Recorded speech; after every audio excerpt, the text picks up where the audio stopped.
stream of wisdom, right? And we're going to start off with our noon prayers. So we're going to have the first three priests. We're going to stand up, and then, once we blow the horn, we'll announce everybody else to stand up and follow along as well. All right? So we're going to get started.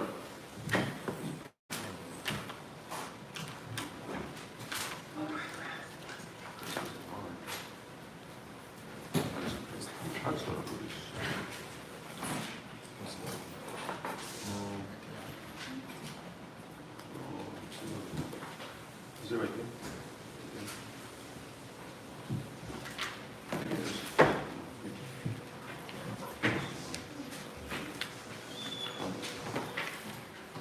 Barakatah Yahweh. Barakatah Yahweh. Bahasham Yahushai. Bahasham Yahushai. Ahawa'ah. Nathalanawa. Award. Zayawam. The water. Aman. Bless you, Yahweh, in the name Yahushai, that gives to us the light to see. Thanks, so be it. And the light represents the knowledge, wisdom, and understanding of the Most High. You can find it in Matthew chapter 5, verse 16. Barakatah Yahweh. Barakatah Yahweh. Bahasham Yahushai. Bahasham Yahushai. Ahawa'ah. Nathalanawa. Rayak. The water. Aman. Bless you, Yahweh, in the name Yahushai, that gives to us a sweet Savior in peace. Thanks, so be it. And our prayers represent the sweet Savior going up to the Most High. You can find that in Matthew chapter 5. And the sweet Savior represents our prayers going up to the Most High. You can find that in Psalm chapter 141 and verse 1 and 2.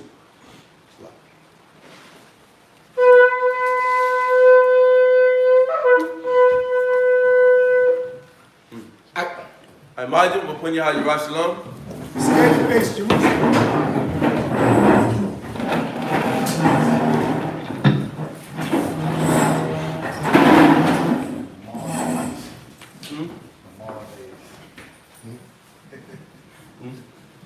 Barakatah Yahweh. Bahasham Yahushai. Ahawa'ah. Nathalanawa. Hashabbat. Basalam. The water. Aman. Bless you, Yahweh, in the name Yahushai, that gives us the Sabbath in peace. Thanks, so be it. All right. This is Psalms 121 in Hebrew. Anasha. Ayum Ya. Hahayam. Na'aya. Yabu'ah. Isaiah. Yabu'ah. Mayahawa. Sha'isha. Shemaiah. Wa'aratazah. La'a. Yonatan. Lamawat. Regolia. Regolia. Yala'a. Nawam. Shasharamon. Yasha'ala. Yahweh. Shemariah. Yahweh. Shazoya. Yamyam. Yad. Hashumash. Yala'a. Hakaya. Bayawam. Wala'a. Halabana. Balayala. Yahweh. Yashemariah. Makor. Rai. Yashemar. Yapasha. Yahweh. Yashemar. Hawalakia. Wawa'ayah. Ma'aitan. Wa'ayah. Iwalam. Aman. This is Psalms 121. I will lift up my eyes unto the hills, from which cometh my help. My help cometh from the Most High, which made heaven and earth. He will not suffer thy foot to be moved. He that keepeth thee will not slumber. Behold, he with Yasharallah shall neither slumber nor sleep. The Most High is thy keeper. The Most High is thy shade upon thy right hand. The sun shall not smite thee by day, nor the moon by night. The Most High shall preserve thee from all evil.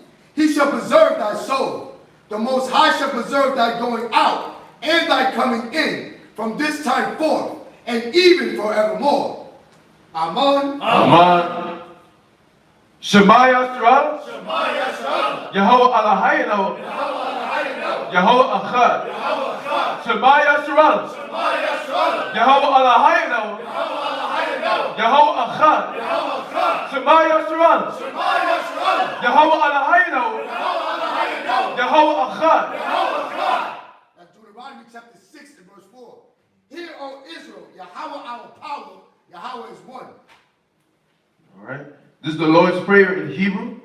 Abanawa, Shabbat Shemayim, Kodash, Hayah, Shamka, Yahweh, Malakwatka, Taba'ah, Batazaka, Hayah, Aisha, Ba'aratazah, Kawa, Hayah, Bashamayim, Little Now, Lecham, Kol, Yawam, Wasalachna, Chabawat Nawa, Kasalat Nawa, Chabawat Yanawa, Wala'ah, Tabinawa, Banasaya One, Abba, Hawasai Nawa, Mayan, Rad, Kaya, Leka, Hamalakwa, Waha'ala, Wahata Paharat, La'aywalamyam, Aman. This is Matthew chapter 6 and verse 9. After this manner, therefore, pray ye, Our Father, which art in heaven, hallowed be thy name. Thy kingdom come, thy will be done in earth, as it is in heaven. Give us this day our daily bread, and forgive us our debts, as we forgive our debtors. And lead us not into temptation, but deliver us from evil. For thine is the kingdom, and the power, and the glory, forever. Amen. Amen. This is the Ten Commandments in Hebrew. Number 1. La'ah, Yahaya, Leka, Alahayim, Achayim, Alpanya. Thou shalt have no other powers before me. Number 2. La'ah, Ta'aisha, Leka, Pasol, Wala'ah, Ta'aibadam. Thou shalt not make unto thee any graven image, nor serve them. Number 3. La'ah, Talakwa'ah, Sham, Yahweh, Bashawa. Thou shalt not take the name of the Most High thy power in vain. Number 4. Zakar, Hayawam, Hashabat, Lakwidashwa. Remember the Sabbath day to keep it holy. Number 5. Kabad, Abaka, Wa, Amaka. Honor thy father and thy mother. Number 6. La'ah, Taratazah. Thou shalt not murder. Number 7. La'ah, Tana'ah. Thou shalt not commit adultery. Number 8. La'ah, Tagadah. Thou shalt not steal. Number 9. La'ah, Ta'inah, Shakur. Thou shalt not bear false witness against thy neighbor. Number 10. La'ah, Takamad, Kol, Asherah, Lara'aika. Thou shalt not covet anything that is thy neighbor's. S.O.W, which means to be seated.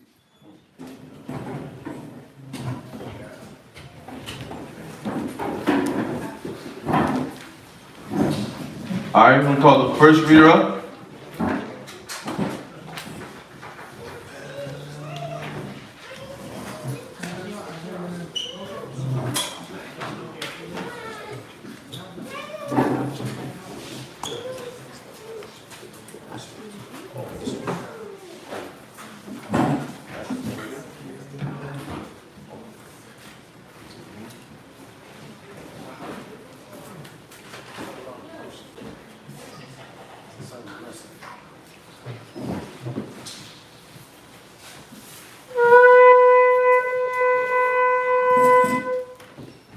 Lekatakan, Shabbat Rabban, Ban Yashala. Lekatakan, Sabbath, Rabban, Ban Yashala. Men Israel, Imagine.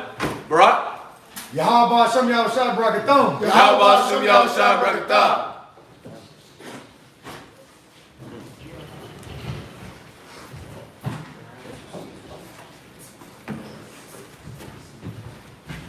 All right, so the first reader is going to start at Deuteronomy chapter 18, verse 1 through 14. Deuteronomy chapter 18, verse 1 through 14. How's everybody doing this Shabbat noon? Torah. Okay. Everybody sound like woke. Awaken. Awake down, Israel. Right? He said, who? Awake down, Israel. Awake thou that sleepest. So we're going to read Deuteronomy chapter 18, verse 1 through 14 for the first reader. You ready? God. All right, everybody's ready? God. Everybody's there? God. Live? Manatak? Deuteronomy chapter 18, verse 1 through 14. You there? Deuteronomy 18, 1 through 14. That's short. All right, let's get started. Deuteronomy chapter 18 and verse 1. The priests, the Levites, and all the tribe of Levi shall have no part nor inheritance with Israel. And, I mean, we know it just by the name, join unto me. The Most High was their inheritance. The priesthood their inheritance, right? Them giving their life, their spirit, and dedicating their time and their families is their inheritance. But when you look at that now, how does that expand? Just that idea of their life being dedicated to, and their families being dedicated to the ministry. How does that apply now, being that what? Levi is not the only priest. I just basically said it. Right? So that's a requirement for all the tribes. Right? But that was even when just Levi was just the priest, because you want to make sure your whole family is dedicating their life to the Most High. So that was always, even when Levi was just the priest, but it was just that their service was the ministry, like the literal duties, the music, the musicians, the people that cleaned the church, the people that dealt with the instruments. We read it when we was going through Numbers. Excuse me. When all the different families were getting their jobs, the Kohathites, right? Everybody was getting their job titles in the ministry. But now that's everybody, all of us together, right? We're going to be a nation of priests and kings. Because that's what the Most High wanted. That's what he wanted. He said that even in the Old Testament, right? He wanted us to be a nation of kings and priests unto him. So that was the ultimate goal, for us to all be kings and priests. So, but Levites, we're just sticking to this point, Levi's inheritance, they didn't have any land inheritance like everybody else. So they was getting portions of they was getting portions, plots of land, and everybody else's in the middle of everybody else's inheritance. So, we'll read on. They shall eat the offering of the Lord made by fire and his inheritance. Verse 2. Therefore shall they have no inheritance among their brethren. Right, because they was getting theirs from the Lord. When they do the service, whatever the people bring, what the Lord said is okay for them to have, they have it. Right? So the Most High made sure that he gave them all sufficient.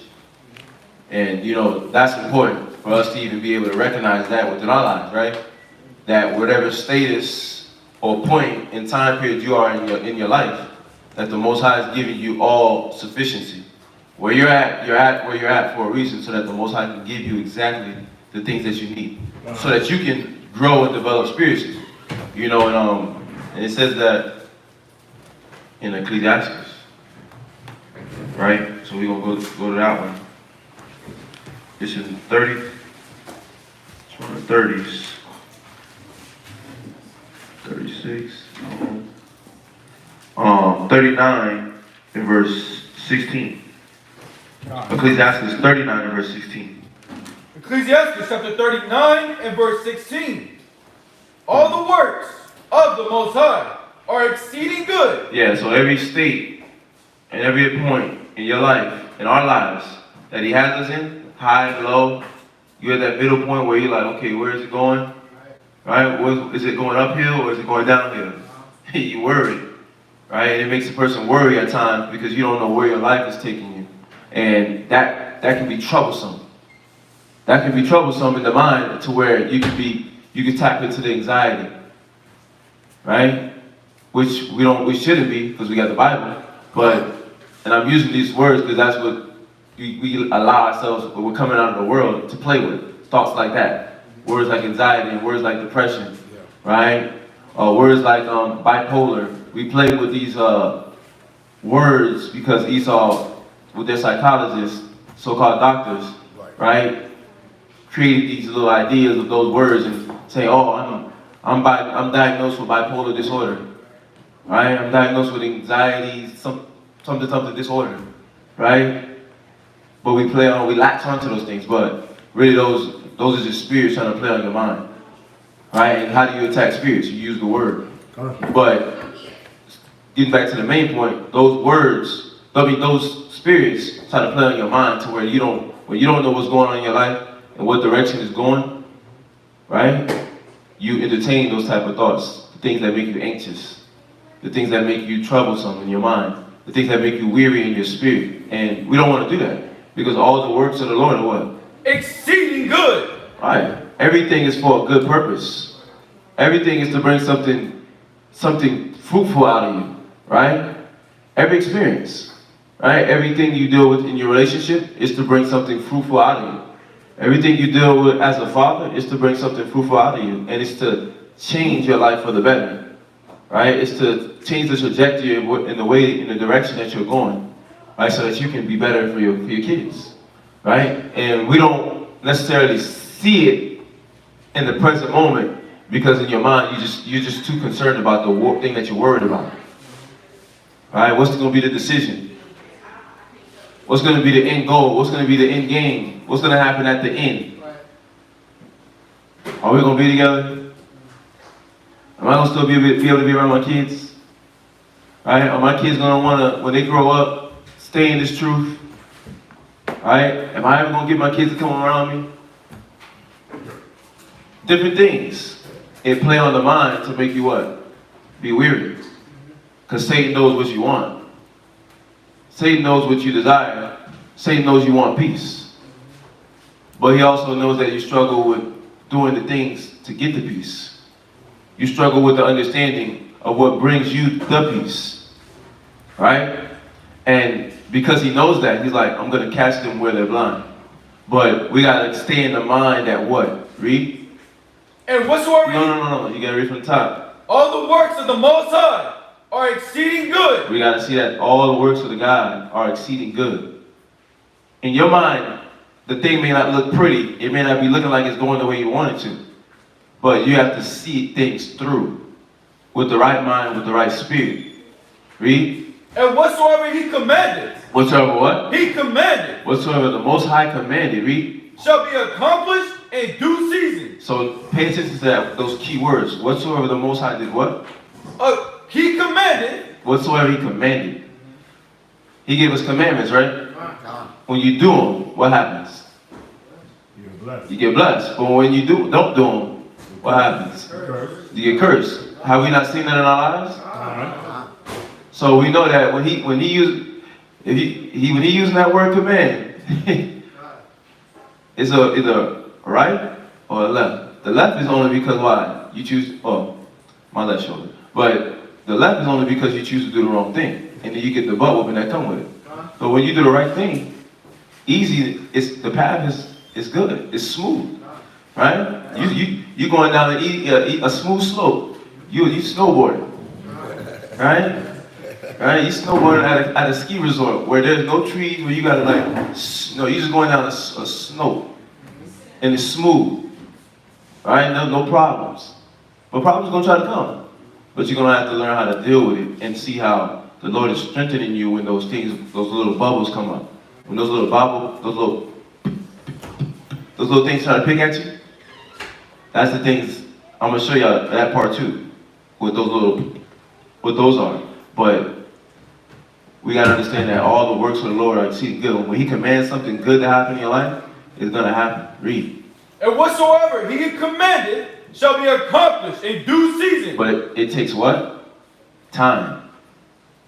Time. Everything has to be done in its proper time. Everything has to be accomplished in its proper time. And we can't wrestle with time because time moves at its pace. Right? It was something I was reading. I was reading Ecclesiastes and it kind of hit me in a new way. And the Ecclesiastes 3, the third chapter, and it hit me in a new way. Did you finish that? Jump to the 33rd verse, because it says the same thing, but it words it in a slightly different way. 33. Same chapter, and 33 verse. Verse 33. All the works of the Most High are good. All what? All the works of the Most High are good. And if you read that chapter, that's a good chapter to read. It talks about these different works. It talks about the principal things, what good spirits, bad spirits, what they're created for, right? And it talks about their purpose and how they fulfill their purpose and they're ready, right? But it ends out to say, it comes back around in the middle of that, at the end, and it lets you know, to reassure you again, all the works of the Lord are good. Just relax. All these things, like if you're worried about something bad happening, you shouldn't. Because if you look up, he says, there be spirits that are created for vengeance. Key words, they're created for vengeance. So if you do good, you don't have to worry about those things. Right. What things don't you have to worry about if you do good? Fire, being flipped onto you and used for evil, right? But it's going to still stay in that path of being used for what? For good. You cook your food, you stay warm, right? What else? What else do you use fire for? Well, let's stick to those basics, right? Nothing else pops into my brain. But, but you cook your food and you stay warm. It keeps you warm. Easy, right? But when you do evil, now you have to worry about fire being flipped and used for bad against you. Now you're at the stove worrying like, damn, Yahweh can make this grease slip out my hand and start a grease fire and then it just pop right in my face. Now you have to worry about that.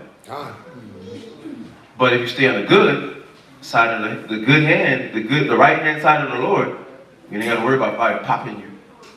Right? Hell won't do what? It won't affect you. It's just hell. It's just be hailing outside and then what? It go away.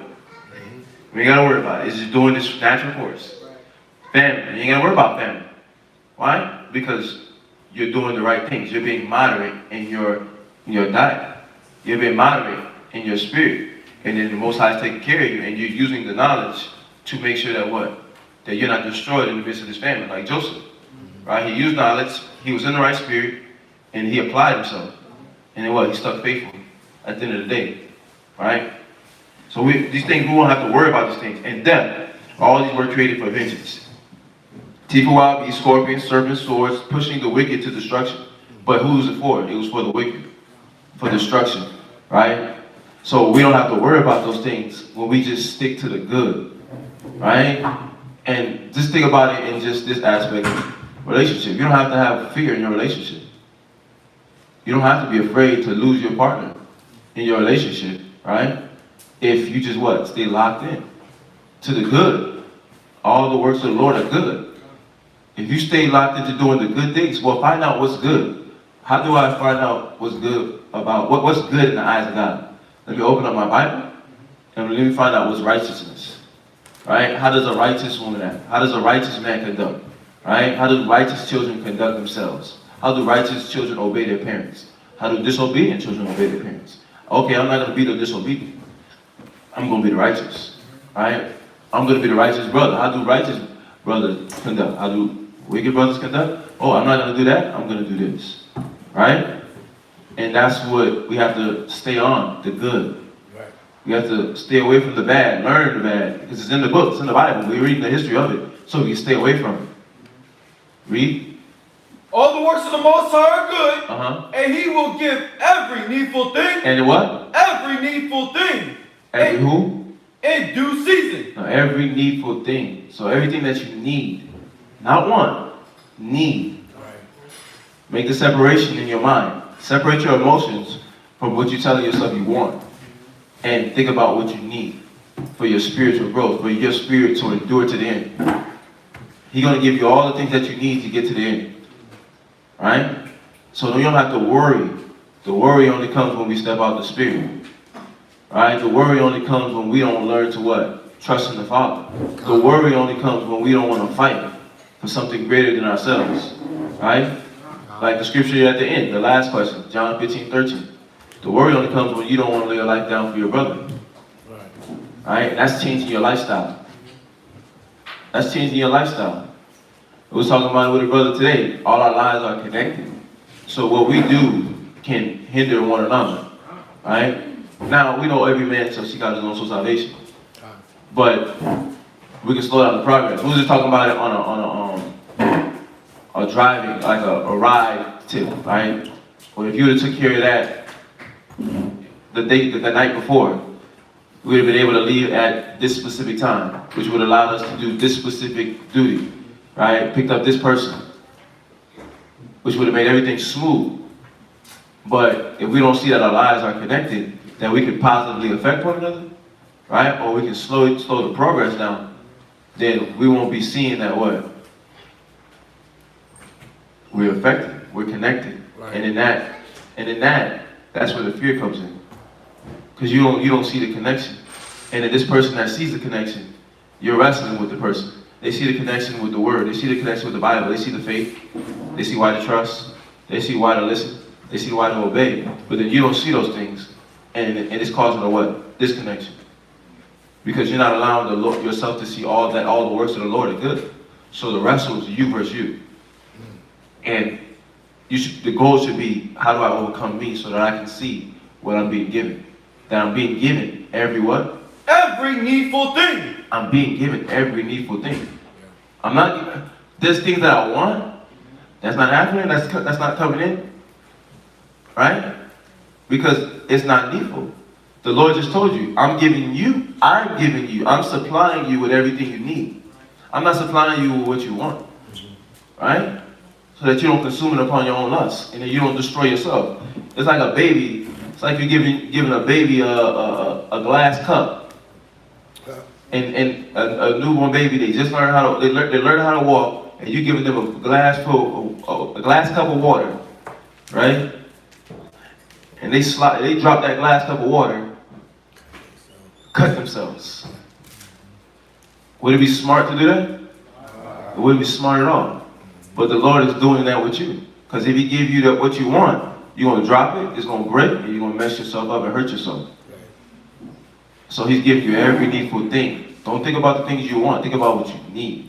In reality. That's going to nourish you. Because even like, maybe think about, you talk about children, like how many young kids would prefer to eat cake for breakfast? You know what I mean? A kid would wake up, what you want for breakfast? Cake, chocolate cake. Right, strawberry milk to go with it. Right. But that's not needful for their nourishment. And the Most High is giving us the things that are needful for our nourishment to develop us in this journey. Yeah.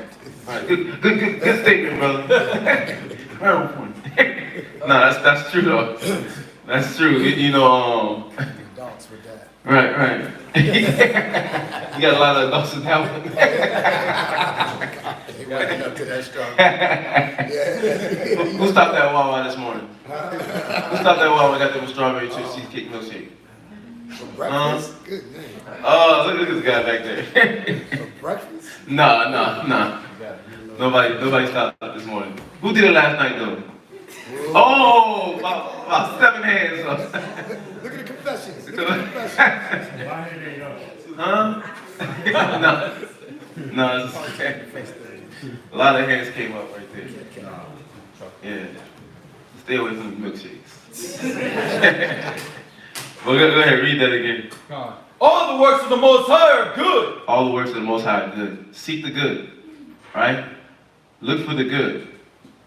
Look for it. You got to seek it. If you don't seek it, you're not going to be able to understand it. You're not going to be able to understand it. You don't understand, because you got to, certain things you're going to accept. It's going to be smooth. Okay, I get that. I get why not eat pork. Oh, okay, I get that. I get why not to wear my beard. Why not to shave my beard. Oh, I get that. I get why not to put on tattoos and whatnot. I get that. But certain things, you're going to have to seek it for you to get the understanding of it. Right? And nobody's going to be able to just give you that understanding. They're going to be able to teach it, break it down, make it plain for you to understand the knowledge of why. But for you to retain it and internalize it, you have to go sit there and study. Right? And when you ask your questions, ask it to learn. Don't ask it to be smart mouth. Right? Don't ask it to be slick tongue. Combative, right? Don't ask it to be combative. Ask it to literally learn. Right. So that you can get the understanding, so you can relieve your spirit. You see that? Don't ask for in the spirit of combativeness, because you fight against the Lord. You're not fighting against the messenger. Because that's all a brother is. That's all a elder sister is. They're just messengers. So don't fight. Because you're going to be fighting yourself. And then when the Lord puts you in that whirlwind, then you got to worry about all the things: fire, hell, famine, death, teeth, wild beasts, scorpions, serpents, swords, the punishing the wicked to destruction. Right? then you got to worry about those things. You don't got to worry about those things if you're seeking the good. Right? So, but let's jump to the Ecclesiastes 3:1. I just wanted to show y'all this because show y'all how the works of the Lord are exceeding good. He tells you, read. Oh, right there? Okay. Go ahead. Ecclesiastes chapter 3 verse 1. Uh-huh. To everything there is a season. To what? To everything there is a season. What did he just say in the last verse? What did he just say in the last verse? He gave every needful thing in due season. So that means everything, I want to say it this way, everything has a slot that it falls into. Everything has a time period that it falls into. A year, a month, an hour, a second that it falls into when the Lord is ready to give it to you. But do you know that slot? You're not aware of that slot. The Lord don't make you aware of that slot. Right? It's like him not letting us know when Christ will come back. Because if we knew, we'd be like, I'm going to do evil from up until this time. To the last second. Right? And then I'm going to stop at this block because I know 2 blocks down the road, Yahweh is coming down. Yep. So he can't tell us the time when we're going to get things because we're going to be conditional lovers. We do that right now. Conditional lovers. Once you get it, I'm good, Yahweh. Good. But he's trying to break you away, free you away from being this conditional lover where you set boundaries on your love. He's trying to make you an unconditional lover. An unconditional lover doesn't wait. They're seeking. How can I distribute love to my spouse? How can I show her, him, right? My children that I love them, the brothers, the sisters that I care for them. They're not waiting. All right? I'm not putting off from day to day because I don't know the time, the slot where the Lord wants to bless me. Right? There's a time for everything. To everything there's a season. Read. And a time. You see that? Who? And a time. Read. To every purpose. So there's a time slot. There's a slot for every purpose. Read. Under the heaven. So everything that you want, most importantly, need. Right? That's the first thing. Because there's things that we want, that we pray for to the Most High, and He'll give it to you, but it has to fit within the time period. It has to fit to enter a time to every purpose. It has to fit within the purpose that He's trying to get you to fulfill. You see that? Every lesson, okay, he's ready for the kid. This kid, he's a rough guy. He's a stern guy, but he got to learn a little balance and how to be gentle. I think it's a perfect time for him to have this girl, this boy, because that'll teach him what? Gentleness. That'll teach him that next level of tenderness. Okay, he got a kid, she got a kid. Okay, let me wait 10 years. Okay, now they're ready for that next stage that I want to take them to. Here, and I'm just using the kid thing as an example. This is the time, this is the purpose. This fits right in with the purpose that I want to give them, taking them to the next stage. They need to relearn tenderness, gentleness, patience. This fits in the time slot of the purpose that I want him to fulfill. Because everything that we do, we gain a lesson from it. And we're supposed to gain a lesson from it. Everything that's engaged and involved in our life, there's supposed to be a learning from it. Right? When you rise it in the morning, when you walk it by the way, when you sit at the table, when you walk it out by the house, there's supposed to be a lesson in everything. And that's what the Most High let us know. Read. A time to be born. A time to be born. And a time to die. Right. A time to plant. And a time to pluck up that which is planted. Yeah. A time for every purpose done under heaven. But we have to realize, because the main thing I wanted to pull out of this was showing that there's a slot for everything. And we can't fight with that slot. So when you're fighting, and you're like, man, why do y'all don't want to bless me? Y'all just think he don't care about me. He don't want to see me do good. You just don't understand the exceeding good works of the Lord. You don't understand how He works, that everything's already set in His time. When you're supposed to be married, when you're supposed to have a kid, when you're supposed to get that car, when you're supposed to get that house, when you're supposed to get that lawnmower, when you're supposed to get that TV, when you're supposed to get that Netflix, when you're supposed to, whatever you're supposed to get, right? But the most important thing is when you're supposed to get patience, when you're supposed to get charity, when you're supposed to get, when you're supposed to distribute charity. He's in control. He controls all those things. But when we fight against that, we're fighting against what the Spirit of the Lord is trying to do for you. Yeah. So we can't wrestle with the Spirit. So, but let's jump back to the reading. Unless you guys know. Deuteronomy chapter 18 and verse 2. Therefore shall they have no inheritance among their brethren. The Lord is their inheritance, as he have said unto them. I want to share this one with y'all real quick before we move on. Just on this time, the slot, season, the purpose, and understanding that he gives you all the works of the Lord are good, and he gives you every needful thing in due season. Go to Psalm 37:23. Huh? You what? Okay. All right. Oh, everybody there? Okay, go ahead. Psalm chapter 37, verse 23. The steps of a good man. The who? The steps of a good man. A who? A good man. A good man. A man that stays on the right hand side of the Lord. A faithful man. Are what? Are ordered. By what? Are ordered by the Most High. So, that steps of a good man are ordered by the Lord. But key words, good man. Righteous man. Somebody that's staying in the Spirit, right? They're ordered by the Lord. And the Most High will give him every needful thing in due season. Because that man is not trying to fight, right? In a negative way to get what he wants, right? To obtain what he needs. And then this man is not casting away, allowing his confidence to be cast away, right? By Satan. To where now he's just like, whatever. I ain't gonna never learn patience. I ain't gonna never learn love. Right? I ain't gonna never be gentle. I ain't gonna never be self-controlled. Right? I ain't gonna never be disciplined.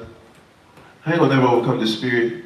He's not the man that allows his confidence to be cast away. The Most High can't order him. Right. So that's why we be in disarray. That's why our lives be in disarray, because we're not allowing the Lord to just guide us. He's trying to guide you, but he can only guide you when you're humble. Otherwise, we just what? Raging. He can't guide a person that's raging with his wisdom. A raging person is what? Picking and choosing what they want to believe, picking and choosing what they want to agree with, picking and choosing what they want to commit and dedicate to. And they choose the time that they want to do it in. You see that? Which falls out of season. Right? You plucking up too early. When you're supposed to let it what? Go through is what? Maturation process. It's cultivating process, right? So it can be so it can be ripe. We're supposed to let that happen. But when you try to pluck up too early, you try to just what? Ordain yourself a teacher, right? Ordain yourself an elder sister, right? Then the Most High got to do what? You got to use what? All the things that we got to worry about that he created for vengeance. But if you just be humble, if we just be humble, everything will fall in line. Because the steps of a good man. This is to assure you. These type of scriptures are put in there to assure you. Remember, David lived these moments for him to be able to share this wisdom with us and him write it down and us be able to study it and read it and look at it and internalize it for our lives now. So all I have to do is calm my spirit down and realize that the steps of a good man is what? Are ordered by the Most High. Mm-hmm. And he delighteth in his way. But key. Notice he put, what they call it, semicolon? They put a semicolon, which is giving you what? Understanding of what that statement means. That's because the good man did what? He delighteth in his way. He delighted in the Lord. He delighted in the Lord's way. He took great pleasure in the Most High's word and applying it, staying faithful to it, giving his spirit to it. That's what the good man did. The good woman, that's what she did. She took delight in it. Delight is like great joy, great enthusiasm, happy, exuberance. She didn't wrestle. He didn't wrestle. So I just wanted to drop that right there. You know, just with y'all. It was something else, but that's fine. Okay. That's it. You can drop that. You can jump back to read it. Deuteronomy chapter 18 and verse 3. And this shall be the priest's due from the people, from them that offer a sacrifice, whether it be ox or sheep, and they shall give unto the priest the shoulder and the 2 cheeks and the maw, the first fruits also of the corn, of thy wine, and of thine oil, and of the first fleece of the sheep shalt thou give him. Verse 5. For the Lord thy power have chosen him out of all thy tribes. And think about that. The priest had a great deal of faith. They were showing a high level.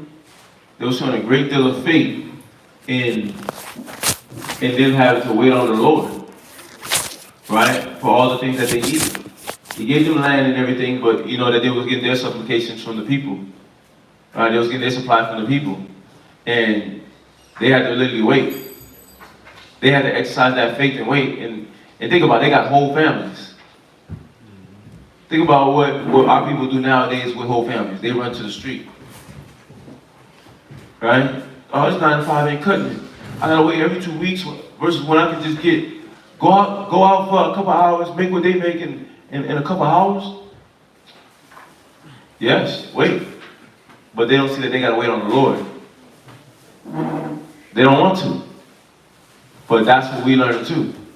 How to wait on the Lord. That's what this experience is about. Learning how to wait on the Lord for everything that we need, for everything that we want. To lean on him for everything. That's what the priests did. They had to lean on him for everything. The Levites. Everything. Because they had to be able to be this high exemplification, right? Example of what godliness is, or what it meant to literally trust in the Lord and lean not into thy own understanding. Read on. Verse 5. For the Lord thy power have chosen him out of all thy tribes to stand to minister in the name of the Lord. And we see why. Because the Lord chose you.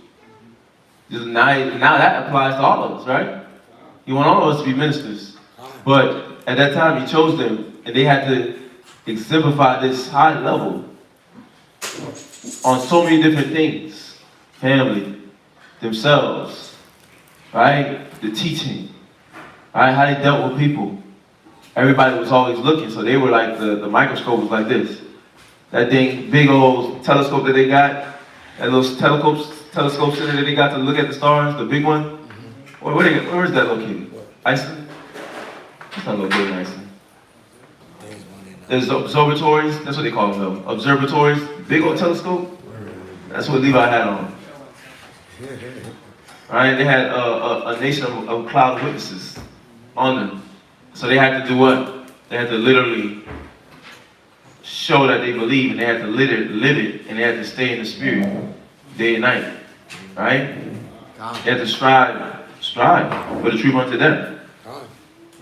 Yeah, I be thinking about that like in the mall,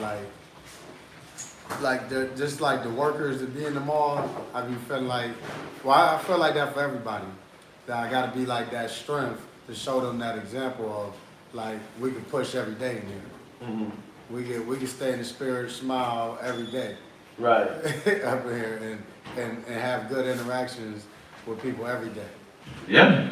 Just showing that we that light. Yeah, because they don't see that. They be in there. Oh, we finished with like we can finish with a solid number, and they're like, oh, buddy, it was slow today. Yeah, it was slow, and they like, and then they over there like it's slow. I'm like, oh, really? It was good. It was smooth. It was smooth. It was smooth. I mean, it wasn't that many people, but it was smooth though. It was a good day. And but then they're like, slow. It's very slow. No customer today. But they're looking at it with a carnal eye because they don't realize that everything's in control of, the Most High is in control of everything. They don't realize how you deal with people is very important. they don't realize when you're trying to shice people, it's not gonna work. Because you got people be coming around. Is that free? Where's the fruit go?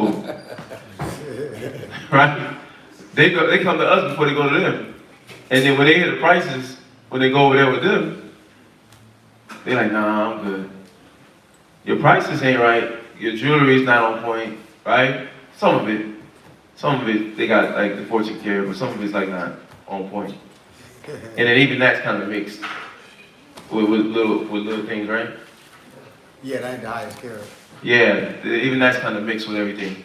But they don't see it because they're not trusting in the Lord.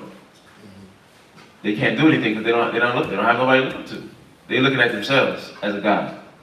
So, but yeah, keep it being an example.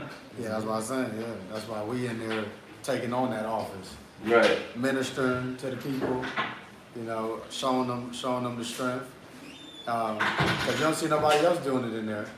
Mm-hmm. It's just us. That's why everybody be trying to flock around us in the mall. Right. You know, to get some type of life. Yeah. Now you got people. They taking pictures of our spiritual checklist. Yeah. Yeah, the sister yesterday said, "I'm glad I met you guys." She took a picture of the spiritual checklist because she was talking about how she got to work on organizing her life and scheduling her time and different things. And then it was like, "I'm glad she met you guys," because her and her cousin, it's two older sisters, they was talking about organizing and daily goals and things of that nature. And then that was like her meeting us and seeing the spiritual checklist was like a confirmation that she needed to do certain different things to better her life. So, but you know, like I said, ministering, you know, that helped. That's that little moment help give her a little boost, right, of life. Her talking to her cousin mixed with that moment, that gave her a boost. But you know, that's what we're supposed to be there for. I mean, think about it. Most of everybody that we come to class, they come to class through the mall. They meet us through the mall, right? Or now the depot is Wawa too. It's Wawa and it's the mall. So yeah, we ministers at all times. Read. To stand to minister in the name of the Lord, him and his sons forever. Verse 6.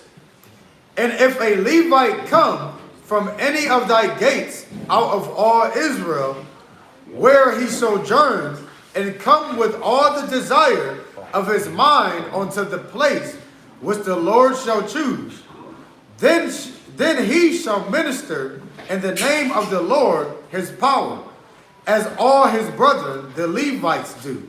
Yeah, look. Read verse 6 again. Verse 6. I hope that's catching that. Read. And if a Levite come from any of thy gates. And remember, we're a nation of kings and priests and ministers, right? Nation of sisters that's supposed to be striving up to be elder sisters. Read. Righteous women. Out of all Israel, where he sojourned, and come with all. So he lived in one place. Read. And come with all the desire of his mind unto the place which the Lord shall choose. Who? Which the Lord shall choose. Man's goings of the Lord, right? He said the steps of a good man are ordered by the Lord. So when you don't fight, and we're not supposed to be fighting, but where the Lord, what he wants us to do, where he wants us to do, and how he wants us to do it. The Lord is the one that chooses where we go, right? He's the one that chooses how we live our life. He's the one that chooses what he wants. Like, if he wants you to be a priest, he's going to take you through it till you see that this is what you're supposed to be doing. If he wants you to be that righteous woman, he's going to put you through it till you see it. Right? He wants you to see that, hey, your parents is trying to guide you the right way. You got to listen to your parents' wisdom. He's going to put you through it till you see it. Right? And then after you see it, he's still going to push you through it so you can stay strong. Because then if you just give in, you can go right back to what? Not seeing it again. Right. So if you don't keep the ruler stick, right? If you don't keep the borderline, then you're going to always do what? Give into weakness. Even after you overcame something, you'll fall right back into it. So you always have to what? Keep the belt there. So that you can stay on the straight line. But showing here in this verse, come with all the desire of his mind unto the place which the Lord shall choose. That means he's going wherever the Lord wants him to. He's doing whatever the Lord wants him to do. He's committing to whatever the Lord wants him to commit to. You see that? Yeah. Right. Right. But y'all see that, right? Yeah. So we gotta see that the Lord is the one that's in control. That's basically what that verse is showing us. The Lord is in control, and the priests ain't fighting. The righteous men and women, they're not gonna fight what the Lord wants them to do and where He wants them to be. Read. Verse 7. Then shall he minister in the name of the Lord his power, as all his brothers the Levites do, which stand there before the Lord. They shall have like portions to eat, beside that which cometh out of the cell of his patrimony. How you say that? Patrimony. Patrimony. Yeah, patrimony. That's like I just looked it up. Yeah, that's coming from your father's side. Like Yeah. patrimony mean like you're coming from your father, like how we tell our lineage. Right. Say it. Patrilineage. Yeah, coming from your father's lineage. Yeah. Patriarchy. Patriarchy, yeah. It's like Patrimony. it's basically property inherited from one's father or male ancestor. Right? So basically that's what a patrimony is. Go ahead. Verse 9. When thou art come into the land which the Lord thy God giveth thee, thou shalt not learn to do after the abominations of those nations. Go ahead, read it again. Verse 9. When thou art come into the land which the Lord thy power giveth thee, thou shalt not learn to do after the abominations of those nations. There shall not be found among you anyone that maketh his son or daughter to pass through the fire. Right. Question.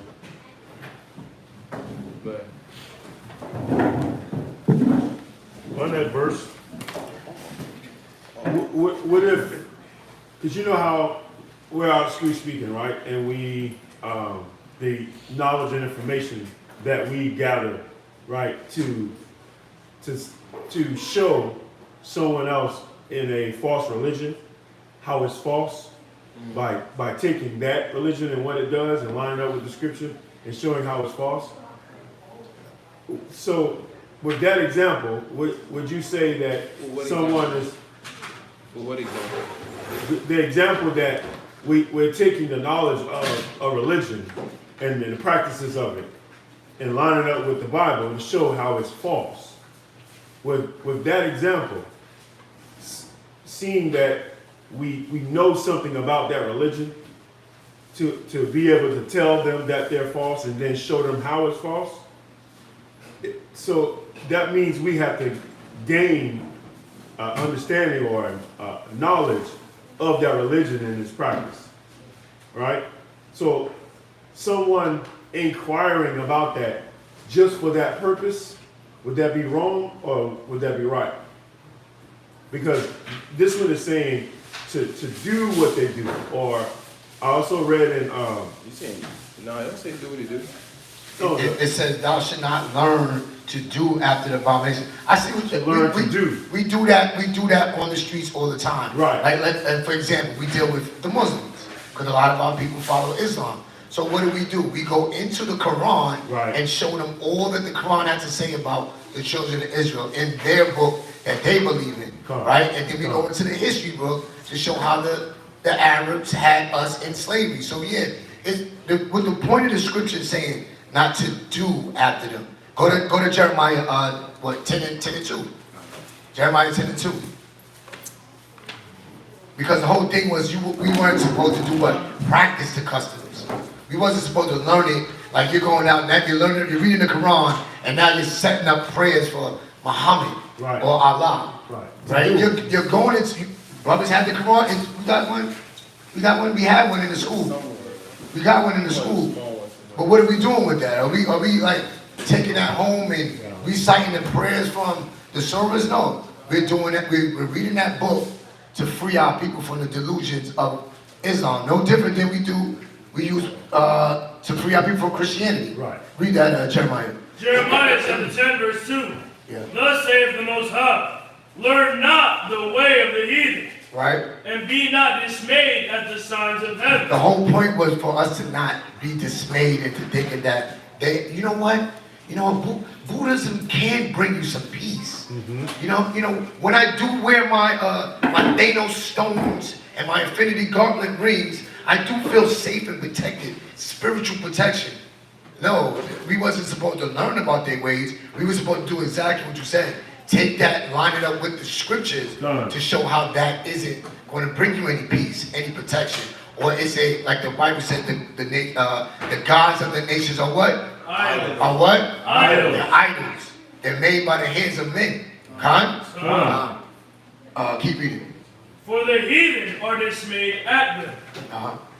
For the customs of the It people. said the heathens are dismayed. That's why they live their life chasing after these false ideologies, these false gods. So if you're going to take what they believe in to free them up, now if you're doing that for the heathens, then but you really should be thinking about pulling your people that follow those heathen customs. Because you're not learning this information to go debate with a heathen, are you? No, this not about me. But brothers aren't doing that, right? We're not in the Quran to go up against Arabs, are we? That's not what we're learning. That's not where we're getting the scriptures out of the Quran. It's for Timothy Johnson, that was a Christian, and he converted to Islam because he said the Bible was written by the white man, and the Bible was used to put us in slavery, and the real religion is Islam, and all of that nonsense. You see, that's why we learn to get the facts out of those books. Does that answer your question? Yeah. Okay.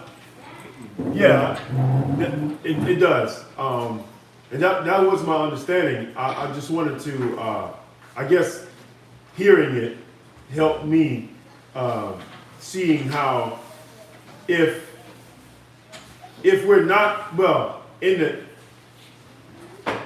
the thoughts or the motive behind freeing our brothers and our sisters, if we're doing it for that purpose, then we're doing it for good, right? We're doing it for righteousness' sake. But if we're just doing it just because it's available, I can learn about it, but I don't have to follow it. That's what I was asking. I was just trying to point out the righteousness behind doing it, and then say, okay, if someone's not trying to do it for righteousness, if they just want to see how it's done or see what other people do, then that's not for righteousness. That's just for self-indulgence. And I was asking, like, that would be wrong, right? Even though you're not. What's the intentions? It's not wrong, because you're gonna study so that you can know what they're doing, to not be a part of it. Right. To not be a part of it. That's okay. so, because there's two things in what you're saying. Okay. Right, what he just told you, like, you're not learning, and when you look up the definition of learn, it's like, I'm gonna read it straight to point one. Acquiring skill by practice. You're not giving yourself to it where, like, now you're believing in this deity. Right. Right? There's another thing where you study and you just want to know the information so that you can know where the falsified information is in that. And, so that you don't fall into that, so that the people that you come across don't fall into that trick. It's as simple as that. It's nothing wrong to even just study it, because you want to fill yourself up with knowledge, right? So that you can know all types of different things. Obviously, at the basis, everything is wrong, and everything, you let somebody talk enough themselves, they're going to give you the loophole of where the religion is off. Right. Right? So there's that, but you always want to be able to have some sort of fundamental knowledge of it, so that when somebody does step to you, you can at least give them the distribution of it. It's not self-indulgence, even if you was to just be reading it, like, Okay. Now, you want to be a mature person reading it, I wouldn't say, like, because if you're not sound in this Bible, Yeah. That's dangerous for a person that's like, they're youthful and you barely learn the truth. right. And your mind be jumping here, jumping there, jumping here, jumping there. You getting in the book, you should stay, that type of person should stay away from all those types of books. That's why I was asking. right? That type of person stay away from those books, master this, develop their belief, become strong and firm and sound in this, right? And then as they're trying to learn other things so that they can help their brothers and sisters that lock into that debauchery, then they can help that person through their knowledge that they've gained through just self-study, right? So, yeah, it's not like a issue. It's not like a self-indulgence type of thing. But can somebody get pumped up, knowledge puffed up? You can read the Bible and knowledge can puff you up, right? And then you start doing things. Think about the Pharisees. They was up in this. The ones that was really reading, they was up in this book, right? But then what were they doing? Terrorizing the people. While they were claiming to be right, but then they were terrorizing people just off the strength of this book.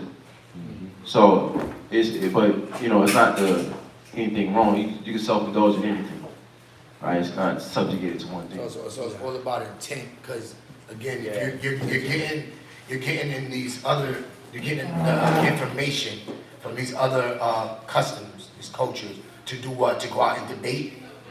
If your intention is, I just want to go out there and I just want to argue somebody, then your intention is not in the right place. Right. If your intention is to say, okay, I'm learning about the custom, why y'all put that red dot on your head, so that I can show my people why that's something defiled. Yeah. Why that's something that you shouldn't want to follow. Oh, you believe in kinetic science. Do you know that their origin story has a lot of homosexuality in it? Do you want to raise your children, your sons, to follow after gods that were okay with homosexuality? Now, if you're just going in there to say, yeah, I just want to cut an Egyptologist, then yeah, you're in the wrong spirit from the beginning. That's what the knowledge buffeth up. It's like, I can't wait to battle somebody. I can't wait to cut somebody. It should be to free our people out of those bondages. Same way we do with Christianity. You see that? Yeah, that wasn't my thought of question of concern. You know, he knows that. It's just like he's giving you the wide variety, and then as he's talking to you, he's talking to everybody here. As he's talking to everybody here, he's talking to the 12 people online. So he has to answer it in a yeah. So yeah, you're not gonna say I gotta be like, well, they got something. He's just trying to answer everybody, but also inform you the logic that should be there, the logic that shouldn't be there, and this is your answer to your question. So he's answering your question while giving you more at the same time. That's all he's doing. He's not saying you thought a thought, right? You good, brother. It's for the people that's gonna watch this 5 years later. Right, and they're gonna what? Try to block a point. Did he just tell that brother that was okay? to go eat a shrimp wrap pork? He's doing that.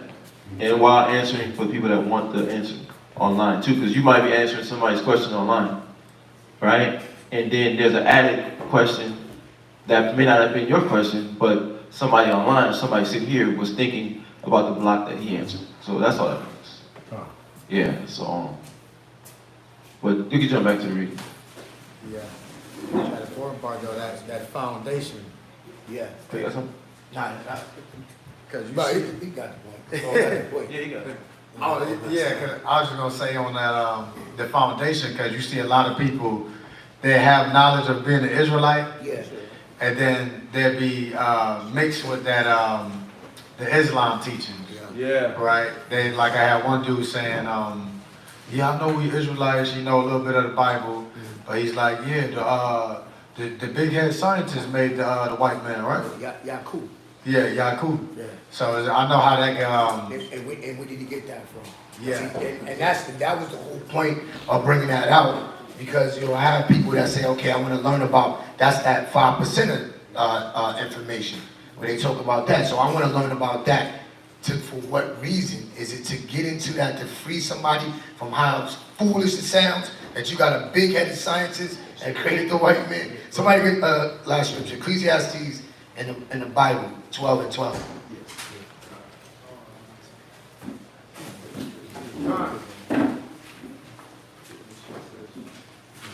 Read that. Ecclesiastes chapter 12 and verse 12. And further, by these, my son, be admonished, of making many books there is no end. Go ahead. And much study is a weariness of the flesh. Right, because we're going to be in these books, and you're going to be, if you're losing sleep, getting, like the brother said, the foundations of the Bible,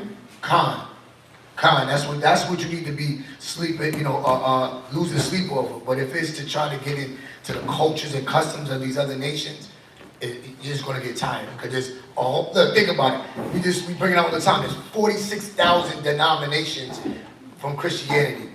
Right? Are you going to get into the Orthodox Christians and the Protestants and the Catholic? The brother Chris, we were talking about all the different customs that the Catholics follow, and I didn't grow up Catholics, and there's thousands of things that they follow that's not biblical.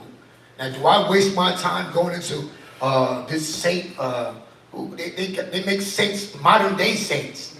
They make modern day saints that they teach their parishioners to follow and to praise and to reverence.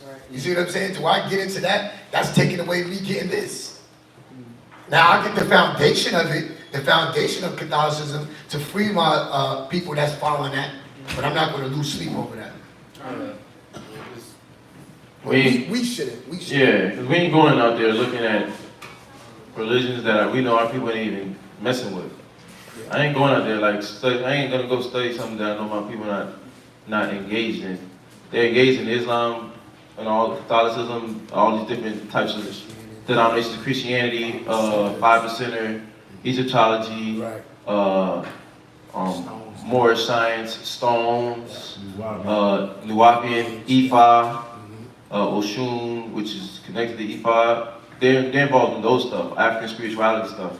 So I'm gonna get a basic understanding of those things so that when those individuals, or I'm engaging those individuals, or they're engaging me, I can communicate with them and show them how that's not beneficial, how it hasn't benefited you, and how its origin source was based off of something cruel and decrepit.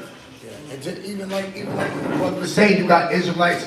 How many Israelites that you come across and they want to talk about the book of Enoch? You know what I mean? Now, am I going to stay? I do need to set time to learn that book to what? Not to debate, but just to show them how it doesn't line up with precept upon precept according to the biblical text. So that's the main factor of why we're getting to the information of those other things. Con? All right, let's jump back to the reading. Deuteronomy chapter 18 and verse 10. Mm-hmm. There shall not be found among you anyone that maketh his son or his daughter pass through the fire, or that useth divination, or any observers of times, or enchanter, or a witch, or a charmer, or a consulter with familiar spirit. Yeah, that's the people be like, yeah, your dead grandmother is talking. She's in the room right now. She said, keep on. Right? Your dead child is like, yes, mom. Keep on. That's what people that consult with those familiar spirits. They're no different than witches. They got one in the mall right now. Oh, right. Oh, that's what. She was there yesterday. She had her Edomite over there, loving it. Yeah. $30 car reading. Right. Can you bring up my grandmother? I want to talk about my grandmother. She was over there loving it with her. Man, be falling for that. It's crazy, but that's why we read it. Because you got these types of different, all of it fall under that witchery. Let's use the words demonic, all right? Demonry, demonic nature. They all fall under that demon family tree, basically. So, demon worshiping family tree. And so we when you gain a basis of it, you're trying to cast down these imaginations. Yeah, the hand raised. You had something too. Let him go first. Yeah. Go ahead, sis. Pass through the fire, that means sacrifice, right? Yes. Yeah, that's literal. Literally passing the kids to the fire. What are you going to say, all right? I was gonna. I don't need to point it out, but yeah, I had a selfish moment just now, and I felt I needed to be on the defense when Bakar was just edifying. Mm-hmm. My mind was telling me that he was bringing it out, but I still got on the defense and wanted to make it clear that I wasn't asking that question Right. when I didn't need to, Right? because my mind was telling me that I needed to defend myself. You know what's beautiful? That you're able to stand humbly in front of everybody and say that. And humbly is what? Acknowledge that you was wrong. Because a lot of people struggling with just that minute part. And not being able to say, hey, I was wrong. I know that I was wrong. My spirit tells me that I'm wrong. The spirit tells me that I'm wrong. And I'm sorry. Yeah. And that's what, see, a lot of times, you know, I like when what we do, we go to the definition of words, right? And Yahweh Shai said, be ye perfect as your Father in heaven is perfect. That's what the perfection Yahweh Shai is talking about. Right. It's not that we're not going to make mistakes. See, we think about perfect like Americans, like you're blameless, you didn't have any faults ever. When you go into the Greek, that word means mature. Right. That's maturity right there. That's holding yourself accountable. You examine yourself and you're not ashamed to say that I made a mistake. Ain't nobody stoning the brother. Ain't nobody ridiculing the brother. We would talk to you after class if you didn't get that. It wouldn't have been like put him on blast in front of everybody. But he showed his spiritual maturity in front of everybody else. That's something that we should be striving for. Because he cared. That shows that you care about everybody else that's in this building and online. Right. Because the black man don't know how to hold himself accountable. He'll pass the buck. The black woman will pass the buck quick. Right. But that's what an Israelite does. You see that? And that's what we should be striving for. So yeah, that's something to be noted. That's something to want to mimic and copy what that brother just did right there. Yeah. That right there, that act right there saves families. Fine. Cute. It's a big thing. That act, so it's a big thing that you did right there. Yes, sir. So it saves families, saves brothers, saves sisters, saves your spirit. So, calm. Yeah, but no problem. Go ahead. End of verse 11. Or a wizard, or a necromancer. Right. People that sleep with dead bodies. Do y'all know what some of these things are, or do we need to go to the definition of them? Do y'all know? Okay. No? Oh, since you don't know? Let's get, so somebody get the definition of divination. Somebody get the definition of observer of times. Somebody get the enchanter. Who got divination? Who got observer of time? Who got the observer of time? Who wants to search that up? Observer of time? Okay, Aaron. Who got the enchanter? Another brother? Okay, Natazak, intention. Witch. I mean, we know witch, right? They throwing Sabrina the Witch on TV all the time. Yeah. And then the new reinvented one really going to like demons. Then Charmer. Who got Charmer? Who has the Charmer? You got Charmer? Okay, let's read divinations. Divination, Scripture 18:28. It says the act of divining, a foretelling future events. So a fortune teller, so called. Right? Somebody like to do fortune telling. I see in the near future. Yes, you will have 3 children. Yes. Your womb is closed at the moment, but it will be open. Right? Those guys. Divination. You got more? Or discovering things secret or obscure. By the aid. You're hiding something from someone you love. Right. What is it? I know. What are you hiding? I know. You don't want him to know. You don't want her to know because you are afraid. The accent over there. Y'all be talking about this Cleo lady with the Jamaican accent. Yeah. I don't know who that was.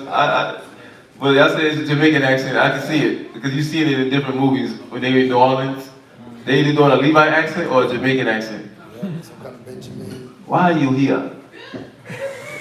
What is the problem? Talk to me. But these spirits are real though. These guys really messing with demons. I'm making light, but they really messing with demons. That's why I say here. So be careful when your mind get weak that you don't what? Lose faith. Because you start messing with these type of people. And what? Those demons be jumping on you. Demons they got on them, jump on you. And remember, they messing with heavy spirits because they try to tap into the spiritual realm, right? And try to act like they got some sort of power. When the demons really messing them up, right? They got baby daddy drama, they got baby mama drama, right? They don't know how to have peace with nobody, they arguing, they angry. They trying to talk to you about how to deal with issues, but they over there fighting with you. These guys be arguing. I read cards. These people be coming by the card. So, and they tell us I'm a palm reader. Yeah, my grandmother on my mom's side, her nanny, she was a reader. She realized she was blessed at such and such age with power. And like, I'm a good witch though. yeah, I'm not those evil, dirty witches that people see about or talk about. That's what they be saying. No, because they think about the white witch and the black witch. No, ain't no difference. Because you're using evil to try to heal. No, you can't. Nothing good can come out of something evil, right? So that's the diviner. Who got the other one? Observer of time. Observer. I didn't find observer of time. But it's another word for it, a title word? It just says observer. Okay, yeah. Observer, one. What happened? Hold on. What happened on Chidon? Divination or observer? He's about to go into it. Go ahead. Observer. From the Noah Webster, 1828. One who observes, one who takes notice, particularly one who looks with care, attention, and vigilance. Oh no, you're giving like just observer. It goes in. Oh, it goes in? Yeah. Okay. Says careful observers may foretell the hour by sure prognosis when to dread a shower.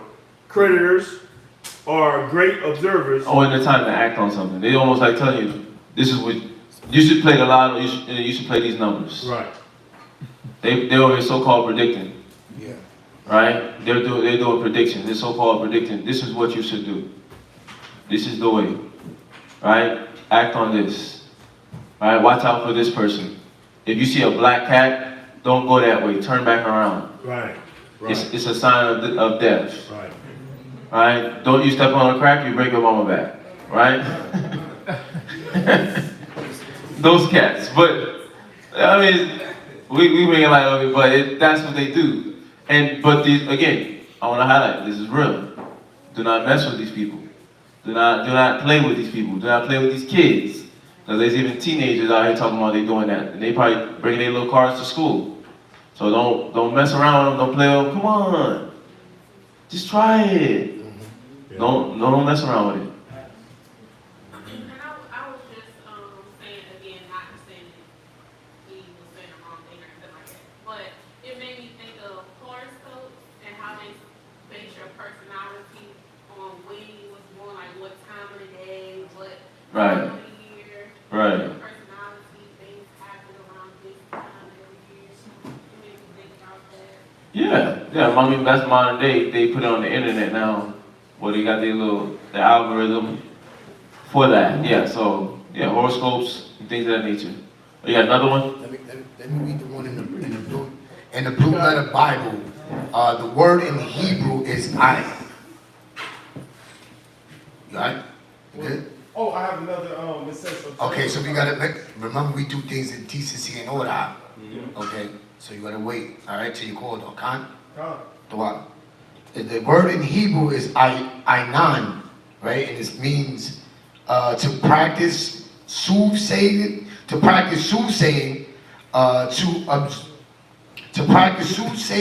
or spiritism or magic or witchcraft. An enchanter, sorceress, diviner, fortune teller, right? So yeah, like that. Those horoscope readers, those telling your fortune, reading your palm. That's what an observer of time is in the Hebrew. Now you said you had another definition? We might be reading from the same thing. Because, What do you have, Did you have Charmer? That was Charmer? I don't know if I'm gonna butcher some of these words, but it says has a What definition did you have? For what word did you get the definition for? It's from a Strong's biblical. Now you're not hearing the question. What word did you get the definition for? Okay, it's observer of times. Okay, read what you have. Time. Observer of times is the rendering in the AV of the Hebrew. That's a word I can't understand. But it says chanter, soothsayer. Yeah, well, we got that one. That one we got. He basically said it. Yeah. They had two solid ones. Okay. Who got the next word? It says, You catching these Pastor Barton? Okay. I got enchanter. It says, a person who uses magic or sorcery, especially to put someone or something under a spell. Levi does that one heavy. Voodoo. They do that form heavy where they do voodoo. Somebody go to the witch and they get a piece of clothing, a picture, piece of hair follicle, something significant, right? Yes, I mean, all try to do this, do this in Santa Maria, Bruja, Voodoo. Like New Orleans, they say Voodoo. We say in Haiti, say Voodoo. Who else got it? You got Santa Maria. Those are the main ones. Those are the most common ones that's known. But Warlock, yeah, that's for the males. The witch and warlock. But then those are the most common ones. But in Enchanter, they doing weird things like taking clothes and stuff like that and trying to cast a spell on you. But we know what? You stay in the spirit, the steps of a good man are ordered by the Lord. But these spirits be the spirits that's created for what? Vengeance. So as long as you stay on the right hand side of the Lord, you're good. You don't have to worry about these things. These things don't have more power than the Lord. And just to reassure that, go to Proverbs 21 and 30 real quick. So then we can jump back, because I know you got it.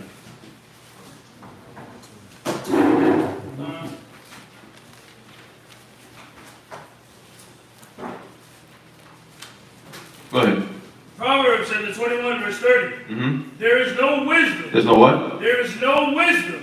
Right, practical, which is the proper application of knowledge. Read. Nor understanding. Mm-hmm. Nor counsel. Right. No what? Nor understanding. Nor counsel against the Most High. So nothing can fight against the Spirit of the Most High. So that enchanter, that charmer, that observer of time, that diviner, right, consulter with familiar spirits, nobody that wants to do negative against you can do it. As long as you stay in the Spirit, because nobody has power over the Lord. Right? He's in control of all things. So just keep that in mind. He got your back as long as you stay in the Spirit. Oh yeah, perfect. Numbers 23:23. Go ahead. Numbers chapter 23 and verse 23. Surely there is no enchantment against Jacob. Again, what? There is no enchantment against Jacob. Right, so nobody can cast a spell on you. That's enchantment, but let's use modern words that we use now, right? Nobody can cast a spell on you. Nobody can cast a spell on Jacob. Nobody can do something to harm you. Read. Neither is there any divination against Israel. Right. Or your man, you're gonna get all this money, right? Your woman, you're gonna get all her money, right? You're going to take her card, right? Take her keys, right? Use your right hand. No. Use your left hand. Excuse me, my bad. Use your left hand. Turn the car on, and now it's yours. Right? None of that. Like, they can't do all, they have weird little steps that they tell people to do for it to come into class. But can't do nothing like that against the Lord or the servants of the Lord if we're in the Spirit. Read. According to this time, it shall be said of Jacob and of Israel, what hath God wrought? Right, whatever he worked. Right? These people, they're afraid of the Most High. Remember the woman when Saul tried to go get her to conjure up? She was scared. She was scared because she know that what? Oh, you asked me to do something bad. You want me to mess with Samuel's body? a minister of the Lord, she was scared. So they're scared of the spirit. Because they know what? They can't do nothing against the spirit. Right? So we have no reason to fear, to conclude that. And it's real. Because I remember in the world, I was like on my Christian vibe. But still, the Lord was with me. Because we went into the Botanica. If y'all know the Botanicas, that's the little witchcraft stores Northern Kingdom be having in their neighborhoods. But we went in there, and me and Dabaya went in there. We went in there to cut dude on like, why you doing this? But before we even said anything to him, he's looking at us and he's asking, why y'all here? Right. This dude's eyes is great and everything, but he knew that we wasn't in the same spirit as him. Right. When we came here, before we said any word to him, Right. he knew. Yeah, the spirit is real. Right. Lord tell you, step out of there, man. He knew. Right? Yeah, those spots always was eerie. There was a bakery that we go to in North Miami, and right next to it, at the corner of it, there was right there always a witchcraft store. The door is always open, and it felt eerie. I remember as a kid, I didn't want to get out the car to even walk past it. I didn't want to walk past it. It looked so dark in there, and you got like these little weird statues with weird faces on it. I didn't even want to walk past it as a kid when I was like in the third, fourth, maybe about fifth grade. I didn't know what it was. I didn't know it was a witchcraft store till I was of age to really even be aware. And I never liked walking past that area, just for that reason. But knowing these scriptures, you ain't got no reason to fear. So, right, stay away from the witchcraft. And just for Kirkland, because she asked about in the beginning of the scripture about where it says there shall not be found among you anyone that maketh his son or his daughter to pass through the fire, right? That was child sacrifice. Just get Leviticus 18 again. We went over this before. You got Leviticus 18, 21? Okay, yeah, just read that. Put that in your notes, because this is something that we did. This is something that we did. I mean, this is where Solomon went on. Y'all know that, right? Y'all know Solomon was doing child sacrifice as well. Y'all know that, Con? Read. Leviticus chapter 18, verse 21. And thou shalt not let any of thy seed pass through the fire to Molech. Neither shalt thou profane the name of thy power. Right, so they would, when you see that your seeds go through the fire, that was child sacrifice. And these are the things which is why the Canaanites were kicked out of the land. They were doing these abominable things, and the Most High kicked them out of the land and gave us that land, that fruitful land. So yeah, we're not. And then think about it today. What's child sacrifice today? What kind of things? How do we sacrificing our children today? Go ahead, sisters. Sex trafficking, okay. Abortion, you're literally killing your child. The sex trafficking, you're spiritually killing them, and then what do they usually do with those young children when they get older? Oh, because these pedophiles, these perverts only want the young ones, so when they start getting to that adolescence, they killing them. They're not letting them out and back into the world. They killing them, right? What, you got a hand up, what you was gonna say? Abortion, Give them the tablet.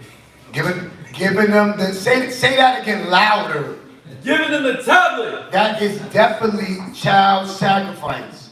If you're not filtering it, and watching what your children are watching why they cry, think about it. Why are they crying if they can't get that tablet? It's something that got their spirit locked in. Now, is there something evil in that? You gotta check that out, because we see everybody seeing all the countless videos how Disney is subliminally putting these sexual innuendos in these Disney Little Mermaid, Finding Nemo, even The Lion King. We just sitting there watching like it's a good movie. Meanwhile, you don't know why your kid is in kindergarten talking about they want to hump and they want to twerk and they want to look at private parts. They're being subliminally programmed from a young age. And it's also deteriorating their ability to sit down and read a physical book. They don't even want to turn pages no more. If it's not swipe, they're not into that. And then why do you think they made shorts?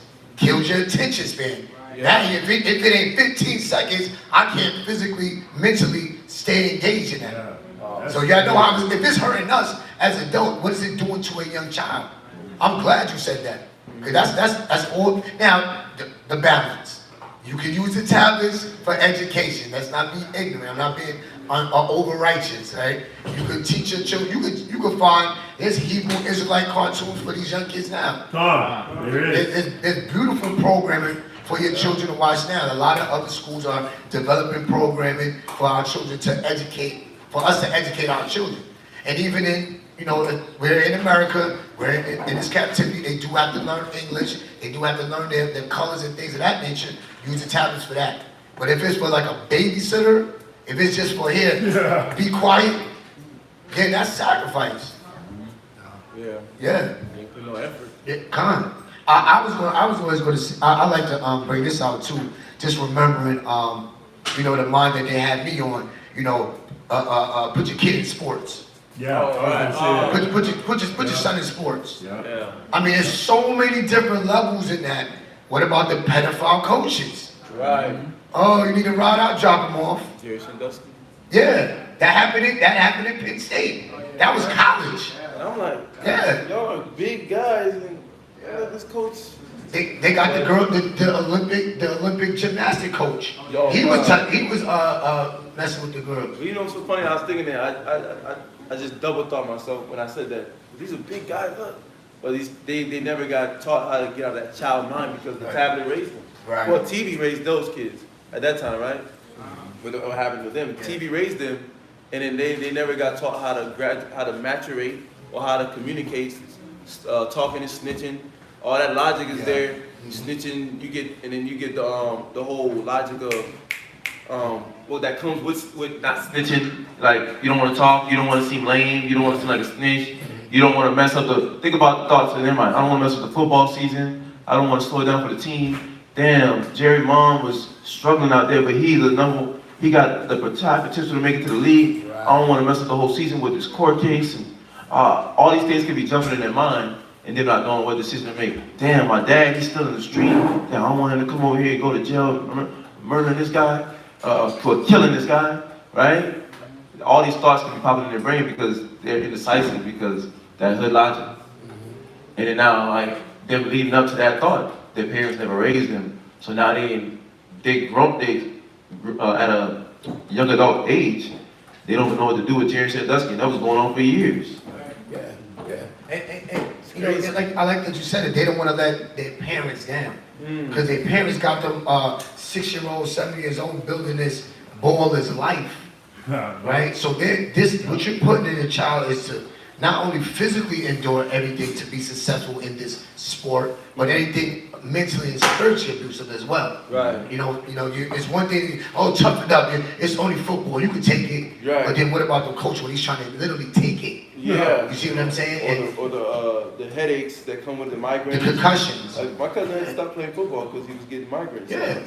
Percy Harvin had to retire early because of migraines. Junior Seau killed himself because of that CTE. Yeah. There's so many football players but what are you teaching? And then if they don't go through any of that, but they don't make the professionals, you didn't instill anything else. Right. So now they feeling empty.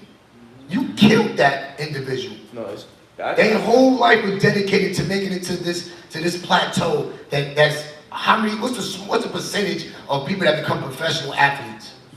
1%. It's 1%. So if you don't make that 1%, then you basically send your child up to say, "I'm a failure." Yeah. Cause you don't give them anything else. You know, so crazy. I speak volume with that just personally, just playing basketball. Yeah. That's all I knew. All I knew was basketball. I want the school kid. I was getting C's. I was a C average student. C's, and then I get B's in all the easy classes. And then I get A's. I remember passing a semester in high school, geometry, straight off a copy of papers. I didn't do no thinking. I went home confident, knowing that I'm gonna wake up in the morning and copy the paper the next day. Confident, not like, damn, I hope you let me copy it the next one. No, I knew he was gonna copy it. Because the whole class passed that semester, the 2 semesters straight. Literally, 2 semesters straight, just off copy. Literally. But I'm saying to say that's all I knew, was basketball. I wouldn't fill in my mind with anything else. I like the research and all that stuff, but I wasn't really like sitting there taking my time and get myself to understand it. I only did it one time and I seen the benefit of it. But but I had to get, hey, I was like, man, I'm not retaking no math class again. I'm listen. But I'm saying that to say literally, like I literally didn't know nothing besides basketball. You see that? My mom didn't push me to play sports. She wanted me to get booked. She said, church, God, school, then family. Family meaning like, you wanted to have your own family, wife, kids. That's what she meant. But I'm like, she said that. But she want like home, because she's working all the time. So she ain't there to make sure I'm doing what I gotta do. But I'm there only having that. So if after that, I'm thinking that while I'm in school, I'm like, damn. I don't get no college offers. Damn, if I break my leg, damn, what am I gonna do? And I had no skills of anything else. I had no knowledge of anything else, but just how to bounce a ball and throw it in the hoop. And stay disciplined in that. So if you don't do nothing like that, what you think? I'm thinking, damn, am I gonna be working at Publix? That's a supermarket in Miami. Damn, am I gonna be working at Publix? Oh, one of them cats. Damn, flipping signs? What am I gonna do? I don't like nothing else. You're the Liberty Tax Man. A Liberty Tax Man? Like, if you are the Liberty Tax Man, it's not, we're not, but the point that we're bringing out is that, you know, you're not, the scriptures say train up a child the way he should go. Right? Now, what are you training them up in? Something that they're not going to be successful in, something that if they don't obtain it, right? If they don't obtain that vision of being at NFL, NBA, what's the other, MLB, then their life is a failure. Then now I gotta spin signs, or now I gotta find a way. I'm 25 years old and I never thought about what I should do. You know, I had no vision outside of this game, because this is what you sacrifice your child to do. Right, and you know, so crazy with that, I can speak on somebody else's story. the dude that taught me how to play basketball, his son, you know, his son's not dumb though, but he force fed him basketball so much. He went to the school. He asked the school during PE, can I stand by the gate and have my son train and work out? That's how hard he was trying to push his son to play basketball in the league. And his son disdained basketball after that. Didn't want to play basketball. As soon as he got grown, moved out with his girl, stopped playing ball, and then later he realized he should have been playing because he could have been doing good, but because he made his son want to be defiant toward him because he was so hard. He provoked his child. You know, he provoked not his children to wrath. Yes. He provoked his child to wrath because of how hard he was, and there was no balance. You know, there was no love, no gentleness, right? It was just hard. And he cared about his son. It's just that he was so hard that he didn't know how to show the other half of it, which was what? Gentleness and tenderness. And, you know, you sacrifice your kids when you don't want to learn certain qualities that have to be instilled in you as a man and then as a woman. You sacrificing your children like that when you don't want to learn patience, when you don't want to learn humility, when you don't want to learn love, when you don't want to learn kindness, when you don't want to learn, hey, I need to be a humble, meek wife. I need to be a disciplined, right? Obedient to Christ, right? Husband. When you don't want to learn these qualities, then you make life hard for your kids, or for future kids, or for a future family, or just for the brothers and sisters around you. Right? You want to make your life easier. Discipline yourself. You know, don't let them pass through that fire. The fire of the left-hand side. Put them on the right-hand side of the Lord. Right? Put yourself on the right-hand side of the Lord. You know, but let's get back to the reading, because we can. You got the hand up? Yeah. Go ahead. No, go ahead. I was just thinking about the same thing with the child sacrifices in sports, but like on the girls' side of it. Right. But like their wardrobe, the attire, where cheerleaders, volleyball, like a sense of track. being overseen Not over, it is. It's like Little it's ages. crazy. In Walmart the other day, and she was with her dad, which it shocked me or whatever, but this girl was in the store. She was a swimmer because she had a bathing suit on, just a bathing suit, nothing else. Walking around the store in some flip flops, and she was with her dad, and her cheeks was out.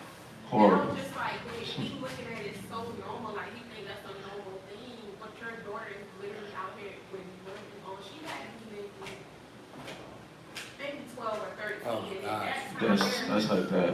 It's crazy. it was shocking, but because I had never seen it to that extent before. Even growing up in school, it's more of a white girl thing, but the sisters, the young black girls, Israelite girls, they're more fixated on how they look and who they can, but that's Yeah, the women. girl version of it. Yeah, you know, I'm glad you pointed that out, because that is what they do with the cheerleading and the swimming and the track and field, and besides that's volleyball, soccer, gymnastics, shoot, even a sport like softball, they're wearing tight apparel, you know, all those different things, you know, it's like you're sacrificing your children to do what? Relive your youth? Try to claim something that you didn't get when you was young? You know, and even with these sororities and these fraternities, sacrificing your kids and that. You know, you give them to Greek gods, right? And mythology, and they fall into Greek, and they doing all this homosexual things in the back, right? I'm an alpha because my mama was an alpha. Yeah. Right, and they come with all that weird stuff. Go ahead, Lasha Barnett. So I have a question on track and field because I'm in the process of joining the track and field team for my college. What are some things I can wear? Because I'm not trying to, wear weird. Well, What do you think I should just not do it? well, that's a decision you have to make. That's first and foremost, but you gotta ask them what's the rules of what you can and cannot wear, right? Because I know there's like Israelite sisters that go in the gym and they have these like dress type pants, not dress pants, but like skirts that's like righteous and it's like it's covered. But track is like a sport where you gotta like you damn gotta make yourself as light as possible and as free and aerodynamic as possible. So that I wouldn't know what type of apparel, but I mean, workout sense, I know that there's a workout apparel, but I wouldn't be able to say for a track and field type of thing. But that's a decision you would have to make. Oh yeah, I would say, I ran track in college. You gonna wear what they gonna tell you. Right. So there's no switching it to what you would like. I'm So being free. all right. So you have to see.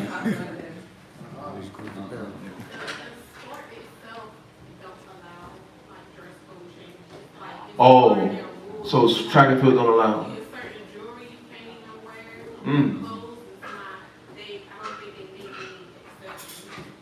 Wow. That's crazy. Yeah, so, cause, right, but track and field is like, that's one of the sports, you gotta be aerodynamic.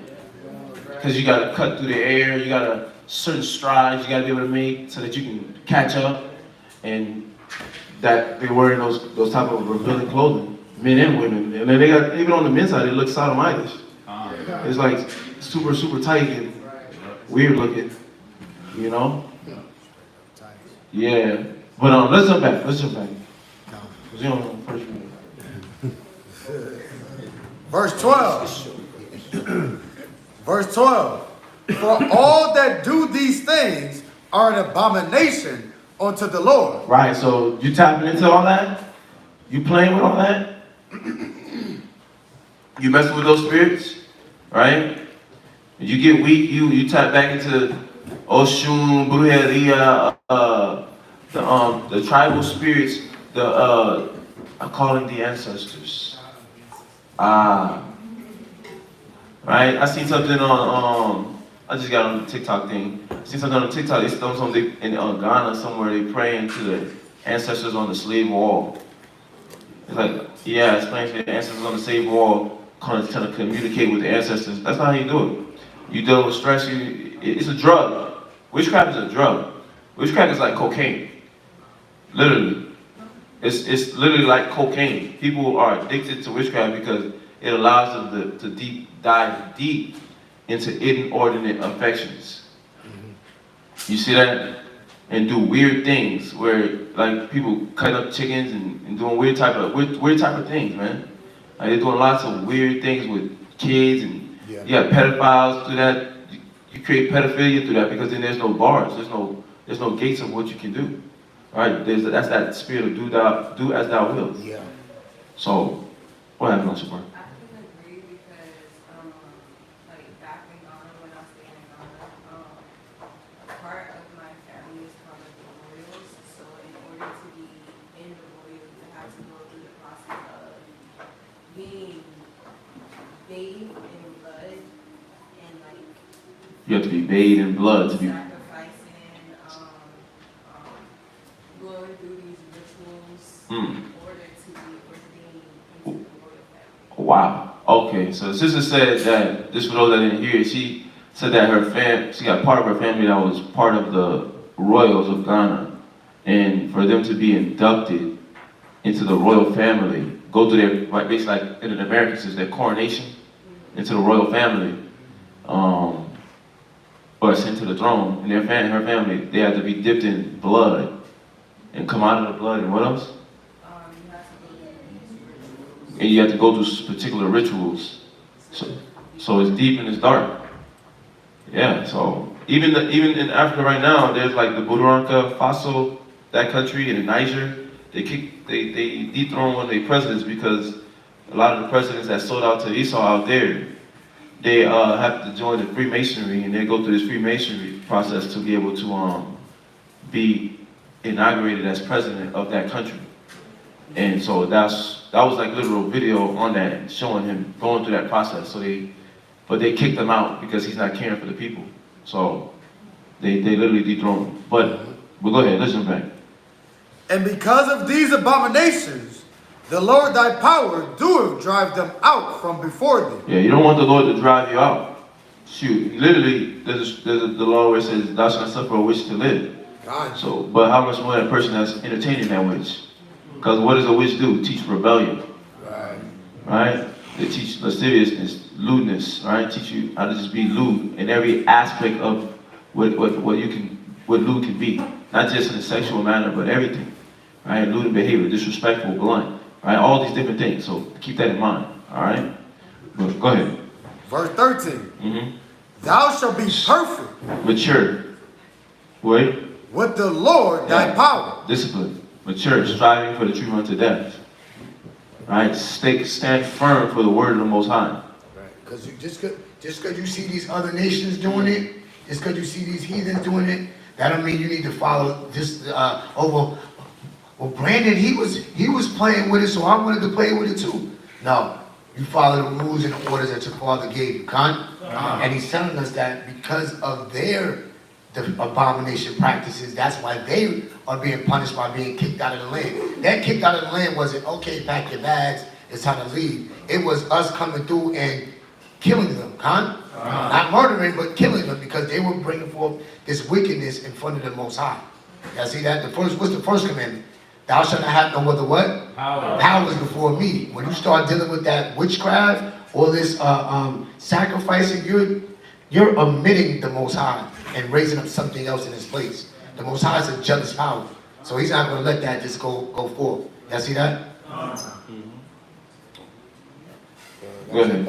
Yeah, 14, man. Verse 14. For these nations which thou shalt possess, hearken unto observers of times, and diviners. But as for thee, the Lord thy power have not suffered thee so to do. Yeah, he ain't allowing you to. Not going to allow you to do that. So that's why a witch was not suffered to live. Because that teaches a high level of rebelliousness. rebelliousness. So next reader.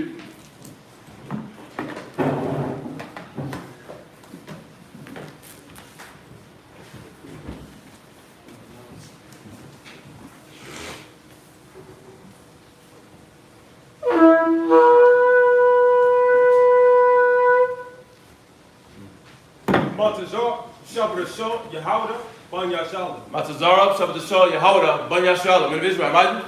Barak. Yahweh Shemiah Shabbat Thon. Yahweh Shemiah Shabbat. Yes, you did. You got it, yeah. Oh, yeah. Thank you. Put your hand.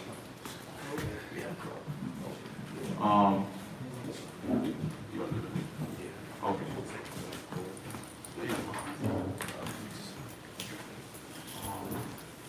Okay, Ash.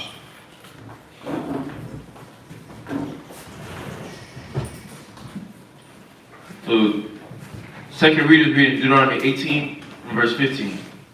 Deuteronomy chapter 18, verse 15. All right? Deuteronomy chapter 18 and verse 15. Through chapter 19 and 6. So Deuteronomy chapter 18, verse 15 through Deuteronomy chapter 19, verse 6. All right? Go ahead.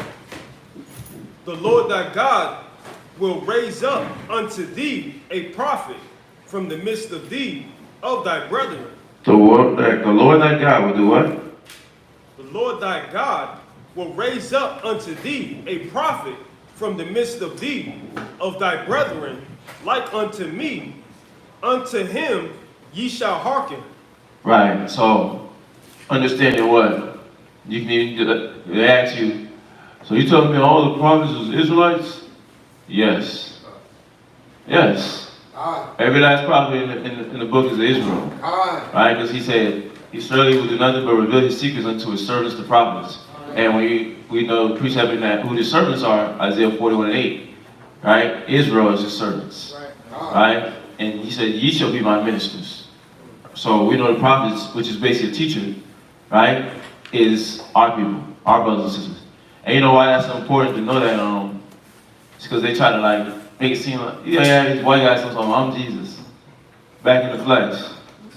Right? God made me, God showed me a dream. Right? These guys try to come like that. Now we know we had Most High dealt with nations at different levels, but everything that we need to know about from a dream that happened was already been written in here. Right? It's already been written. Nebuchadnezzar already had his dream, and Daniel already decoded the dream. We ain't no more nations coming around with these different dreams that so-called have it. Right? But we know our teachers coming from where? The word, the truth, and they're Israelites. From among, he says, from among thy brethren, your people. So, read. According to all that thou desirest of the Lord thy God in Horeb, in the day of the assembly, saying, let me not hear again the voice of the Lord my God.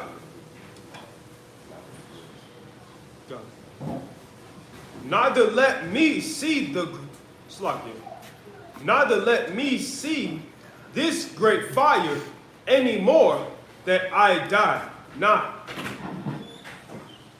Verse 17.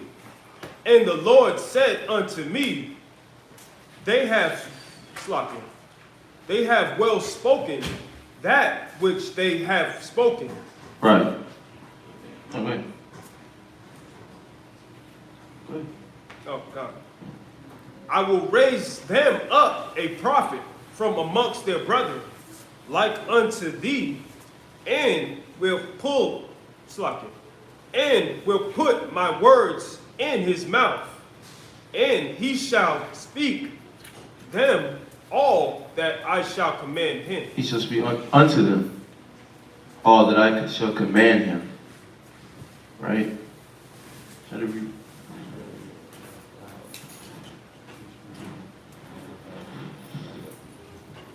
God. And it shall come to pass that whatsoever will not hearken unto my words, which he shall speak in my name, I will require of him. But the prophet which shall presume to speak a word in my name, which I have not commanded him to speak. And you know why that part's important? Because your people is going to be the one that's going to be the prophets, right?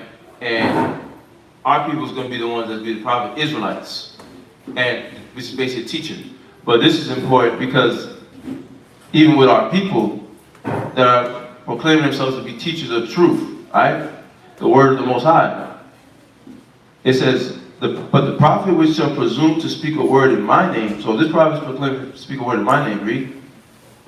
Or that shall speak. No. Which I what? Oh, which I have not commanded him. Which I have not commanded him to speak. Think about it. If somebody don't come according to this word, so somebody's opening their mouth and talking to you about a specific topic, right? They're talking to you, oh, Christ died for everybody. They're trying to teach you. They're proclaiming themselves to be a teacher. John 3:16, Christ didn't die for just one nation of people. He cried for the whole world, right? What's another one? Who Christ came for? When they try to teach you all these different doctrines on what love is, what signifies marriage, what signifies family, what signifies, all these different things that they try to teach us in the world that we know goes contrary to the Bible. He says, if you speak a word which I have not commanded to him, read. Or that shall speak in the name of other gods, even that prophet shall die. Now we know what Most High, he's taking his time with us, being graceful, hopeful that person changed from their wrong. But we understand this. This is what he really wants to understand. This is what I really wanted to point out of this, that the person has to make sure to speak it has to come out of the word, or the Most High ain't with it. They have to be able to show you in the word, or the Most High was not aligned with what they're saying. Right? You got to go, thus saith the Lord. Right? The word has to be the first. It has to be the apple of the eye. Because people can what? He says, let God be true and every man a liar. So we have to go, thus saith the Lord. What the Lord says, that's what goes. So we have to, and I know it's a transition, but it's like we have to align our minds with the word of God. And it takes time to transition yourself to these different tiers of learning to understand the truth, because it's a life-changing event. And that's what we're going through, life-changing events. But don't wrestle with it. Just accept it. Because all the words of the Lord are exceeding good. Right? They all have their purpose in how it's going to help you become this righteous man and this righteous sister. So don't fight against the process. Alright? Come. Go ahead. Come. Verse 22. When a prophet speaketh in the name of the Lord, Verse 21. Oh, God. Yeah. You gotta make sure you read loud. That's not the loudest you can read. You can read louder than that. I heard you read loud. Just read. Yeah. Shout at everybody. Verse 21. And if thou say in thy heart, how shall we know the word which the Lord hath not spoken? When a prophet speaketh in the name of the Lord, if the thing follow not, nor come to pass, that is the thing which the Lord hath not spoken. But the prophet hath spoken it presumptuously. Thou shalt not be afraid of him. Right, he spoke of himself. He was speaking from his own heart, right? His own will, with his own intention. But wasn't from the Spirit of the Lord. And we know the Spirit of the Lord is what today? The Word. Right? And we have to be in the Word. John 6:63. It is the Spirit that quickeneth. The flesh profited nothing. The words that I speak to you, they are spirit, they are life. So the Word has got to be the one that we establish our understanding on. Whether somebody's telling us something that's based off of the truth of the Most High or the falseness of the world. All right? The false ideology of the world. Read on. Deuteronomy chapter 19, verse 1. Mm-hmm. When the Lord thy God hath cut off the nations whose land the Lord thy God giveth thee, and thy success, and thou succeedest them, and dwell in the cities and in their houses.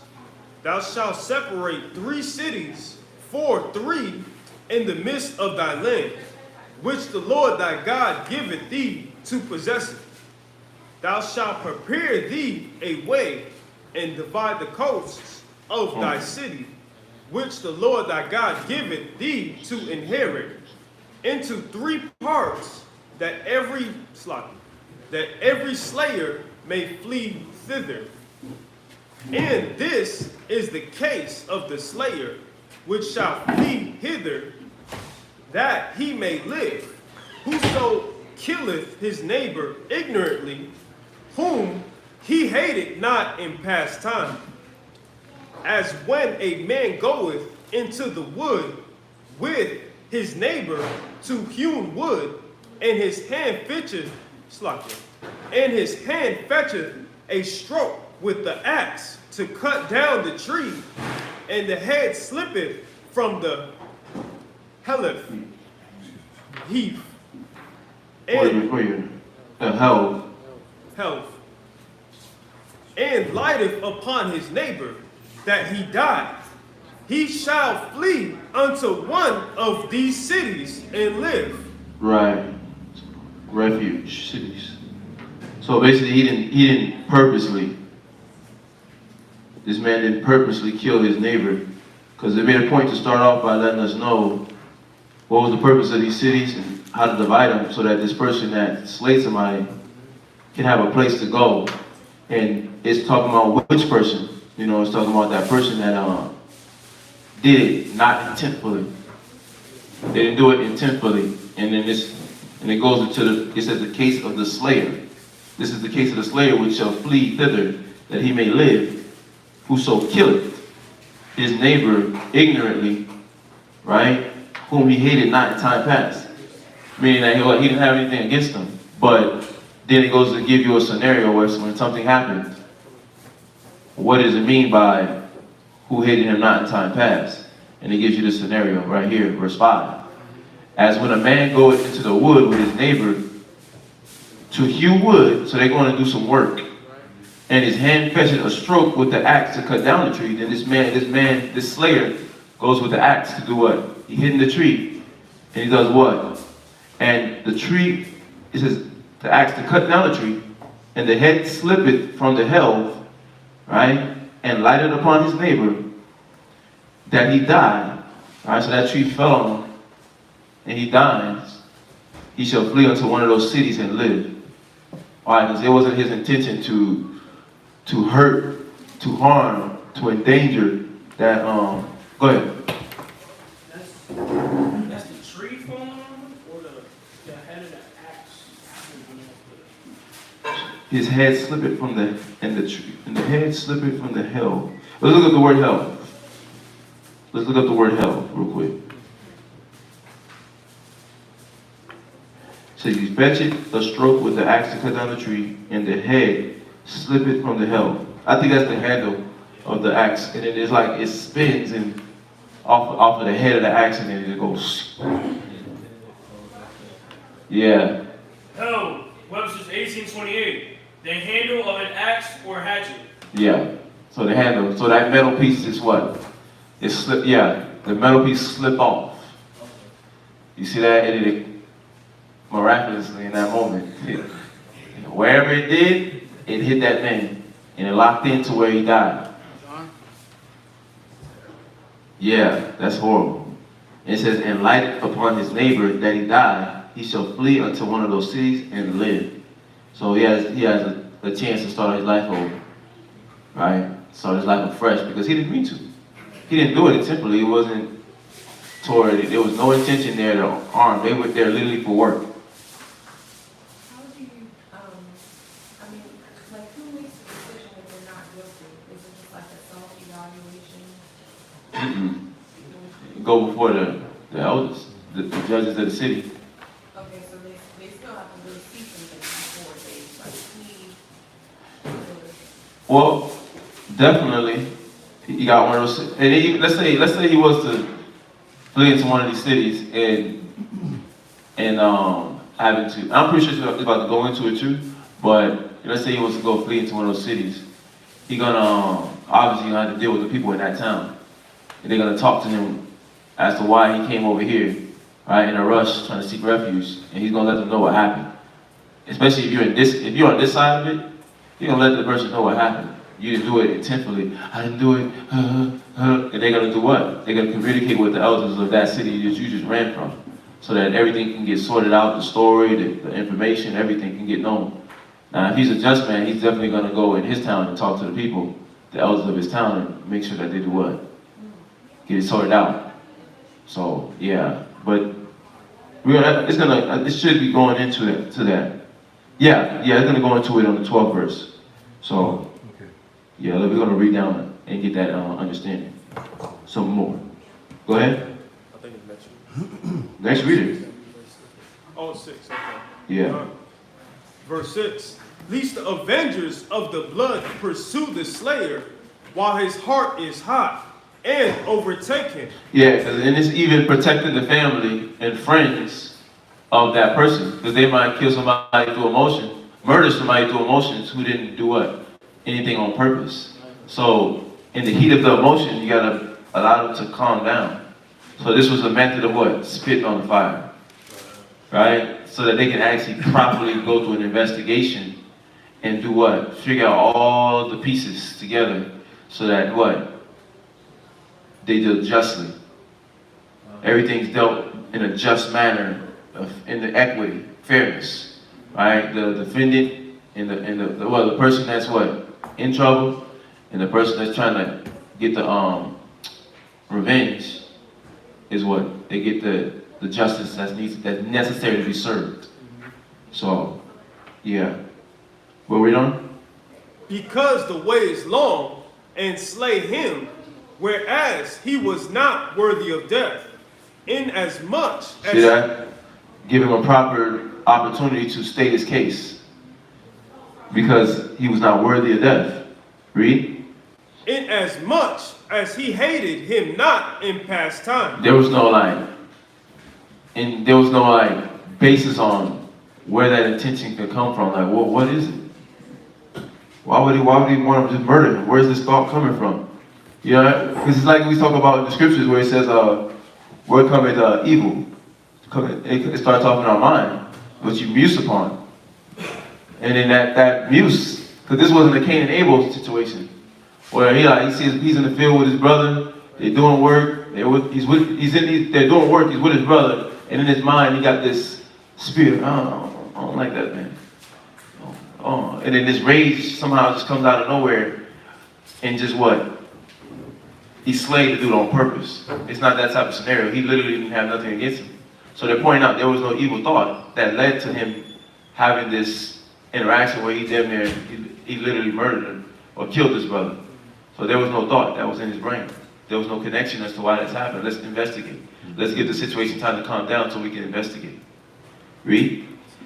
Oh, that was the last 6. Oh, okay, let's move. Next reading. Oh wow. Now it's gonna, let's see.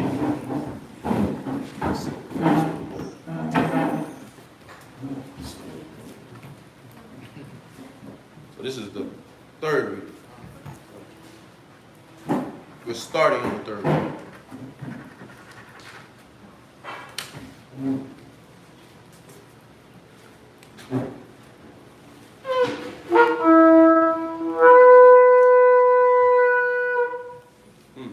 Let me do that again. I ain't like the ending.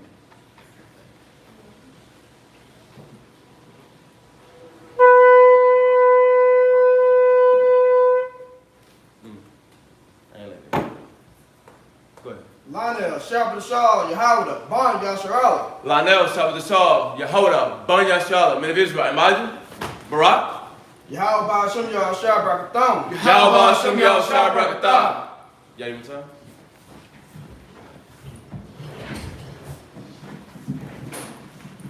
So what we realize, what we're reading right here is how to do a proper investigation, right? So we see, going through all the investigation process, right? Figuring out all the details, gun shells, what's the point, what's the intent? It's a term I'm looking for that they use. Like, when they're dealing with what's the intention? There's no probable cause for murder, like, it's a term. it's a term that they use when they're trying to figure out was there some sort of intention, motive. They trying to. It's such a simple word that went over my head, but they're looking for the motive. This gives time to look for the motive, and that's why it's reiterated twice that in this instance, what happened in this moment with this situation, there was no motive. Whom he hated not in time past. There was no motive for him to kill him. There was no evil thought, right? No premeditation.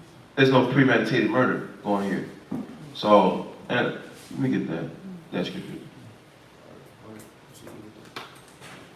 That's Mark 6. So I think it's Mark 6. Mark chapter 6. No, it's somewhere. Mark. Hold on, I just want to give y'all this verse because I keep quoting it. I keep quoting it. I don't want to just keep quoting it. Mark 7:21. Mark 7:21. Go ahead. Mark chapter 7, verse 21. Because any of these could be motives to murder somebody. Read. For from within, out of the heart of man, Out of the mind of a man. Read. proceed evil thoughts. And that's why they kept saying, whom he hated not in time past. There was no motive. There was no intention. There was no premeditation. Read. Adulteries. Right? He wasn't messing with nobody, this guy's woman. Read. Fornications. Right? He wasn't fornicating with some chick that a sister that he was trying to deal with. Right? Or spiritually fornicating. He went out the spirit to where pride or ego or something came up. Or the brother checked him the other week, and now he upset because he got checked, but the check was in the spirit, and then now he looking at you with the evil eye. Right? Read. Murders. Murders. Right? He ain't had a murderous spirit on him. He ain't known to be a murderer. Read. Theft. Right? He ain't a thief. And I don't know the history of that. Read.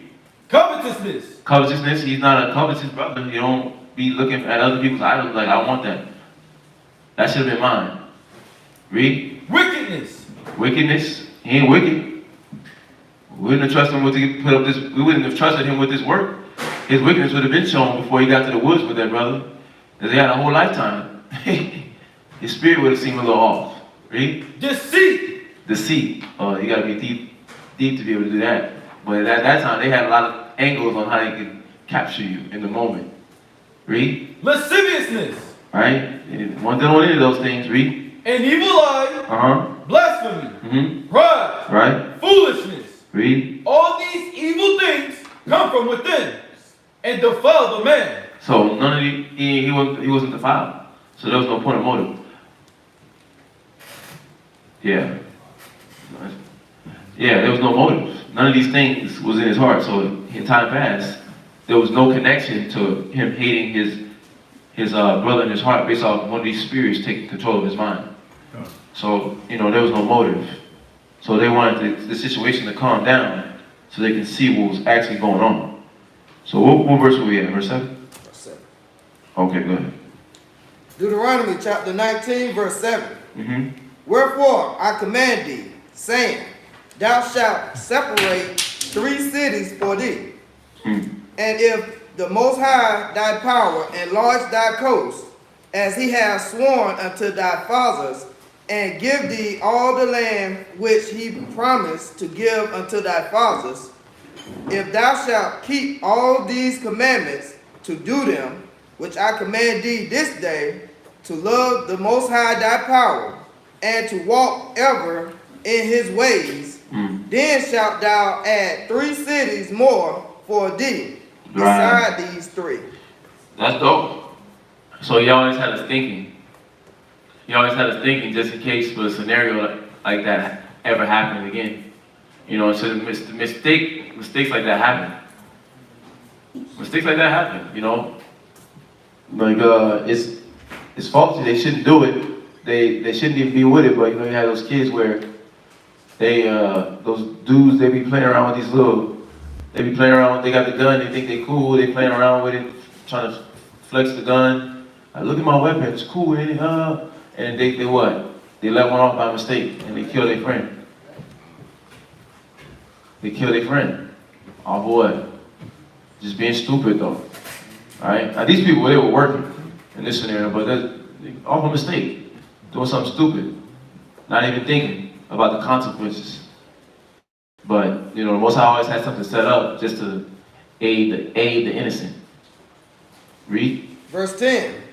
That innocent blood be not shed in thy land. Because that's the whole purpose. He don't take no pleasure in the death. Right? He don't take no pleasure in our death. He made us so that we can live forever. Right? And if he made us to live forever, he don't want us to die, especially somebody innocent who didn't do no wrong. So he's definitely trying to make sure he set things up to where like they can actually get through the times and figure out the actual situation. Read. Which the Most High thy power giveth thee for an inheritance, and so blood be upon thee. Verse 11.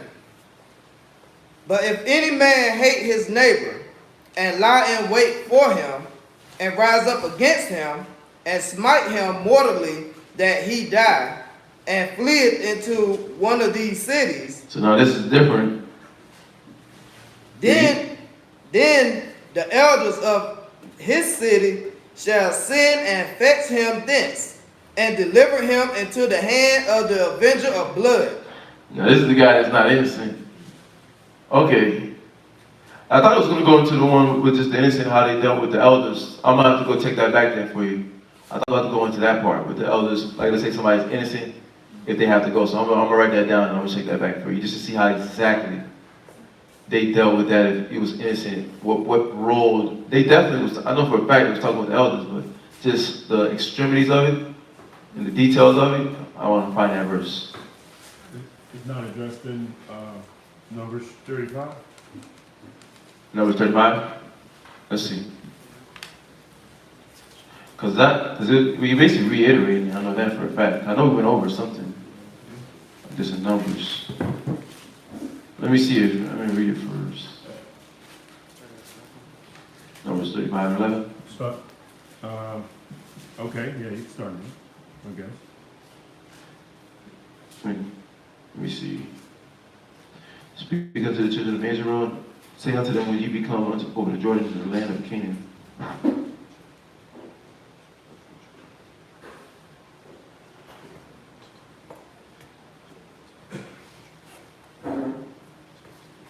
Go ahead. Read 11 to 12. It was verse 24? Done. You said 35? Hold on. No, 20, 12. 11 to 12 gives you the answer too. Chapter 35? Chapter 35. All right, gone. Numbers, chapter 35, verse 11. Then ye shall appoint you cities to be cities of refuge. Right. Okay. That the slayer may flee to them. And this is talking about that innocent individual right now. Read. Which killeth any persons at unaware. So no motive. And we went over the things that can be possible motives when we went about the evil thoughts, the Mark 7:21. But there was no motive, so he did it by mistake. Read. And they shall be unto you cities of refuge from the avenger. Right. So refuge from the avenger, the person that's like the family, the friends that cared about this individual, they're hot-headed at the moment. They're not thinking about reasoning. The godly reasoning is not jumping in their mind. So right now, they're hot. So you have to have this city of refuge so we can actually figure out what's going on. Because the Most High don't want them to have hate in their heart either. Right? You don't want them to mistakenly murder somebody and then they're in the wrong because they had the intent in their heart to murder you without even knowing the actual true cause.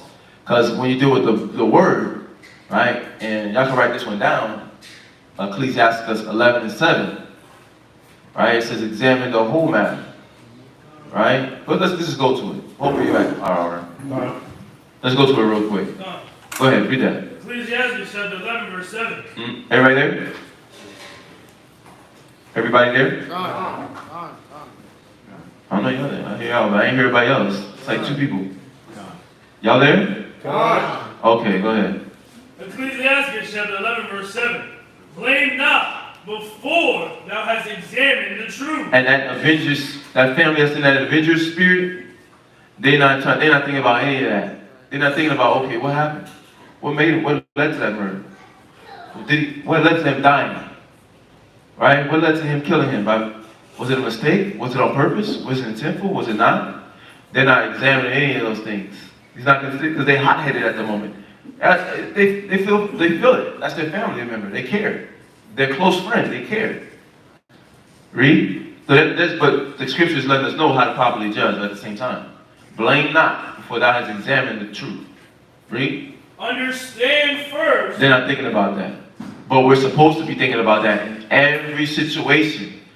Right? How do I know that? Read on. And then rebuke.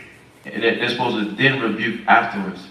Then you speak up on the situation afterwards. But the Most High tells us in Ecclesiastes 5 and 15, be not ignorant of anything in a great or small matter. Right? So we're supposed to examine every little detail on everything. Marriage, kids, friends, family, everything's supposed to be an examination process. Everything's supposed to be almost like an investigation to make sure what? That everything's clear as to what brought about this situation. So we can't allow emotions to enter in at any moment, is basically what the scriptures are saying. So that's why we can't blame not, but that's why we had to have the city of refuge, to protect the family from making the wrong move, and to protect the person from being murdered when he's innocent. Right? He did it unawares, didn't even know. They then axe swung, and then it flew off. So, but jump back to where you was at, Aaron, just to answer your question directly. This is the direct answer. Go ahead. That the manslayer die not until he stand before the congregation in judgment. You see that? So he had to stand before the congregation in judgment. So we had to wait and see what exactly was going to transpire, because he did it unaware. Let's see what else it says.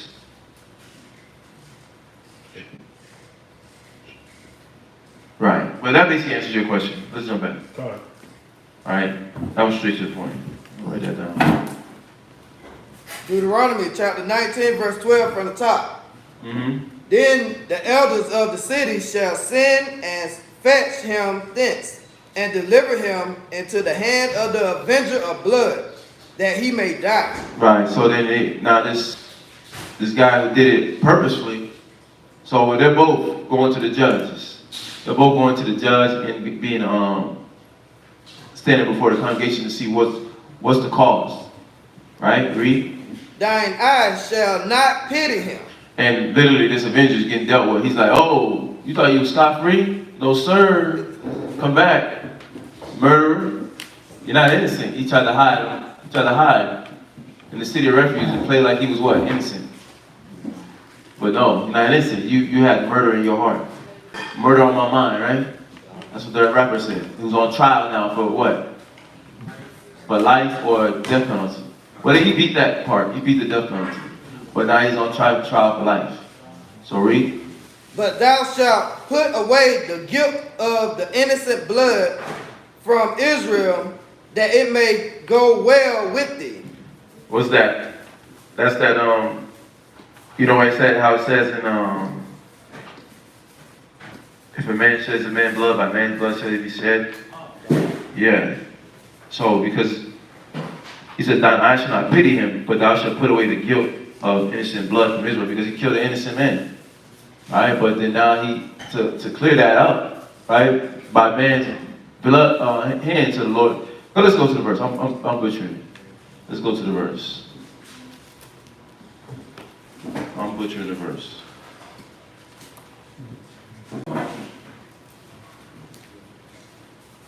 Shall the Lord require it?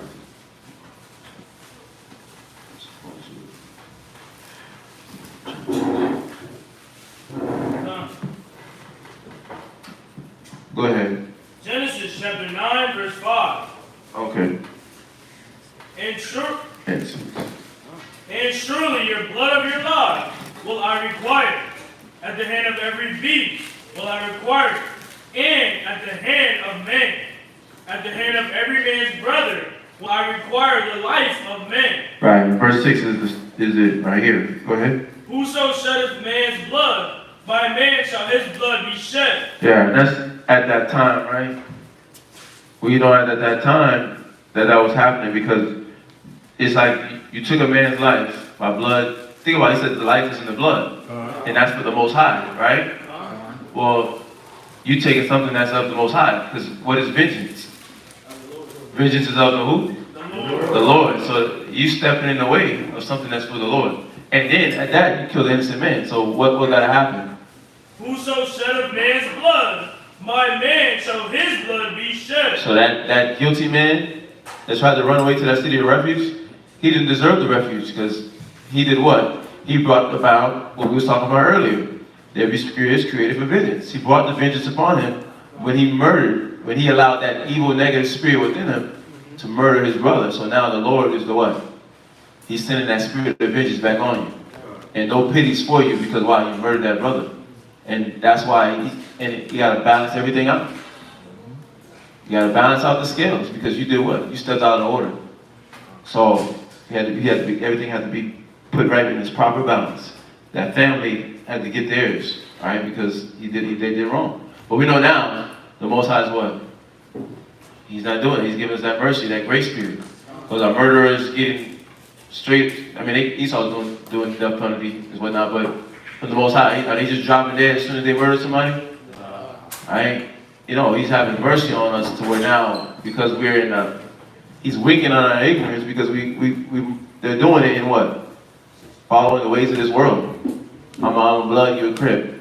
And then they want to do what? They're looking at the mafia movies, want to be like the mafia, and now we over here treating each other like trash, because my people are destroyed for lack of knowledge. But he's giving us this grace period through Christ dying for our sins to get correct. So we're not in this state now where we're like, he murdered my mom, and he had no probable cause. And then the cat's bringing them over, right? And they're not in the right, and murdering him. They're not in the right. Because why? The Most High is the one that's supposed to take care of that. So the Most High was sending that spirit. However you want to deal with that spirit, he's going to deal with that spirit, because vengeance is of the Lord. Because none of us should really be here. If Christ died, we all was going to get what that non-innocent man gets. So, right? No sin is above the other. So, but you can drop that. But I got that one, right? Right? No, yes? Okay. All right, let's go back to the reading. Verse 14. Thou shalt not remove thy neighbor's landmark, which they of old time have set in thine inheritance, which thou shalt inherit in the land that the Most High thy power giveth thee to possess it. Right, and we know Esau does that. You know, the Africans was doing that with Abraham and Jacob, but they reestablished it. They dug them wells right over again. It was theirs. That was their possession. So we'll read on. One witness shall not rise up against a man for any iniquity or for any sin, in any sin that he sinneth, at the mouth of 2 witnesses or at the mouth of 3 witnesses shall the matter be established. We always talk about that, right? I think we highlighted that the other day. Brings out the balance, so you see the full picture. So you see the full picture, so that the balance is brought to that counsel, to that judgment on how to move forward with the situation, right? Whatever it may be. But that's why the Most High says 2s and 3s, right? 2s and 3s, because everything the Most High is always about balance, right? You got the wisdom, I got the wisdom. Well, let's balance it out and let's come to he got the wisdom. Let's come to a declaration and an agreement on this one thing, on how we should move forward with this situation, right? So that we can deal just and equitable and in the spirit of righteousness. Read. Verse 16. If a false witness rise up against any man to testify against him that which is wrong, then both the men between whom the controversy is shall stand before the Lord, before the priests and the judges, which shall be in those days. Yeah, and because it's a big thing, because you think about it. At that time, a person's name meant something. They took value in their name and their family name and how they represented their family and things that they did, right? Yeah, this is defamation of character. So we have to go through the proper procedures to make sure everything is being dealt with the proper way. And that's why all this information, it says if a false witness rise up against any man, testify against him, that which is wrong. And he's wrong, you're defaming this man's name. So now we have to do what? We have to actually take you. It says, then both the men, they got to go before the priests, the judges, so that what? The Most High can deal with these individuals. Right? And we got to see, go to verse 18. Verse 18. And the judges shall make diligent inquisition. Right. A diligent search. They're searching hard and they're searching diligently to figure out what's actually going on, what's the actual truth of the matter. And that's why I like how it started off. It started off by letting us know that what? 2 to 3 witnesses got to be there. 2 to 3 witnesses have to be there so that they can figure out what's going on. Because the spirit gonna bring out. All right, but these 2 or 3 witnesses, they all have ability, they all have experience, knowledge, and understanding from the other scriptures on how to examine a man, his character, right, and the story, and then them knowing the people in the town, them knowing each other, walking with this individual, talking with this individual, being around his family. It's like you say, the priest, they say, get the love of the congregation. Well, you get the love of the congregation because you're trying to win them over, but then you also want to understand the person you're dealing with. Right.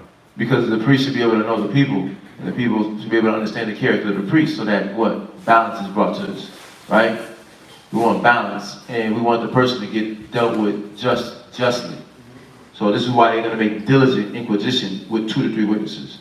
Read. And behold, if the witness be a false witness and have testified falsely against his brother. Remember, they defaming somebody's name, and the name meant something. Right? Because think about it. There's names that's been, excuse me. We speak about Jezebel in a what? Positive or negative? Negative. Right? To do what? Show people, our people, how not to tap into that spirit. We speak about Saul for what? Negative. Now, he had a time when he was right, but we talk about the balance of when he was right and when he was wrong. To show what? How he lived his life. Talk about Hezekiah, Manasseh, all these different individuals, Sarah, Ruth, all these different individuals on how they lived their life. Their name is being spoken of even now. So your name held a lot of weight. But if this person is falsely testifying against his brother, he's defaming his name amongst his people. And they're gonna look at him with shame. He don't want that. We don't want that. We shouldn't care. We shouldn't want those things in us, or our names to be spoken of in that fashion. Read. Verse 19. Then shall ye do unto him as he had thought to have done unto his brother.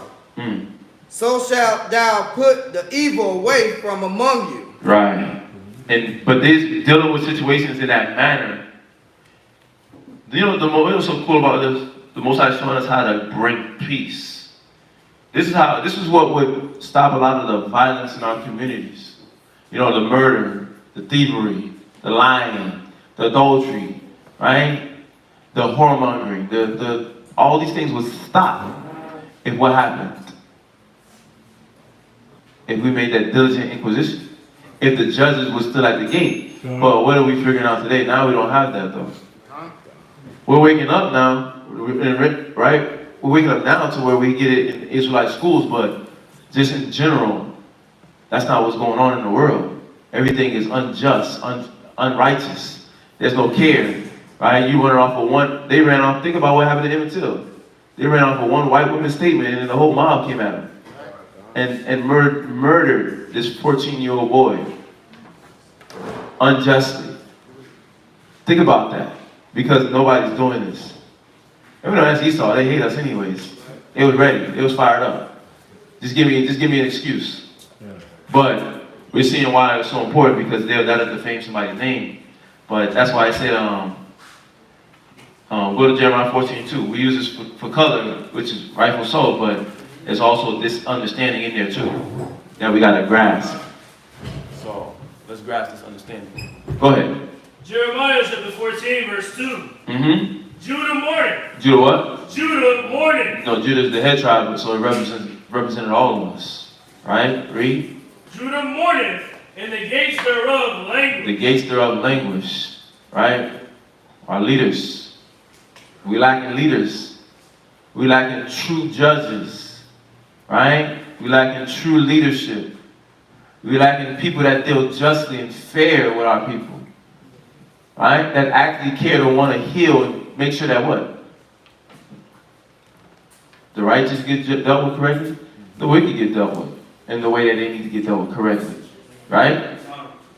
So we're actually missing that. And this is what would actually heal our communities.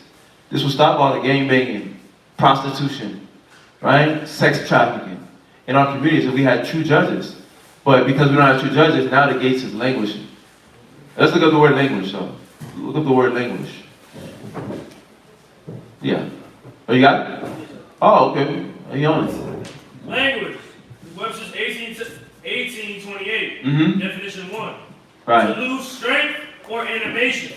To lose what? To lose strength or animation. To lose strength and animation. Think about our leaders, our elders now, the older men now. What are they doing? We said it, I think we said it yesterday or the day before yesterday. Right? They're in a bottle, in a corner, right? Sleeping somewhere on the floor, homeless. Right? For whatever reason, we know we got different reasons some people fall in hard times. But then there's others that do what? They give themselves into drugs. Right? They spend their money loosely. And they get into bad situations. They put themselves in bad situations. So our leaders have lost their strength. Our judges lost their strength. So now we have nobody standing at the gate. Right? We don't have those elders that are standing outside watching the kids and what they got going on. Who's talking to Mr. Johnson's son? Right? Who's that in the car talking to Lisa's daughter while she's at work? Nobody's doing that. Nobody's watching what's going on.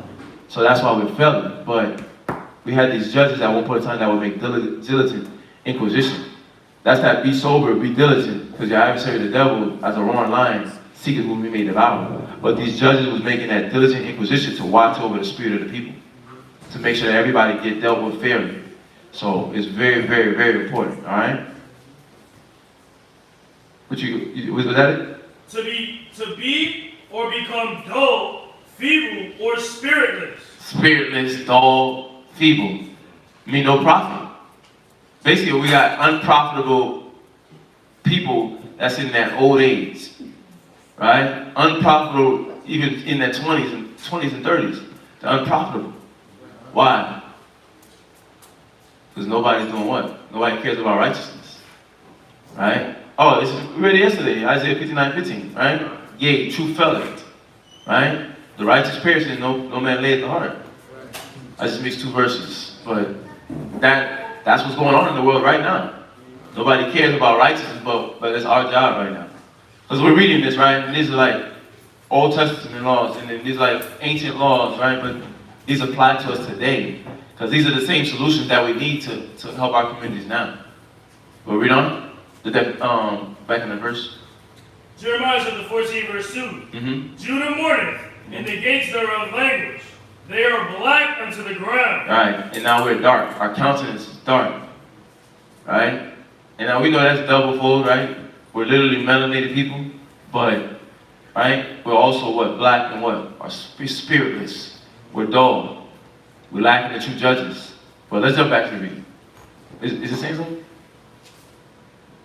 That was saying something? Or you was just looking? No, yeah, I was just looking. Oh, okay. Go ahead. Verse 20. And those which remain shall hear and fear, and shall henceforth commit no more any such evil among you. Right. So, and we're gonna go to that verse too. But that's the third reading. Let's go to the fourth. Yeah. Give me fourth.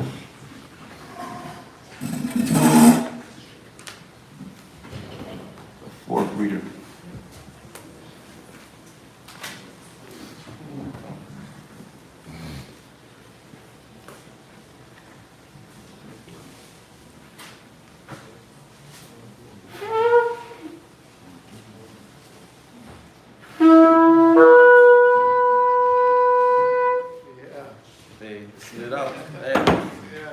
I did there. Natazak Kanakash, Show Yehovah, Banya Shalom. Natazak Kanachas of the show Yahweh, Banya Shalom. And of Israel, Elijah, Barak, Yehovah Bashim Yahushua Brakathum.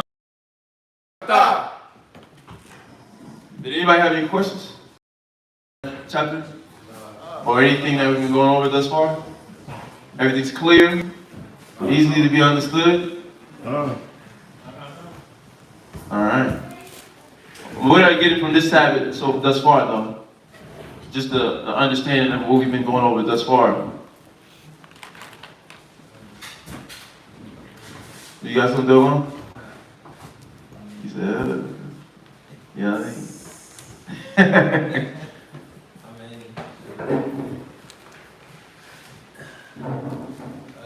I get that the Most High, the way the laws are set up, He wanted to teach us how to be merciful to our own people. Right. With the cities of refuge, basically to have a plan for all possible events and situations. So, yeah, that's pretty much it. Yeah, he taught us to be merciful, right, and to not immediately jump to whatever somebody said, and right, just follow the crowd. Yeah, no, I'm just trying to make sure y'all get the substance of it too. So that's it.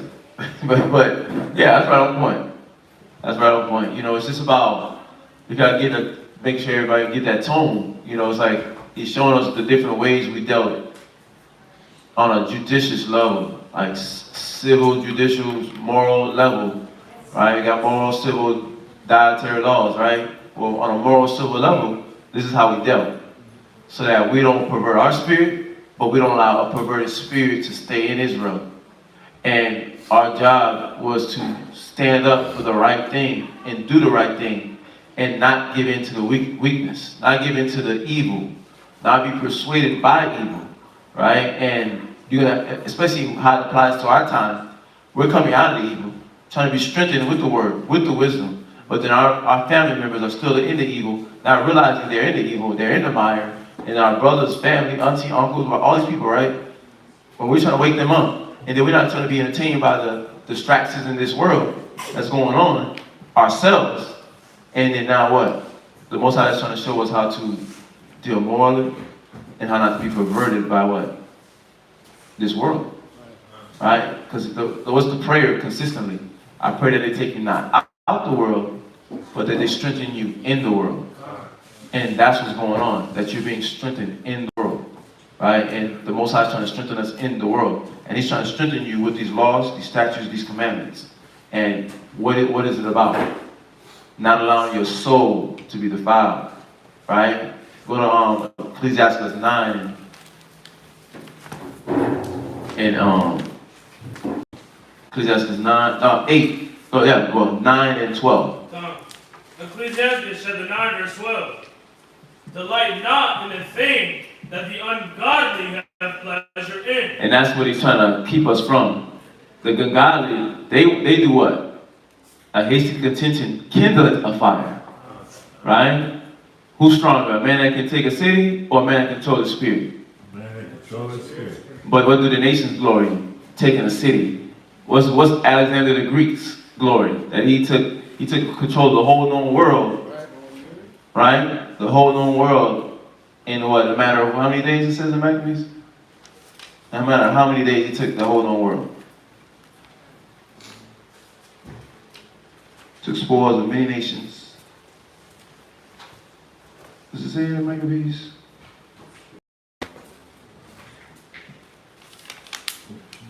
He brought many nations down. Well, you know, we know that he took control of the world, and he took it at a rapid pace. But that was where he gloried. But our glory is not supposed to be there. The heathens delight in those things, right? They delight in rioting, banqueting, lasciviousness, right? Lying, thievery, murder, right? Things gotten by unjust acts. They delight in those things, but the Most High is trying to teach us how to keep our spirit clear by keeping sin far out of the city. So, read on. But remember, they shall not go unpunished unto their... Can't forget. The evil people, the deceiver, and our people that's moving in that spirit, they're not gonna go unpunished to the grave. That's why we gotta fight to stay strong. Because the Most High always asks us this question.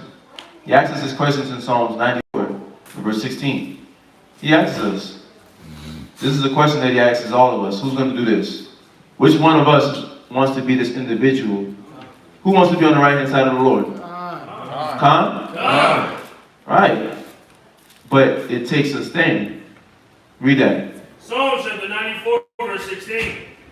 Who will rise up for me against the evildoers? And that's who the Most High is trying to get us to understand that we got to watch out for. That's what we fight against, the evildoers. But the Most High is saying, which one of you, which one of us are going to rise up? Which one of us is going to stand against that evildoer? Who's going to fight against them? Who's going to fight against the evil within themselves to help their people fight? Are we going to stand against that evil within us? Because we have to keep the morality of our people, right? And we have to keep our civilization going. But to keep our civilization going, our nation going, we have to keep our people civil with each other.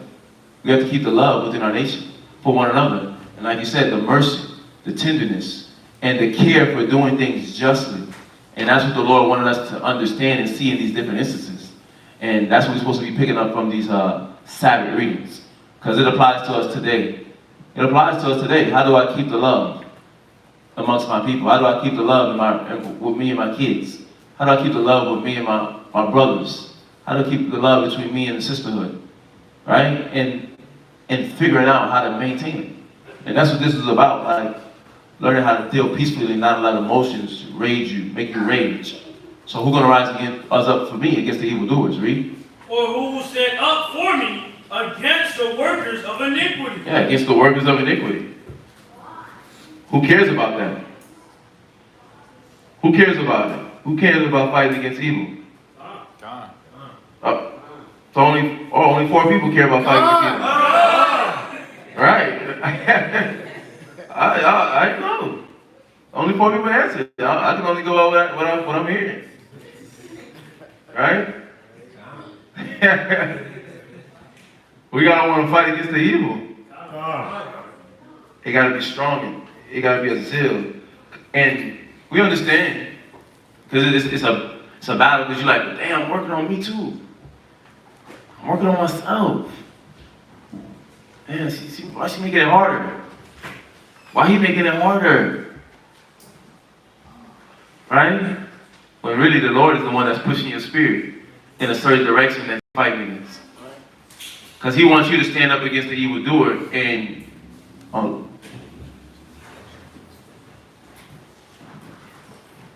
he wants you to stand up against the evildoer. And us first, right? Because we got to revenge our disobedience, right? And so that we can help the next man, the brother, the woman, the child. Because we need each other, right? We're connected, right? It says the spirit of the prophets is subject unto the prophets. Somebody get that scripture too. Kyle, I'm quoting it. It's in Corinthians. So I think it's 1 Corinthians 14. And then somebody else can do Deuteronomy 16, 19. Because this is why we have to stand up against the workers of iniquity. You got Deuteronomy, you got the Corinthians. Corinthians. Yeah, just read that real quick. Corinthians chapter 14, verse 32. And the spirits of the prophets are subject to the prophets. Right. Our spirits are subject to one another. So when we met, at this point, when we met, the Most High wanted us to meet each other. Everybody that you know right now, you know them for a reason. We're subject to one another. Because why? That's something we can learn from one another. Right? About love, about patience, about endurance, about long-suffering, about kindness. The Most High wants you to understand that we have to do what? We have to break past these spirits within us. We got to understand that we have to stand up. We can't play around with spirits. Right? And we got to understand that. And not just the grown-ups, but the kids. Right? We got to understand that too. The teenagers, right? We got to understand that. The young adults that's now stepping into that young adult stage. We got to understand that we got to stand up. You got to stand up. You have to be an example for your brothers, your sisters, and the people that you don't even know right now. Because your spirit is subject to that weak, that feeble individual that comes into the body, what you gonna teach him? What you gonna teach the teenager that comes in? What you gonna teach the 10-year-old that comes in? The 18-year-old, the 19, the 20-year-old that comes in? Your spirit is subject to that spirit. The Most High made you and that person run into each other, right? Y'all go to the same school for a reason, right? They cleave to you for a reason. But what reason do you want it to be? For weakness? Or do you want it to be for strength? Right? Our spirits are subject to each other, so we gotta be careful of what we're feeding off to each other.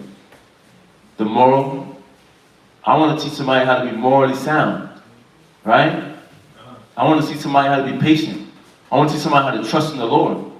I want to teach somebody how to uphold righteousness. So I can't play around with the spirits in me. I have to fight the spirit that's in me that wants to do what? Evil. That wants me to do what? Sin. That wants me to do what? Give into weakness. I have to fight it. So I have to understand that my spirit is subject to my brother and sister. So I have to watch what I'm feeding them. I have to watch what I'm feeding them. Read. That's it. That's it on yours. Go ahead. Deuteronomy chapter 16, verse 19. Thou shalt not rest judgment. But I have to clean myself up to a point where I stop resting judgment. But if I have an issue with something in a book, a requirement, a standard I'm supposed to be living by, then what's gonna happen? I'm gonna rest judgment. I'm gonna be the one wrestling with it. No. I ain't like them rice. No. You're gonna be wrestling with it. You're gonna feel some type of way because why? You don't agree with the Most High just yet. You're not ready to stand up against evil. Because you don't see that there's evil just yet, because your mind is still delighting in the things that the ungodly have pleasure in. You see that? You have to see that and bear witness to that within your spirit, that your mind delights in the things that ungodly have pleasure in, the way they live life. And you have to detach from that. Otherwise, you're going to wrestle with the judgment of the Lord. And what are you going to do? Because I said it best earlier, you're going to try to pass the buck. Right? And that's why we got to understand that our spirits is subject to each other. So when we having to fight to be this example, we don't want that weak brother or sister to what? Try to pass the buck on us. That's why you got to make sure you being strong. Because we want to be able to give them a strong example so they can look up at you like, I need help. Right. Were they finally ready to be humble? I need help. Help me. Help. All right, because I'm drowning, I'm falling. You want to be able to what? Give them strength. But what strength are you going to give them if you're not ready and willing to go through things? Right? Ready to endure hardness. Ready to break through spirits. Ready to fight yourself. Or are you just going to give yourself to Satan? So the Most High is looking for brothers and sisters, right? Young adults, teenagers, that's ready to do what? Not wrestle judgment. Not wrestle judgment. That means not twist it. And to get to this point where you don't twist judgment, you're fighting in your spirit to maintain righteousness. That's not rest judgment. That means you're not going to twist it, turn it, pervert it, right? Dilute it, make it fit your narrative. You're going to go by thus saith the Lord. And let's look up the word rest. For just those that haven't heard that word. I know that's an old English word. So, let's look up that word rest. But we have to fight. We got to stay pure. We got to really think about that, you know? I know we talk about the grown-ups and whatnot, but I definitely don't want to forget the teenagers and the kids that step into that young adult stage. Your spirit is subject to your parents. The Most High made your parents for a reason. So we have to walk with what? That spirit of honor thy father and honor thy mother. Right? We have to honor thy father and honor thy mother, and we got to make sure we work on the things within ourselves as young adults, 10-year-olds, 12-year-olds, 13, 14, 16, 17, 18, 19, 20, to be able to show the Most High that I love him, that I'm in allegiance with you, and then your parents that love and respect that the Most High told you to give them in order. Right? Because think about it. Everybody here that have parents are here. They sacrificing their life for what? For the Most High. right? And with a conscience toward the Most High, but to you, because they care about you. They love you. So read that definition. Rest, Webster's 1828. To twist. To what? To twist. So don't twist the judgment. Right? Don't twist the judgment. When your parents give you counsel, don't try to twist it in your head. They give you wisdom to do what? Teach you how to be a young man and a young lady. Right? Because when you think about a boy and a girl, what you think about? A kid. Somebody that don't get it. Somebody that don't understand what the Lord is doing for them.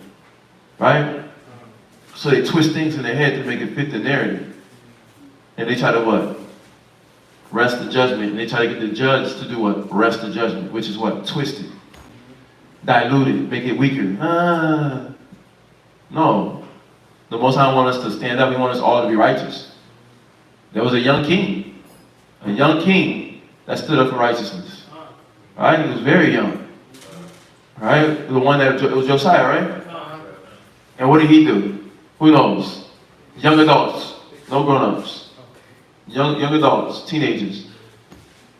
Young adults and teenagers. What the Most High, what did Josiah do? Who got it? Outside of Shanyama. Outside of Malachi. Oh, Malachi like he ain't know. What did he do? Okay. That's why we got to stay in the book. That's why we got to do what? We got to stay in the book. He reinstated the Bible. He restated the law of the Most High, because he knew that what? That was going to purify our nation. That was going to teach us how to morally, dietarily, civilly, right, live righteous. Right? That was going to teach us how to establish righteousness in our nation. So we have to make sure we do that within ourselves and get this word so that we can stand strong for the Most High. But read on. Was that on the definition? No, sir. Go ahead. Or extort by violence. Right, and that's high level. It's high level spirits. We don't want to go to that point. Read. To pull or force from by violent rigging or twisting. Come on, man. Come on, listen. Just. Alright, you're gonna have to give me $5, man. I ain't gonna tell Dad. Listen, give me 50, and I won't tell Dad what you did last summer. Do all my chores, and Papa won't know a thing. Okay. You don't want to do that. You don't want to be the blackmailer, and you don't want to have to put yourself in a position to be blackmailed. And then now judgment is being twisted, because then that's what? That's teaching rebellion, deception. We don't want to be those characters, right? And we're trying to come out of those characters, right? What else you had? Definition 3. To distort. To turn from truth.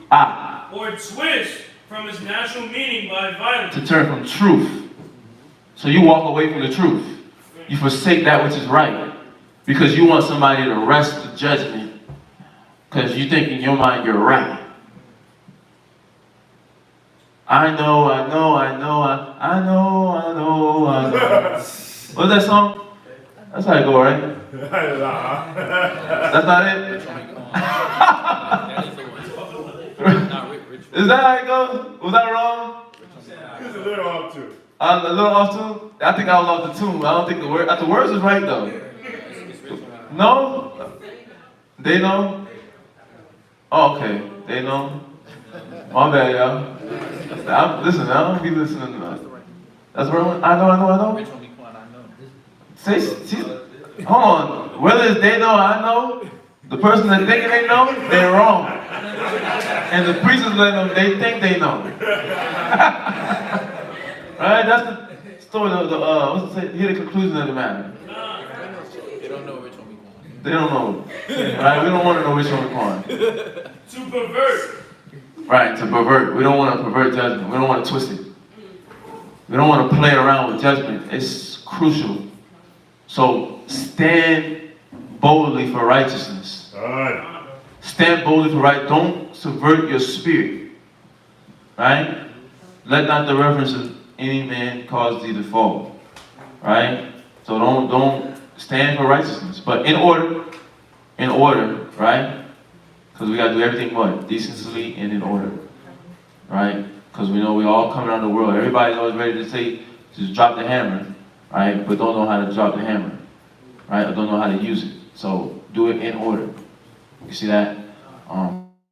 Figure out the order if you don't know. Right? So, but the key is in that, don't rush judgment. And read on. Thou shalt not respect persons. Right. The Most High don't want us to be like that, because then you're not gonna be able to. You're gonna turn from truth to unrighteousness, to falsehood. You don't want to be that character in the Most High's eyes, because He looks at that character as abominable. And none of us want to be that. I don't want to be that. Nobody here wants to be that. We're trying to come out of that because He was just looking at us as abominable. He was winking at our ignorance, but we was living our lifestyle in abomination. It was abominable life. It was beastly. So we're trying to change from that. Read. Neither take a gift. Yeah. Why? For a gift doeth blind the eyes of the wise. You hear that? Right? Don't do that. You don't want your eyes to be blinded to where now you don't see wisdom for wisdom, because you're trying to get the judgment and the wisdom wrestled, twisted, perverted. You don't want to be in that spirit. So stand for something righteous. Fight for something good. Stop chasing after your own pleasure and your own desire. Right? Fight for something righteous. Right? Somebody's rooting for you in heaven. I was saying this to the brothers in Hebrew Academy. And I was like, when you over there giving into that negative, right? Or you about ready to give into the negative. Let's say that. There's two things going on in heaven. There's the Yahushua. And there's the dang devil standing there. Look, yo, I got him at the tip of the scale. He about to fall off the cliff. She about to fall off the cliff. She about to go right back into that demon. He's about to go right back into that demon. I got him right at the cliff, right where I want him. Look at him. He don't care about you. She don't care about you. She's twisting. She's turning. She's ready to fall off. But your house like, no. Has he given up, y'all? He didn't fall. He just need a little help. He just need a little time. He's going to get it. She's going to get it. But you got to break through that part of you that's want to rest judgment. Because somebody's rooting for you. Satan wants your downfall, but Most High wants you to win. He wants you to win, and He wants you to grasp the concepts of the Bible and apply them in your life, and for it to be applicational knowledge. So help yourself allow the Most High to open the gateway for you to fight and become stronger. Because He's ready to hit you with that spark of humility. He's ready to hit you with that spark of understanding. He's ready to hit you with that spark of love. He's ready to hit you with that spark of trust in your house, right? He's ready. But we have to just lock in. Break past our logic, our judgment, our perception, our way of life. We have to break past those things. Because the gift perverted the heart. Right? We don't want that. But let's jump back to the reading. Let's jump back to the reading. Y'all get that? You got any questions on that? Okay. Go ahead. Deuteronomy chapter 19, verse 21. And thine eyes shall not pity, but life shall go for life. Oh, let's see. We're in Genesis, but it was right there. Go ahead. Eye for eye, tooth for tooth, hand for hand, foot for foot. And we know now what? Vengeance of the Lord. Right? Mercy. The Most High, the whole point of this law, we're supposed to be merciful. Considering. The Inquisition was you considering. And allowing compassion to come in. I don't want him to see this man lose his life. Right? Another man lost his life already. I don't want to see this brother lose his life too. Right? He already lost his pops. He already lost his moms. I don't want to see him lose his brother. Right? So we got to do what? We got to fight for righteousness. We got to retain this compassionate, caring nature and fight against the evil in us. You see that? So go ahead, read on. Deuteronomy 20, verse 1. When thou goest out to battle against thine enemies, right, and seest horses and chariots, and a people more than thou, be not afraid of them, for the Most High thy power is with thee. Right, you see that? He wants us to understand it about being courageable. courageable. Because all the things that we want in life, all the things that we need, he wants you to understand that you have to go to things to gain. You have to go to things to obtain it. Everything in life is not peaches and cream. You have to wrestle, and you have to prove to him that you deserve it. We have to prove to him that we deserve everything that we want, and that because of the things that we want, we're not going to go left to get it. I want to see if you're going to go left to get it. The tempter going to come tempt you. Not because I brought him on you, but your own lust brought him on you. I want to see if you're going to go left. Because I'm over here, Yahweh in my ear, Satan in my ear. I'm looking. What you going to do? What you going to do? Oh, you want control of your man that much, you gonna let your pride go? You gonna let your pride control you? You want that much control of your, you want to force feed the knowledge to your woman, oh, instead of doing what? Taking the time to find different methods, counseling about different methods, to get the help on how to deal with it. You want to force feed? Okay, let me see. Because you ain't doing it in the right spirit. You ain't doing it for me. You're doing it for your own selfish gain. Because you want the woman. Right? You just want to say you have a woman. Right? What you doing it for? I want to see why you're doing it. I'm watching you. Do you deserve this blessing? What you going to do with it when it comes? What mind? Right? How you going to benefit somebody else with what the Most High is, what you want from the Most High? Are you going to teach somebody how to have a righteous relationship? Are you going to teach somebody what you want with this kid? You going to teach somebody how to be a good parent? You got to think about those things, right? When we want certain things, we got to think about what's the purpose, what's the intent of me wanting that thing, or me telling myself I need that thing. I got to have this power. Power is a dangerous thing. It's a drug. It's one of the strongest drugs. Power. Because then you start to see things only from your eye, only your point of view. It's a dangerous thing to love that thing. Power. Right? So be careful with that mind. When you want to chase after something so much so you forget about the righteous steps you're supposed to take to obtain it. Let the Lord be the apple of your eye. Right? Don't let flesh. Flesh can do nothing for you. Flesh brings about death. Flesh rots away. Let the Lord do something for you. Let him fight for you. Read. For the Most High thy power is with thee. He wants you to understand you got to be courageous. I'm fighting for you right now. I'm going to uphold you right now in this area so that you can do what? Be able to fight for your people. I want y'all to have this land, but I need y'all, as y'all going to fight for this land, to be courageous. You see that? I need y'all to be courageous as you fight for this land. Read. Which brought thee up out of the land of Egypt. And it shall be, when ye are come nigh unto the battle, that the priest shall approach and speak unto the people, and shall say unto them, Hear, O Israel, ye approach this day unto battle against your enemies. Let not your heart faint. Fear not, and do not tremble. Neither be ye terrified because of them. For the Most High your power is he that goeth with you. And how we're supposed to look at this is at anxiousness. We were saying earlier, anxiousness, depression, fear, anxiety, of your fears of thinking that something's always going to go wrong. Right. Pessimism. Don't let pessimism come in to where you look at every situation negative, and now you're looking at things from a carnal perspective.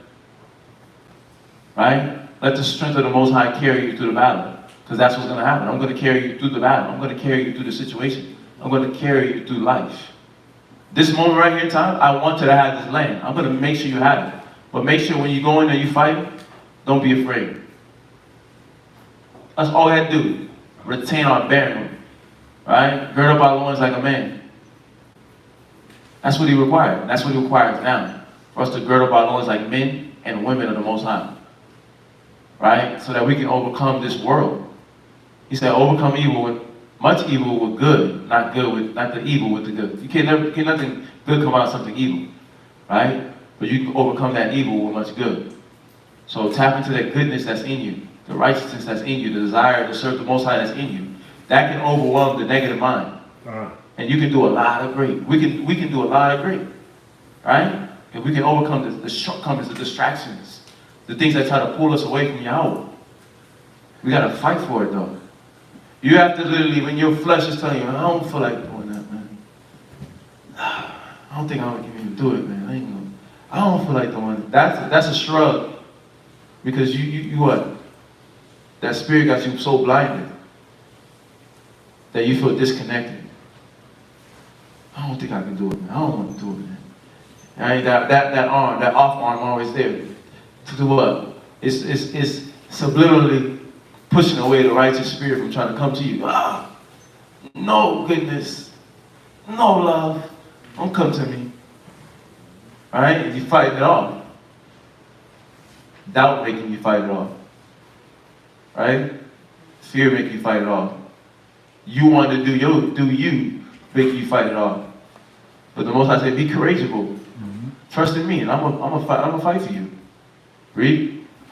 For the Most High your power is He that goeth with you to fight for you against your enemies. You see that? Who wants to see you fail right now in this time period? Because I know we read in history, they had a literal physical enemy standing right in front of them, wanting to see them fail. We have that, but they had one like literally, sword to sword. We know ours is being diabolical behind the TV screen. Right? Behind the curtains right now. But who's wanting to see you fail right now in your life where Esau ain't in your house, right? Elam ain't in your house, Muslims ain't in your house. But who's wanting to see you fail right now? Go ahead, Aaron. Your flesh.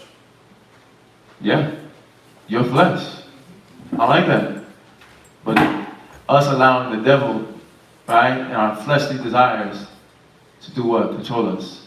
Because the devil just presents what you battle with. So I like that you said that. Your flesh. Your flesh is the enemy. Right?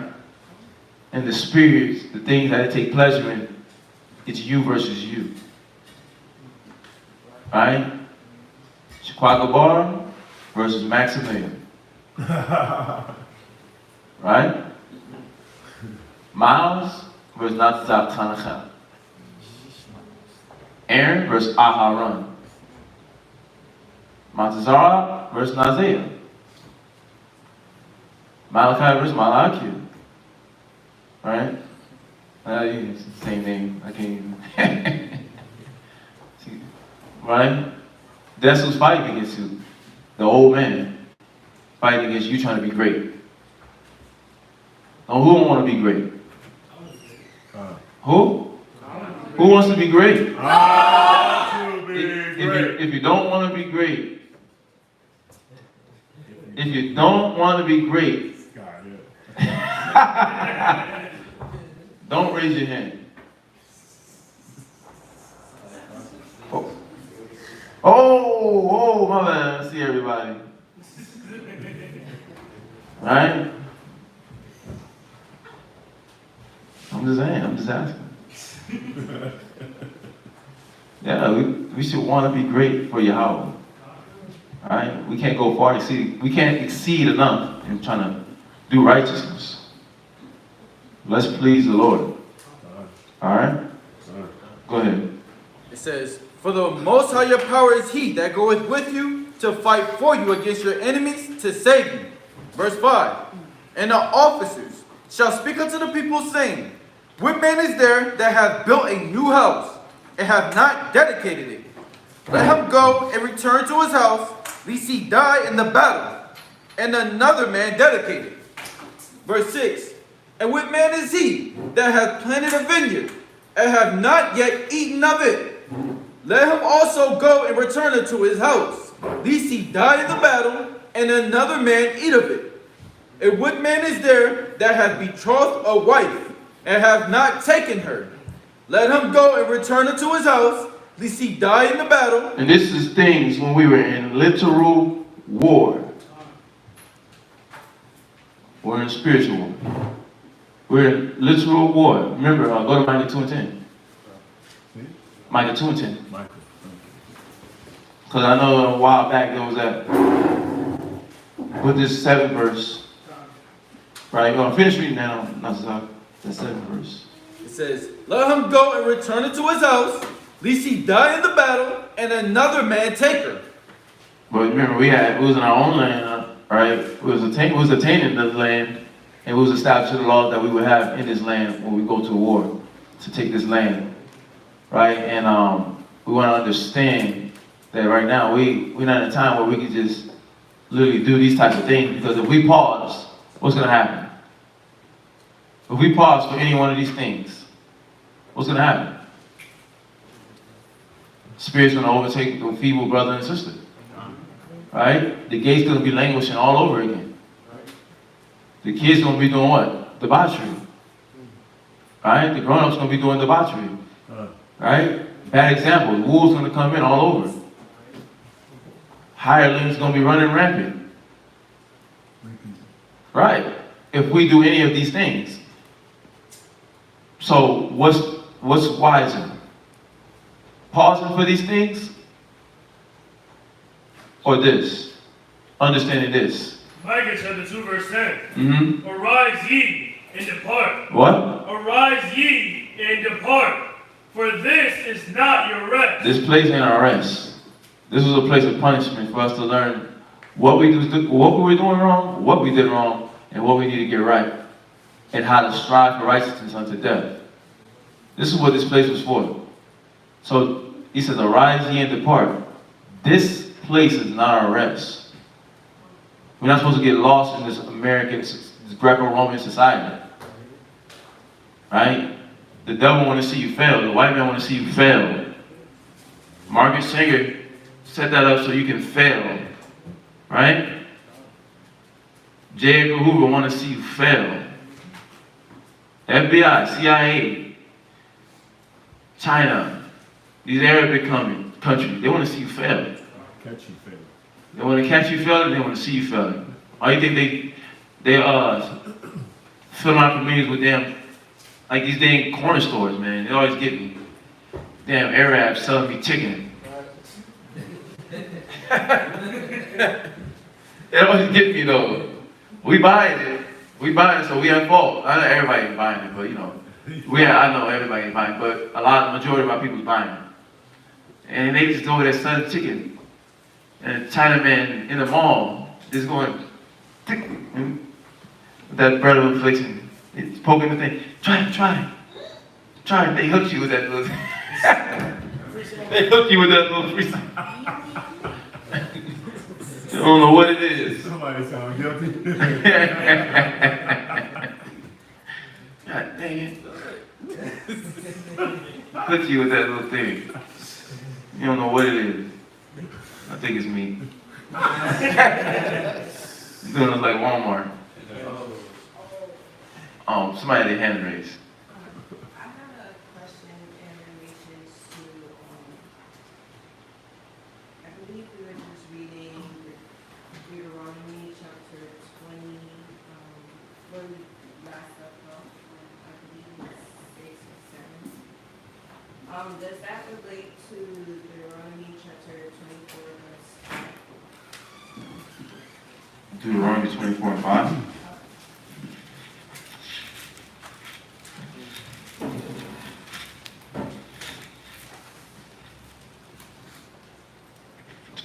When a man had taken a new wife, and he shall not go out to war, neither shall he be charged with any business, but he shall be free at home 1 year, shall cheer up his wife which he had taken. And what man is there that had trod the wife and had not taken her, and let him go and return unto his house, lest he die in battle and another man take her? Yeah, they relate. Because it's like trying to give him time to spend time with his wife, kid, enjoy his new marriage, right? Just in case he was to die in battle. But that doesn't apply to this time because we're not in no physical war. That was in matters of literal war. Swords, knives, bows, arrows. Right now it's missiles, guns, and snipers, and grenades, right? But that don't apply at this time because That's why I went to the scripture here, to make sure that that was clear. That right now, we're not in a place where we're supposed to be resting, right? And Christ even gives us that understanding in the New Testament, let the dead bury the dead, right? And things of that nature about just staying focused on the work. You're gonna have, he's having a slot for you to spend time with your rib. There's a balance and all that. You're gonna spend time with your rib, your kids, your family, your husband. Like right now, we're trying to set aside the Sundays to where you can have the opportunity where you build with your family, right, for that time, right? But, you know, in this time period on earth, do we really have time for that? Because the days are short. He said the time is evil, right? Flee from these times. Seek to flee from these times. Well, how are we going to seek to flee from these times if we chill and plant in the vineyard, right? If we dedicate our time, all our time to building ourselves a house, right? That's not the only thing he's talking about, which is the wife, right? He's pointing out other things. But then now, this wife that you betrothed, you over here just kicking it with her when this brother dealing with issues, he's about to damn jump off a cliff. But you think about, I'm in Cancun right now. What you mean? Bro, you better call Ash Beef. You think that makes sense to apply that right now? Squat. I'm about to take these anxiety pills. Well, up to you. I'm on betrothal period. Does that make sense? What's that? Heartless. Selfish. Right? That's a murder. Because you letting that man murder himself. Now, you know every man that seek out his own salvation, he's supposed to fight. He ain't supposed to give it to that spirit. She's not supposed to give it to that spirit. But you could be an aid, a voice of reason that the Most High used as a vessel and tool for goodness. So that's why we got to understand. We're supposed to arise and what? Arise ye and depart. We're supposed to get out of that mind of an American mentality where everything's about the chill, relax, the party, the vacation. Nothing wrong with those things, right? Nothing wrong with to enjoy yourself and have a good time. But, like, what's more important? That I fight because so many things in the world trying to stop us from being great as a people. Read. For this is not your rest, because it is polluted. It's polluted. So you ain't even gonna be able to enjoy those things. It's pollution. It's not gonna be true joy. It's not gonna be true rest. There's no true rest in America. Everything's a work. You go overseas, dealing with the Arabs, they got all these dang holidays where they don't even work on those days. Where they chill. And where you can't even order stuff over there because why? They celebrate their little holiday, so-called. Right? And you can't order nothing, they ain't shipping nothing out around that time because they on a hiatus right now. Right? But we ain't in that. We're not in our own land. And then sticking to the verse, we're not in no war, physically. We're not in no physical war for us to be doing that. And it wouldn't be wise to do that. Wisdom is a proper application of knowledge, right? Well, if we apply the wisdom in its proper sense, and looking at the Bible in its proper sense and in totality, this land's polluted. He didn't give us this to come over here in America to rest. We're not in a physical war. My people need me. My people are destroyed for lack of knowledge. More people lack the knowledge than have the knowledge. So me going on a hiatus does what? Slows the progress down. Now we know we can do nothing for the truth, but nothing against the truth, but for the truth. But still, wouldn't you want to help your people? Why are you going on a hiatus, being selfish like that? Because that's what it is. When it's done in its improper time, improper season, and unbalanced. I want to say that to be clear. There's nothing wrong to go relax with your rib, kids, and stuff like that. But was that it? It shall destroy you. Boom. And that mentality is going to destroy you. That spirit is going to destroy us. It's going to hold us back from being able to literally serve our people. Right? The Most High said, I came not to be ministered unto, but to be a minister. How you ministering to the people, but then you taking hiatuses? We taking hiatuses. It don't make sense. They gotta fit in its proper time, moment, and balance. Now this right here, just stick to this verse. What man is there that had betrothed the wife and had taken her, let him go and return her to his house? We're just gonna chill and what you gonna do? It's not time for that. It's not time for that at all. Right? The brothers and sisters need you just as much as your family do. We all need each other. Like I've been saying the whole class, we're connected. We're subject to each other. We're connected. So let's jump back though. Did that answer your question? Okay. All right, in the morning. Did anybody else have any questions? Clear? Okay. All right, let's go. Deuteronomy 20 and verse 8. And the officers shall speak further unto the people, and they shall say, what man is there that is fearful and faint-hearted? Let him go and return unto his house, lest his brother's heart faint as well as his heart. And it shall be, when the officers have made an end of speaking unto the people, that they shall make captains of the armies to lead the people. When thou comest nigh unto a city to fight against it, then proclaim peace unto it. And it shall be, if it make thee answer. You weren't taking a coward to war either. Somebody that was fearful, afraid to do what was needed to fight for his people. Right?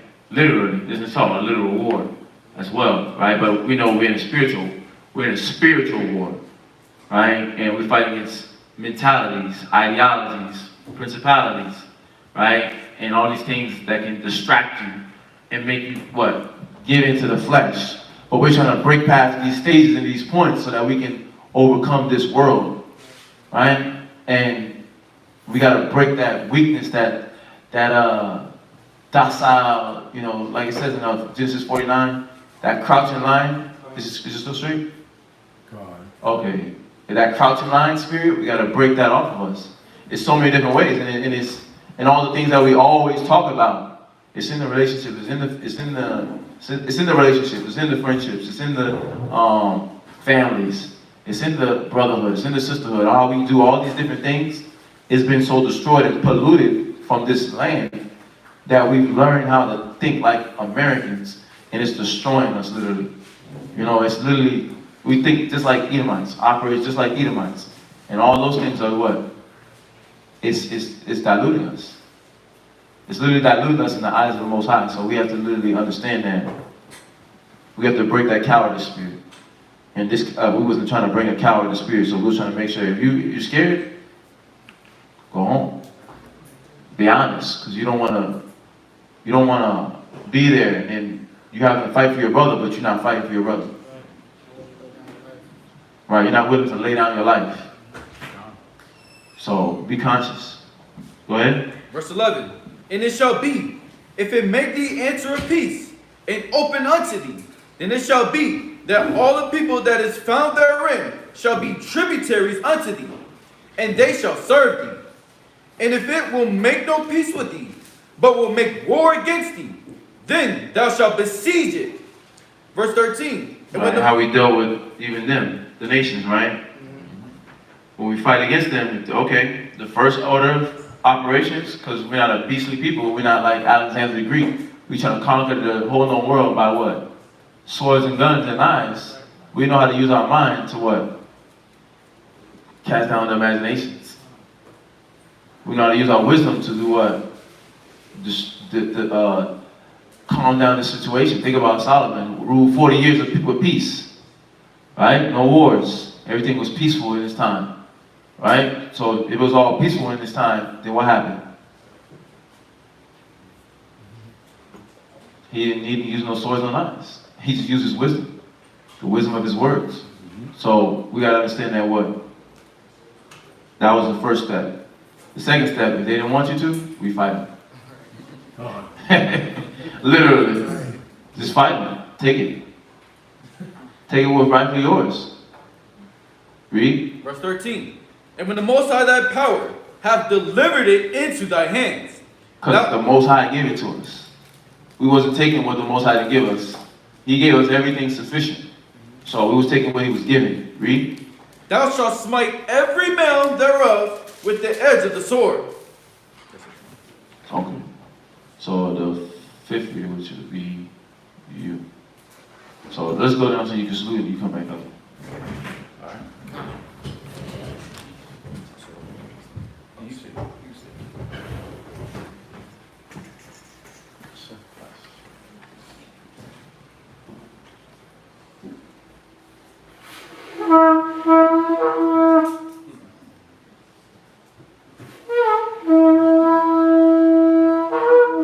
No. Get it right. Yeah, why I had to chuckle, man. How you chuckle, man?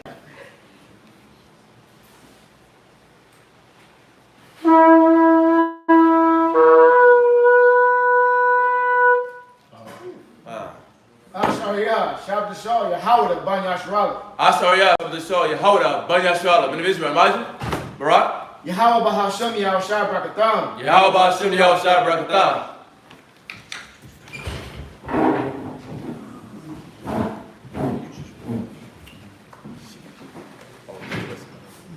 It's all good.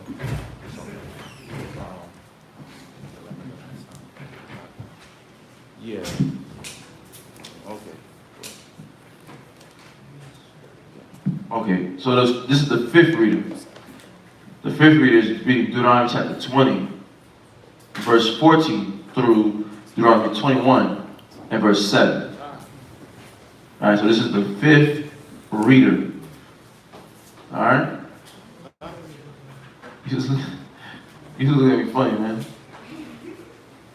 You just looking at me like he was thinking. Like, The fifth reader? yeah, the fifth reader. We did Lakai, Lanel, Montezara, Natsasa, and now. He's confused why I'm sitting Yeah, oh, you confused why he's sitting right there? Just that we on the fifth reader. No, but it's supposed to be 7. No, No? it's not supposed to be seven reader. 6? What are you talking about? The amount of readers? Yeah. No, it's supposed to be seven readers, but he's up here. He's about to read because he's gonna be the last one to read. I'm gonna read. Yeah, that's it. Okay. Yeah, what happened? So 5, 6. Yeah, and then the seventh reader when he comes, he's gonna read it. Okay. All right. Gotcha. Yeah. Gotcha. I mean, I know I learned American math. I just thought it was off a little bit. Yeah, it's all good, baby. You know what I mean? We're gonna recalibrate that to the heat rate. I-bar, huh? All right, Deuteronomy chapter 20, verse 14 through Deuteronomy 21, verse 7. All right. Deuteronomy chapter 20 and verse 14. But the women and the little ones and the cattle and all that is in the city, even all the spoil thereof, shalt thou take unto thyself, and thou shalt eat the spoil of thine enemies. And you know the key part is verse 13. It says, and when the Lord thy God had delivered it into thine hands. Right? And then it gets you know what you can and cannot take.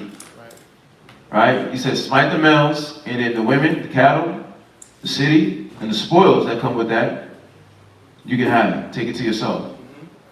Right? And thou shalt eat the spoil of thine enemies. Read. Which the Lord thy God hath given thee. Because the Most High gave it to us. The Most High give us everything that we want. Give us everything that we need. All we got to do is do it in His name. Right? You do it in His name. Do it for Him. And all the things that you want is just a residual thing. We talk about it all the time. Isaiah 32 and 17. Right? The work of righteousness shall be peace. Right? And quietness and assurance forever. So we have to just stay in that mind and operate in that spirit so that the Most High can fight for us. Read. Thus shalt thou do unto all the cities which are very far off from thee, which are not of the cities of these nations, but of the cities of these people, which the Lord thy God doth give thee for an inheritance. Thou shalt save alive nothing that breatheth. So he's putting in separation. The one, wow. Read verse 15 again. Verse 15. Thou shalt. That's cold.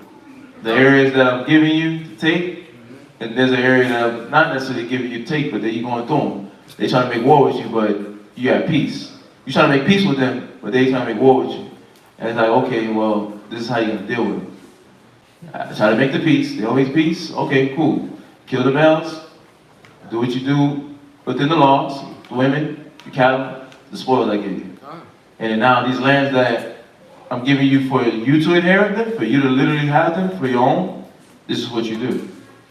But of the cities of these people, which the Lord thy God doth give thee for an inheritance, thou shalt save alive nothing that breatheth. Meaning, I want you to clean house. Yep.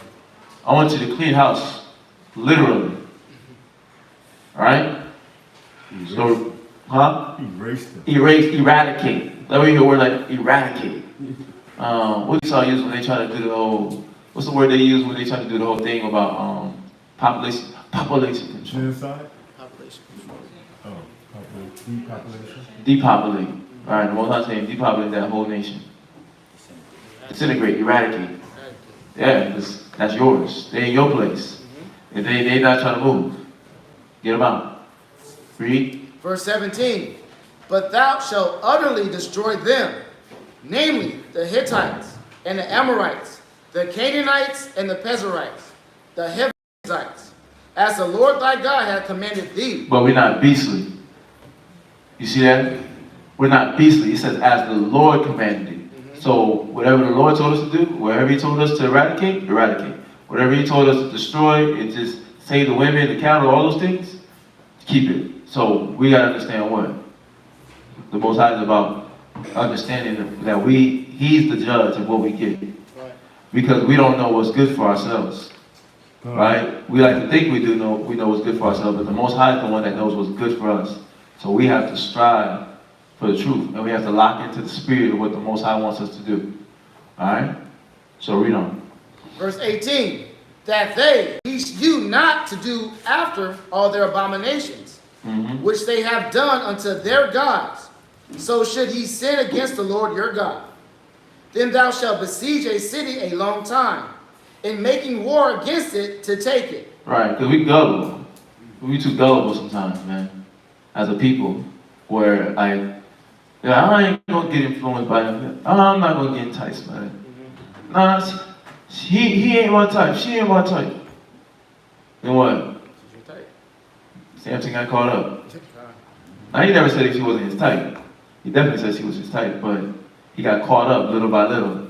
His parents was trying to watch out for him, but he got caught up by her little by little to where he what? He dispelled the secret, and then what happened? He got overthrown. And that's one person. And he's supposed to be the spearhead. He was supposed to be fighting for Israel. And he got distracted in the midst of the war, fighting for Israel. And the Most High was trying to raise him up to be a savior for Israel. He got distracted in between that. But then, we know the end of his story. He asked the Lord for strength in that moment. Right. But we don't have to go through those things. We don't have to go through those types of moments. All right, we can evade that by just listening to this commandment right here. This can save a lot of lives right here. That we don't do after the abominations of the other nations. Right? And that goes kind of back to what you were talking about, Aaron. Like when you as a teacher, you gaining this certain information so that you can teach somebody that's vulnerable to this type of information how to come out of that mind. It just popped in my mind. With Samson, right? With Samson, right? Yes. Yeah. Wasn't it kind of dumb that they let the church grow back? Them? Yeah. Well, the power was in the covenant that he made with the Most High.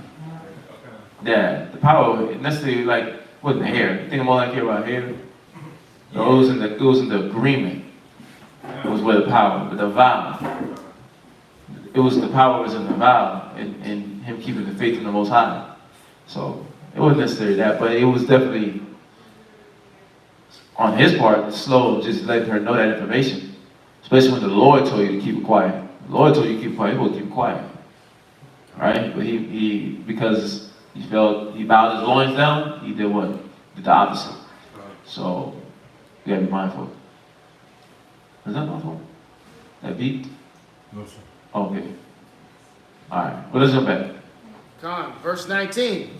When thou shalt besiege a city a long time, in making war against it to take it, thou shalt not destroy the trees thereof, by forcing an axe against them. For thou mayest eat of them, and thou shalt not cut them down. For the tree of the field is man's life, to employ them in the siege. Only the trees which thou knowest that they be not trees for meat, thou shalt destroy and cut them down. And thou shalt build bulwarks against the city that maketh war with thee, until it be subdued. Deuteronomy chapter 21 and verse 1. If one be found slain in the land which the Lord thy God giveth thee to possess it. All right. Yeah, be wise in what you're doing. Don't just be a fool and just burn every last thing down. There's some things that you might need, right? Unless the Lord wanted you to, right? But other than that, it's like, why be a foolish and just break those things down that you can use for sustenance, or for whatever reason? Because we know certain things have healing agents in them, antioxidants and remedies for the bodies and soul. I mean, for the skin elements. You know, certain fruits and different things. So everything serves different purposes. But go ahead. Deuteronomy chapter 21 and verse 1. If one be found slain in the land which the Lord thy God giveth thee to possess it, lying in the field, and it be not known who have slain him. So nobody knows who played a role in this person being slain, or what happened to him, or how he died. There's no knowledge of how he passed away. Read. Then thy elders and thy judges shall come forth, and they shall measure unto the cities which are round about him that is slain. And it shall be that the city which is next unto the slain man, even the elders of that city. So there seems a distance between where he died and the city that's closest. And what are they doing? And it shall be that city which is next unto the slain man. Even the elders of that city shall take an heifer, which have not been wrought with, and which have not drawn in the yoke. Right, so they're going to take that heifer, they're going to take that animal and that cattle, they're going to take it and they want it pure. They want that creature pure, they don't know the yoke, they're almost in a free spirit. It's cleansed, it's pure. And they want it to where, you know, it's not been touched in any way, shape, or form. So, and with that, you know, what the whole purpose of it was that they was taking I was thinking two things, but really, I was about to answer two things in one. But the part with the priest is because they're the closest one, so nobody knows what happened to this guy. They're in the city that's closest to them. Then, at the same time, this man, they wanted a clean heifer to what? Abolish for his sins, because by a man's blood was shed, the most that life is in the blood, that's the most high, so they want that animal to what? Be an atonement for it, for that person's death, because then nobody knows what happened, right? Nobody actually even knows what transpired. So, read on. Verse 4. Y'all get that, right? Okay, because I think that's kind of self-explanatory even in the reading itself, but go ahead. And the elders of that city shall bring down the heifer unto a rough valley, which is neither eared nor sown, and shall strike off the heifer's neck. Look up the word eared. Eared. E-A-R-E-D. Nor sown. You shall strike off the heifers. I'm thinking there was no cultivation or anything going on in that land. Mark or Huh? The land? Eared. Oh yeah, definitely. Go ahead. Eared. Having ears. This is from the American Dictionary. No, not like eared. Like ears. Does it go into it in the context of what this is talking about? It says having spikes formed as corn. Let me see. You got definition? We're gonna go to the Webster's 18.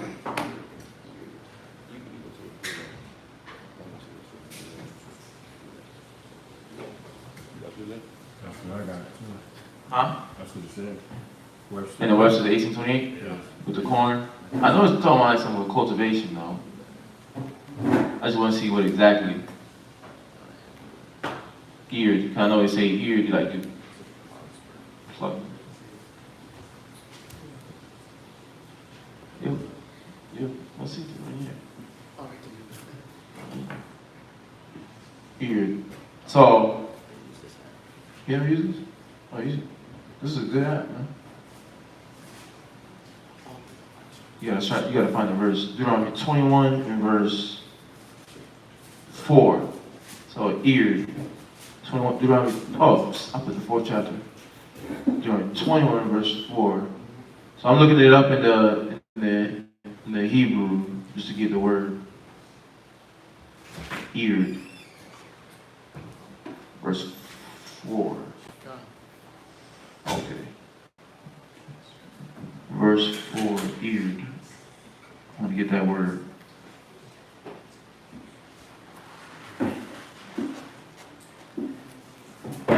Oh, yeah, there it is. To work. The Hebrew word for it, abad. Abad, which is to work, right? To labor, to do work, to work for another, serve another by labor. So these are to compel to work. So it's literally like no work was done on it. No work was done on that land. So it's just like an open field thing there. It's literally just an open field. So it says, which neither eared nor sown. So there was no work done on it, and there was nothing took and plucked from it. Right. So it's just like untapped land. Right? So read on. And shall strike off the heifer's neck there in the valley. Mm-hmm. And the priests, the sons of Levi, Right. shall come near. For them the Lord thy God hath chosen to minister unto him, and to bless in the name of the Lord, and by their word shall every controversy and every stroke be tried. Right. So they're going to handle all the matters. Great, small, right? They're going to deal with all those matters, all those situations. So read on. And all the elders of that city that are next unto the slain man shall wash their hands over the heifer that is beheaded in the valley. And they shall answer and say, our hands have not shed this blood, neither have our eyes seen it. Wow. Yeah. They don't know what's going on. Nobody can judge. Nobody can come to a conclusion of what literally happened. So because nobody can come to a conclusion, what happens? Well, they throw it out in the spirit. They praise the Lord, they ask the Lord for forgiveness, and then he rests the soul of that person that passed. And what? Our hands have not shed this blood, neither have our eyes seen it. So they can't judge. So we know who's the judge at the end of the day? Most High. He knows what happened. That person's going to get their remedy if it was that type of cause. But we don't know. So this is as if something. So look at just how the Lord dealt justly, right? They don't know what happened. So this is how the Most High takes care of it. Takes care of even just this person that's passing away. You know, and the family is supposed to be able to do what? Be merciful. Be understanding. And they got to find some sort of consolement in the fact that this is how the Lord being able to help them in this way. Which is what? Put that soul to rest. Right? Have that heifer, sacrifice that heifer to the Most High. Right? And the spirit that he, forgives. And that person, at least, hopefully, wasn't doing anything wrong for him to be passed away, and his time of passing. So let's I think that's beautiful. Just that law alone, just the way it's handled. I think it's beautiful because to a person that's like in the spirit, a family member, you don't know how this person just passed. They just passed unawarely. It's like this moment here is like it can bring some ease to your soul. Because when you think about it now, when somebody dies and you don't know what happened, you lose your mind thinking about it. And you lose stressing over it, you lose sleep, like what happened? And you start thinking about all the possibilities of what happened and things that transpired and, Most High is trying to figure out. And you just trying to think, you're trying to play God. But then what happens? The Lord already got something set up for that person. The passer away and the family member. So I think that's beautiful. Read. What is it? That's me. Oh, wow. Okay. Well, let's get the second person. Let's call it the sixth person. All right, you wanna go? Ready? Try to get that. So you ain't reading two. You got my people. After you read this, you come back.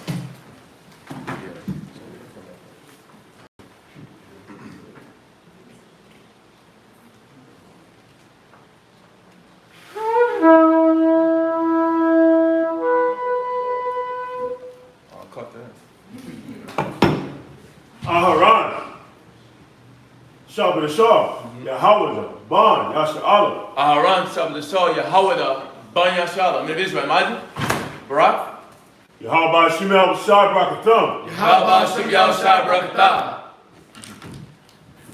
Aharon. Storytelling. So this is the sixth reader. He's reading Deuteronomy chapter 21, verses 8 through 21. So he's reading Deuteronomy chapter 21, verses 8 through 21. All right?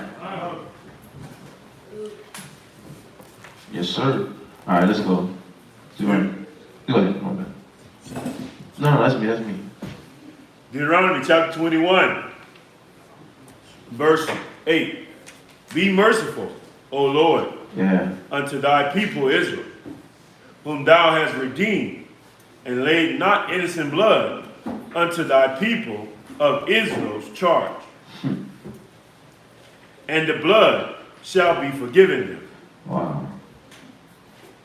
Wow, and it's beautiful because something must be done, so they have to go seek the mercy. The priest have to step in to seek the mercy of the Most High. Something has to be done for this dead person. What happened? Well, we don't know, y'all. Well, something has to be done to rectify that, right? We don't know what happened, but something like atonement, some beseechment and asking for mercy to the Father has to be done so that we can do what? Do what? Appease the Most High's wrath. Yeah, because you think the Most High like that when his people die? No. Think about how he feels when a righteous man dies or gets murdered. What happens to that murderer? Think about what happened to the brother that killed Ananias in Maccabees. That murdered Ananias in the Maccabees. His own people turned on him. His own nation destroyed him for doing that to Ananias, who was known for being a peaceful man. Right? Listen, Second Maccabees. Watch.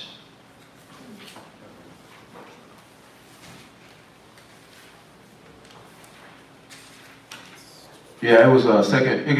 I'm just giving you a chapter if y'all want to read it. Second Maccabees 4. Right? And it was just letting you know that Ananias was like a peaceful man. And I think his brother set him up because he wanted to be the high priest. His blood brother set him up with his nation that was trying to gain control over Israel, and then, his brother being a coon was going to do the bidding of that nation. So I'm summarizing the story, but you can get the details of the story by reading it.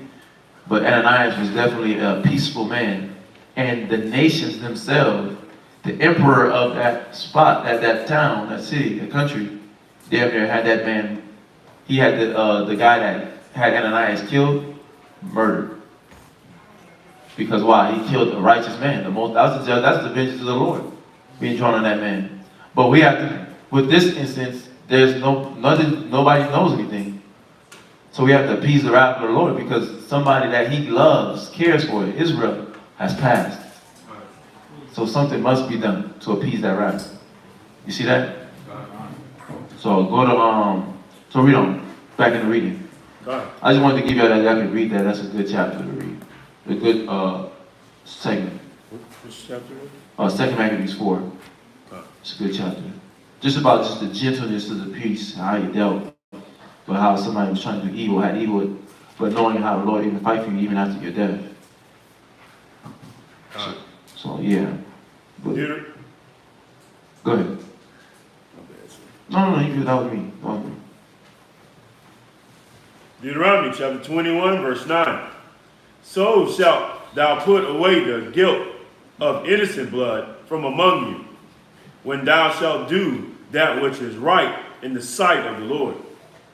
When thou goest forth to war against thy enemies, and the Lord thy God hath delivered them unto thine hand, and thou hast taken them captive, and seest among the captives a beautiful woman, and has a desire unto her, that thou wouldest have her to be thy wife, then thou shalt bring her home to thine house, and she shall shave her head and pare her nails, and she her father and her mother. Yeah, you just went to war, you just slaughtered her people. So you gave her that time frame to mourn and get over it and go through it. And just, she went, I mean, think about it, you slaughtered the whole nation of people. Her mother and father was a part of that. And so now you have to give it that month and time period span to get over it, right? And go through it and deal with all the emotions that come with the death in the family. So you have to go through all those things, right? So we have to conquer, overcome. So, read. And be well her father and her mother a full month. And after that, thou shalt go in unto her and be her husband. Yeah, you wait. Like we was indecently, right? We dealt with, I keep saying these words, equity, justice, right, and balance. We dealt in all those different formats, because we weren't beastly like the nations. They just pillaged our people, then what? Rape our women. Some of them didn't even want to be there. They was just raping them, right? We weren't beasts like the nations. We gave them, we say gave the woman a time, the woman that you wanted to make your wife, right? Give her time to bewail her family, mourn her family, and then after that time where it was over, she got through it, then she'd be your wife, right? She'd become your wife, right? So it takes time. It takes time to get over that death. So the Most High understood. He did everything, and He set up everything a certain way for a certain reason. So, kind. But y'all got that right? All right. Any questions on that part? No. Okay. Go ahead. And she shall be thy wife. And it shall be, if thou have no delight in her. And you didn't have any questions, right, Sister Renee, pertinent and pertaining to the topic? Okay. Yeah. If you have any questions on anything that we're reading and you don't understand something, just ask. You know, because this is like that time where you get to understand everything, digest the wisdom, the knowledge, and then you get to understand it. And if it's something that's not clear, like you see everybody doing, they're asking about the things that they're not clear about or lack understanding, we're here at your service to give you that clarity. All right? So, yeah. All right, let's jump back. Verse 14. And it shall be, if thou have no delight in her, then thou shalt let her go whither she will. Right. If you don't want her, right? Change your heart. I'm good. Let it go. Right? This is dealing with a nation. This is not our sister. Our sisters. So go ahead.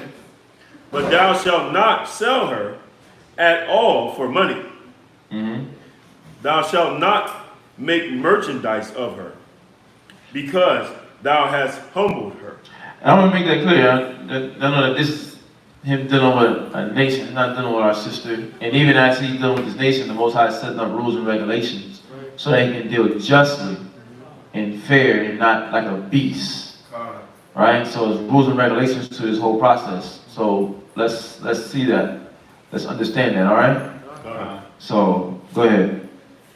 If a man have two wives, one beloved and another hated, right? And they have borne him children, both the beloved and the hated.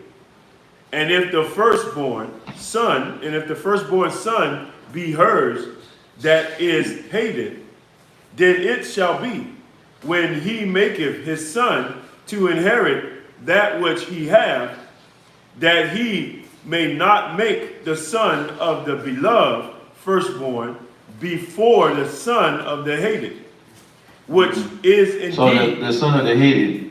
Oh, it's gonna say it. It's gonna clarify all the statements that it's making. Go ahead. Which is indeed the firstborn. So the firstborn son, if the firstborn son is the son of the hated woman, read.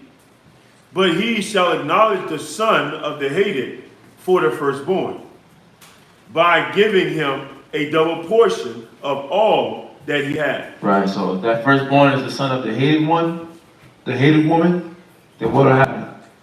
He would get the double portion of what the father had to give. Read. For he is the beginning of his strength. The right of the firstborn is his. Yeah, you got that emotion like, this is my, when cats try to come with this is my favorite. I want to give things to my, go ahead. Something a little before that, but. Something a little before that? Go ahead, no, ask it before I just jump into that. Okay, I wanted to ask about these captives, these native captives. So they were somewhat slaves, right? Yeah. So did they have the choice whether they can have sex with you or not? Oh, bro, we definitely we ain't no beast. We ain't gonna take no woman that ain't trying to mess with her. We ain't trying to mess with the woman. Well, like, think about it. You think this like man want a woman that don't want us? Gonna mess with a woman in that fashion? Think about it. I mean, when you really think about that, you think we're just gonna force ourselves on a woman? A righteous man, you think he's just gonna force himself on a woman? No. There's laws against rape, right? Yeah, so of course the Most High is not gonna be with us for raping and being beastly like that, because then that's gonna put a perverted spirit on a man. That he can just do what? All types of debauchery. Right? You start to get loose in your behavior. So of course the Most High is not going to be with that rape. No, of course. Now he's giving you a straight to the point of what you would do. Obviously this woman is wanting, right? Think about it. You ain't gonna want to think about it. You ain't gonna want to be in, your people would get destroyed. You see what's going on. It's like perfect example. What's the sister name? Rahab? Was it Rahab? Rahab the harlot. She see what's going on. She see the Most High is with these people. She know what's happening. She's like, I'm trying to get on your team. I want to be on your side. I'm not trying to mess with the opposite team. I see what's going on over here. The Lord with y'all. I heard what happened in Egypt. So she's gonna be ready and willing. So this talking about a ready and willing situation. Most High is not with rape. Rape puts on a perverted spirit on a person. So we're not with that. And Israelites not with that. What you saying? Does where is it? She was speaking of verse 13. No, not 13. What was it? Where is it? It says that he doesn't have yeah, she was speaking of 13, but is that what you're speaking of? Yeah. Okay. Does 14 kind of answer that as far as his delight, meaning if he doesn't, meaning what she's asking is, if she's saying, I don't want to be with you, I don't want to be with you, let me go, right? Oh, well, that's saying him. He don't want to have no delight in her. He's letting her go. But in that, who wants to be with somebody that don't want to be with them? A righteous person, somebody in their right mind, who wants to be with somebody that don't want to be with them where you feel like you force them? Nobody. But taking it back to the example of Rahab, you see what's going on. You see the Lord working with these people. You're trying to get on the who team? The winning team. Right? So, and I know there's a scripture here in Ecclesiastes.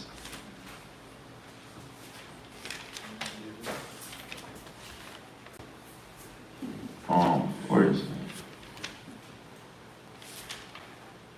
Where is it at?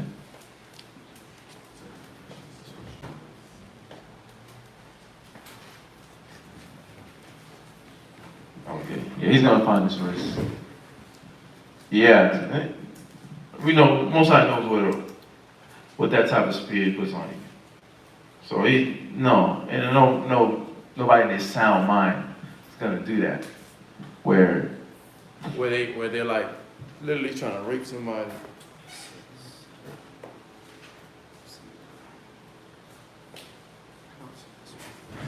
Is it that corner?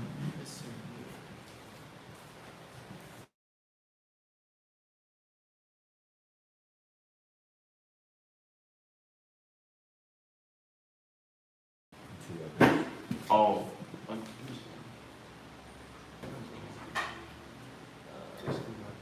Text him on your phone, tell him my phone's on the camera.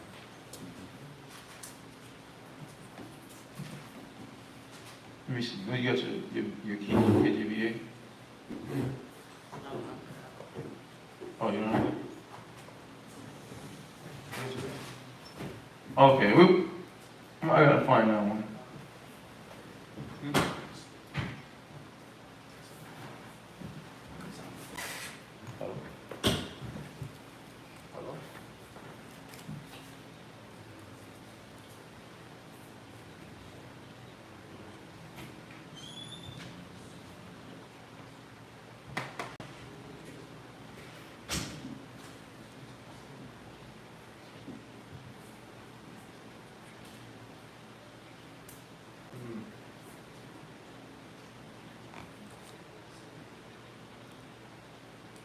Right.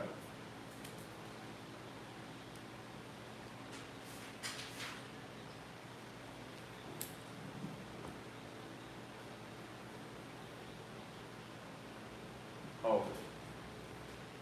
Yeah, that was what you said. Okay.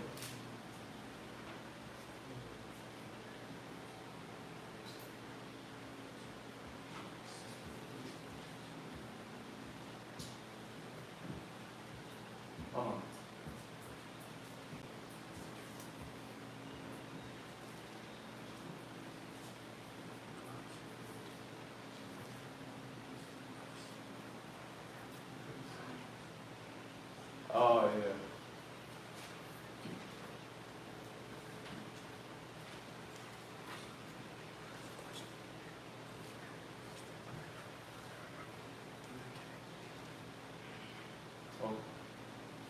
Okay. Okay.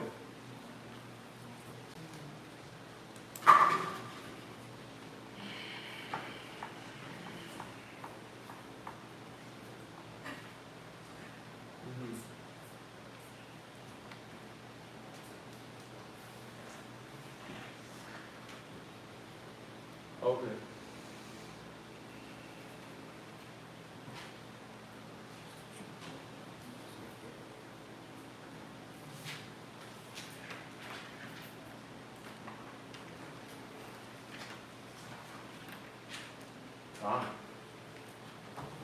Okay,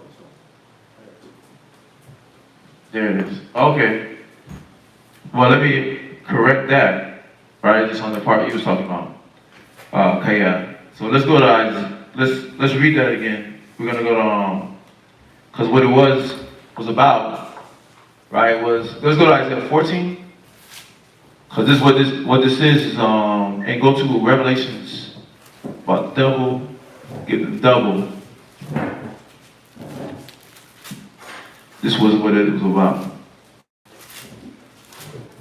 Watch this. Revelations. Award her double. So we're gonna go to that. Hold to Isaiah 14, and then we're gonna go to this Revelations first. So I want to clear that question of Kaya.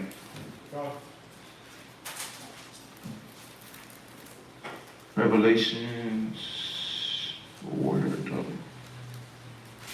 You got the reward her double?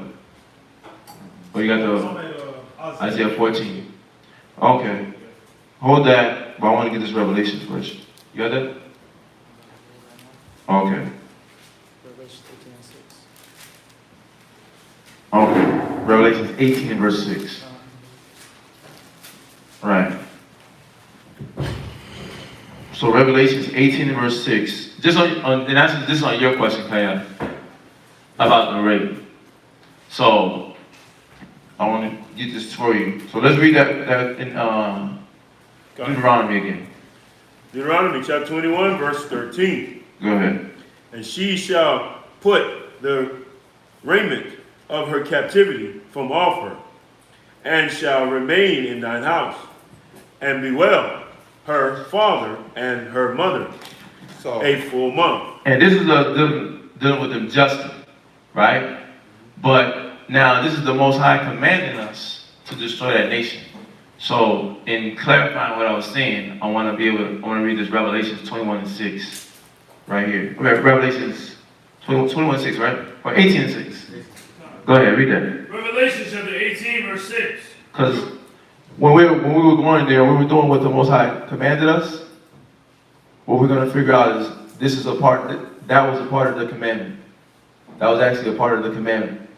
And I want to read this first, and then we're going to read that, and we're going to jump right back to that. All right? So read that. Revelation chapter 18, verse 6. Mm-hmm. Reward her even as she rewarded you. So the Most High is having us reward the nations with the same treatment that they rewarded, that they given us. So this is payback for what they've done to us. And this is the commandment that the Most High gave us. So, and it's not out the spirit, right, to do this, because this is what the Most High is commanding us to do. So reward her double, and it's payback. It's payback for the wrong that they've done to our people. It's payback for the atrocities they took us through, the things that we've been through, the hell. Read. And double unto her, double according to her works. Said reward her, and reward her what? Reward her even as she rewarded you. And that's us talking about paying the nations back what they did to us. The treatment that they did to our sisters, right? The debauchery, how they defiled our sisters. We're going to figure out that what? And I had to be clarified on the balance, right? That what?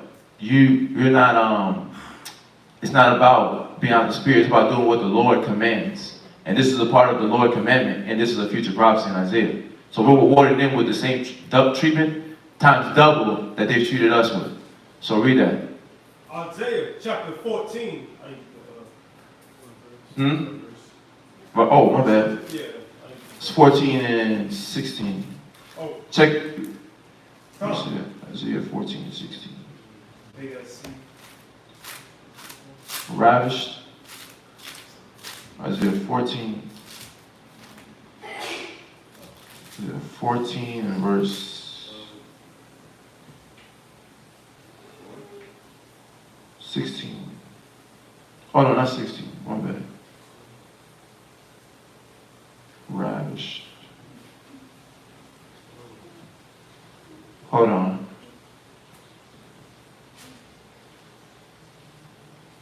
Where are we at?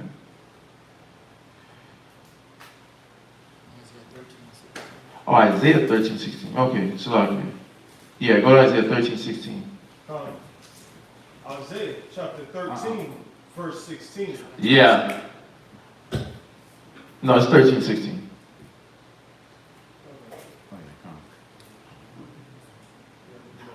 Go ahead. The children also. Read Isaiah 13. So we read Isaiah 13, 16. So now we went to Revelations to show that we're rewarding them double, right? Based off the wrong that they did to us and to our people, to our women, right? They raped our women. So it's about rewarding them with the same behavior, the treatment that they gave us, right? The same way they defiled our people and beat them down. They got to feel that pain for the wrong that they've done. So this is a sentence, a judgment that's being justly being given back to them based on what they did to our people, right? Per the Lord, right? So this is coming straight from the Lord, and the righteous is ready to do what the will of the Lord is. So this is a part of the will of the Lord. So read that. Isaiah chapter 13, verse 16. Mm-hmm. Their children also shall be dashed to pieces before their eyes. The children, they're going to be slaughtered, right? Little, grown, teenager, no matter the age. They're gonna be slaughtered, dashed to pieces, squished, like a bug. Read. Their houses shall be spoiled. All right, wasn't your house spoiled? Weren't your children ravished? Kaya? Our people? All right, your people's Benjamin. Think about what they was doing to those people on the islands. Think about where they get the wilderness letter from that island. All right, but now do they know if it's really happened or not? There's some speculation on that. But we know that a lot of those things was happening where it was literally demoralizing our people in so many different ways, men and women. I know we talk about the topic of women, right? They demoralized our women in so many different ways. They had you in the zoo naked, butt naked, as an exhibit. Like you was some sort of spectacle. So the Most High is showing you what? We're rewarding them double with the same pain that they brought us through. They're going to feel that same pain. So read. And their wives ravished. Ravished. Look at the word ravished. Look at the word ravished. Ravished. It says seized and carried off by force. By what? By force. By who? By force. So yes, by force, Kaya. It was by force. So, and it wasn't unrighteous. Why? Because, read that again. Reward her even as she rewarded you, and double unto her. The pain that you've been through, they got to feel that pain too. Right? And they got to feel, the nations got to feel it. They got to feel every aspect of pain that we felt. Right? When they beat us down. But in this sense, with your question, yes. It wasn't always that they were just willing. So at times, it's going to be what? By force. So, I like that definition. It was straight to the point. Where'd you get that one? Google. Google?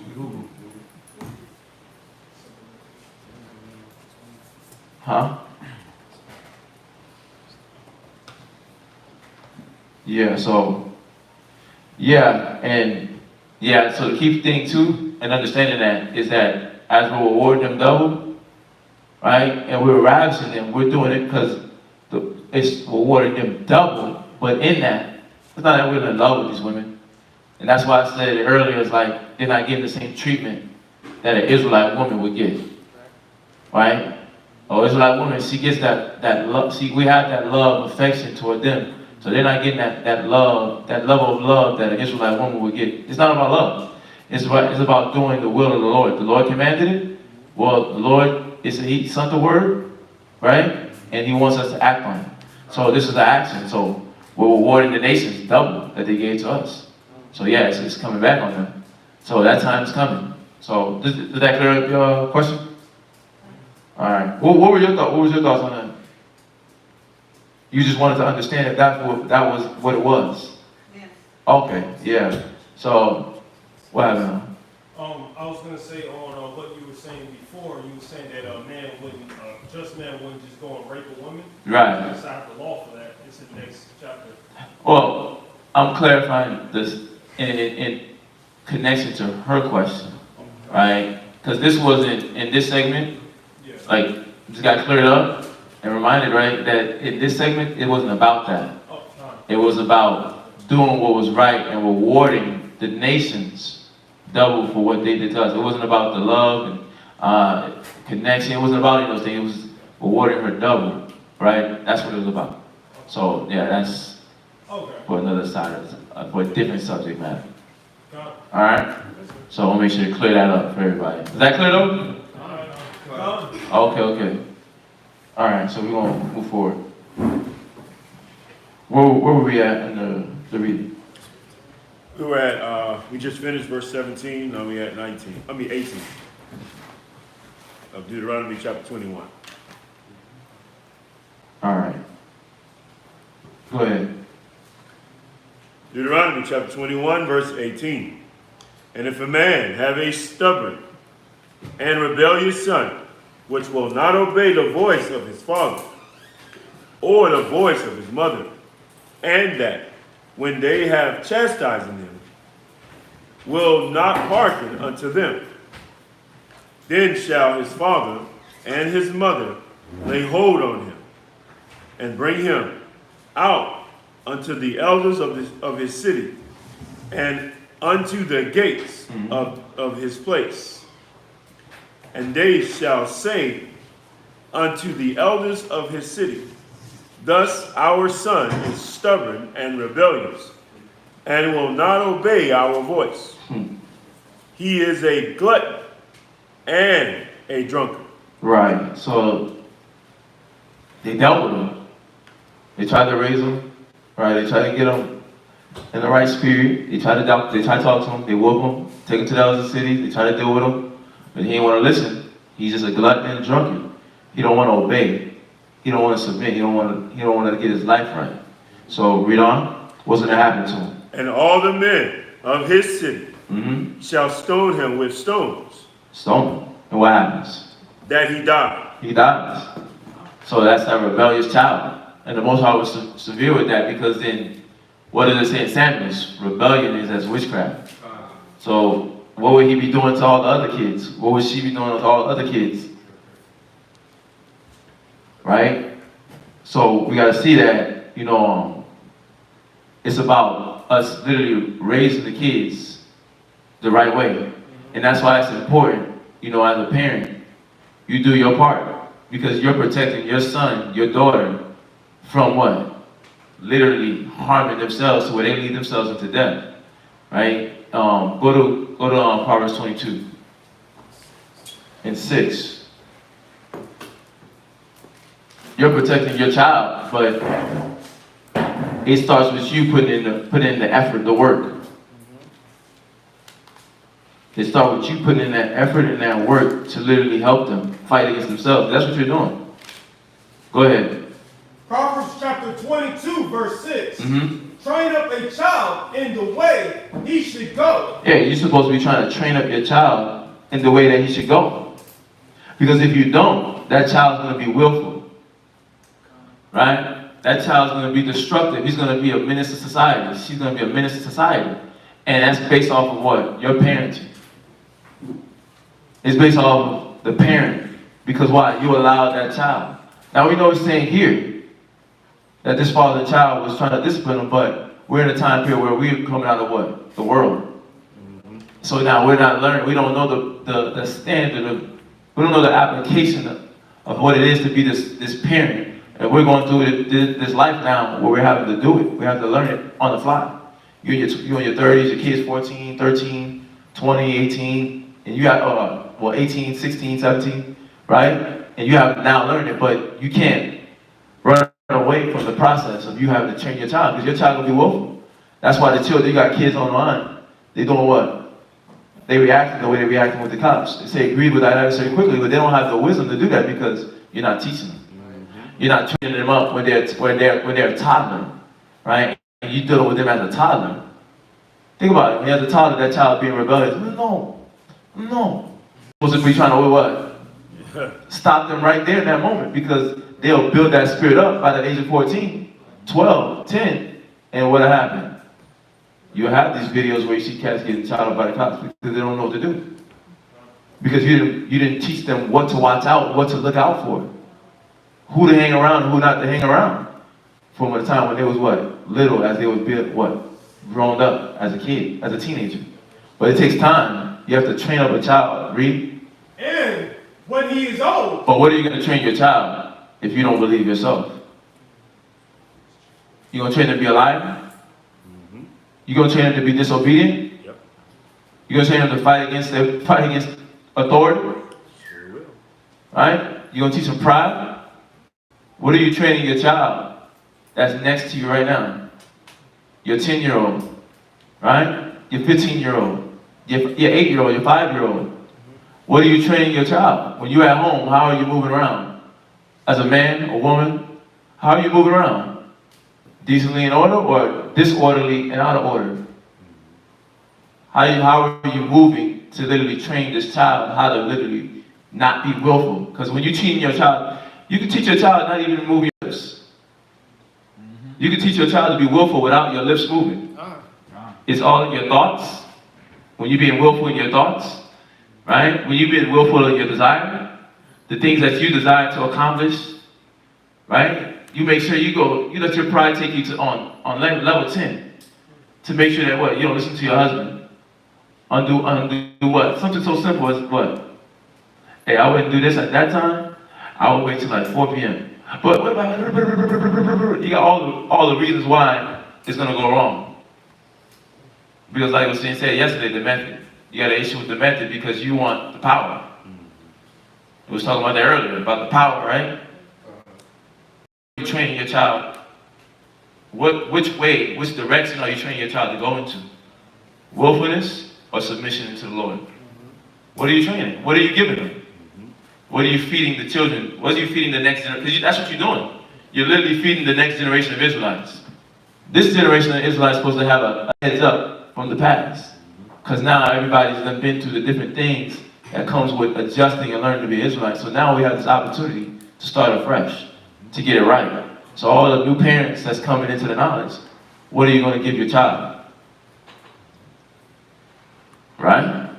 It's important what we feed them. Because what you feed them can teach them to delight in ungodly things and hate godliness. Right? When you get mad at them for what? Communicating. Right? Get mad at her for communicating the truth. What needed to be said, that's going to do what? Your child was protecting you. But you're supposed to be the trainer. Why is the trainer getting protected? The trainer's supposed to be what? Protecting the child. Fighting and standing up for righteousness. Train up the child in the what? In the way he should go. Mm-hmm. And when he is old, he will not depart from it. Right. You're supposed to be teaching them. Supposed to be preparing your son for growth. And you got to see that what? Let's go to Ecclesiastes chapter 30. In verse 1. Let's go to Ecclesiastes chapter 30, verse 1. You're the trainer. You teaching him to depart? You teaching her to depart? Or you teaching her to come to the Most High? Well, I'm not telling them don't serve God. Well, your body language, your speech, right? Your behavior, your disobedience. That's what's training them. Your relentless effort to disobey and fight, that's training them. Read. Ecclesiastes chapter 30, verse 1. You can't say you love your kids if you don't do this. He that loveth his son causes oft to feel the rod. But if you don't respect the rod yourself, right? The word, the wisdom, the knowledge, the correction. If you disbelief in it, then what are you teaching the children? You're teaching them to disbelieve. You're teaching them to be faithless. Right? You're teaching them to be wishy-washy. You're teaching them to do things on his standard. You're teaching her to do things on her standard, on her basis. You're teaching her to chase her pleasures. That's basically what you're teaching them. But you can't say you love your children if you don't what? Read. He that loveth? He that loveth his son causes him oft to feel the rod. If you don't want to revenge your disobedience. Because when your child get out of order, you got to look at yourself. You got to look at yourself and say, why is my kid disobedient? Why is my son prideful? Why can he be self-centered? Right? Why every time I try to talk to him, he don't want to listen to me? But when his dad comes, he listens. There's no war. There's no debate. But what do you do when you sit down with your husband? That's how you train your child. You train your child to communicate to you based on how you communicate to your husband. Facts. Right? Based on how you communicate to brothers. That's how you train your child. But you got to see that that's only hurting you. You can't say you love your child, right? You got the worldly love, but is that really love? Is that really love, though? That's TV love, right? Throw him in front of the TV and he just sit there. That's not love. He that loveth his child does what? Causes him oft to feel the rod. You got to be prepared, though. You got to go through the process of feeling that rod too, though. The correction from your husband. And you got to accept it. From the brothers, you got to accept it. Right? And go through it because it's going to make you stronger. But you can't really show your child love if you don't what? Cause him to oft to feel the rod. When you're running away from it. You're running away from the rod. You're trying to find some place of quiet from the rod. So you come up with excuses on why the rod ain't adequate. Oh, that don't apply to me. I ain't stubborn. Dodge that. I ain't probably dodge that. Well, that's why your kids dodging you.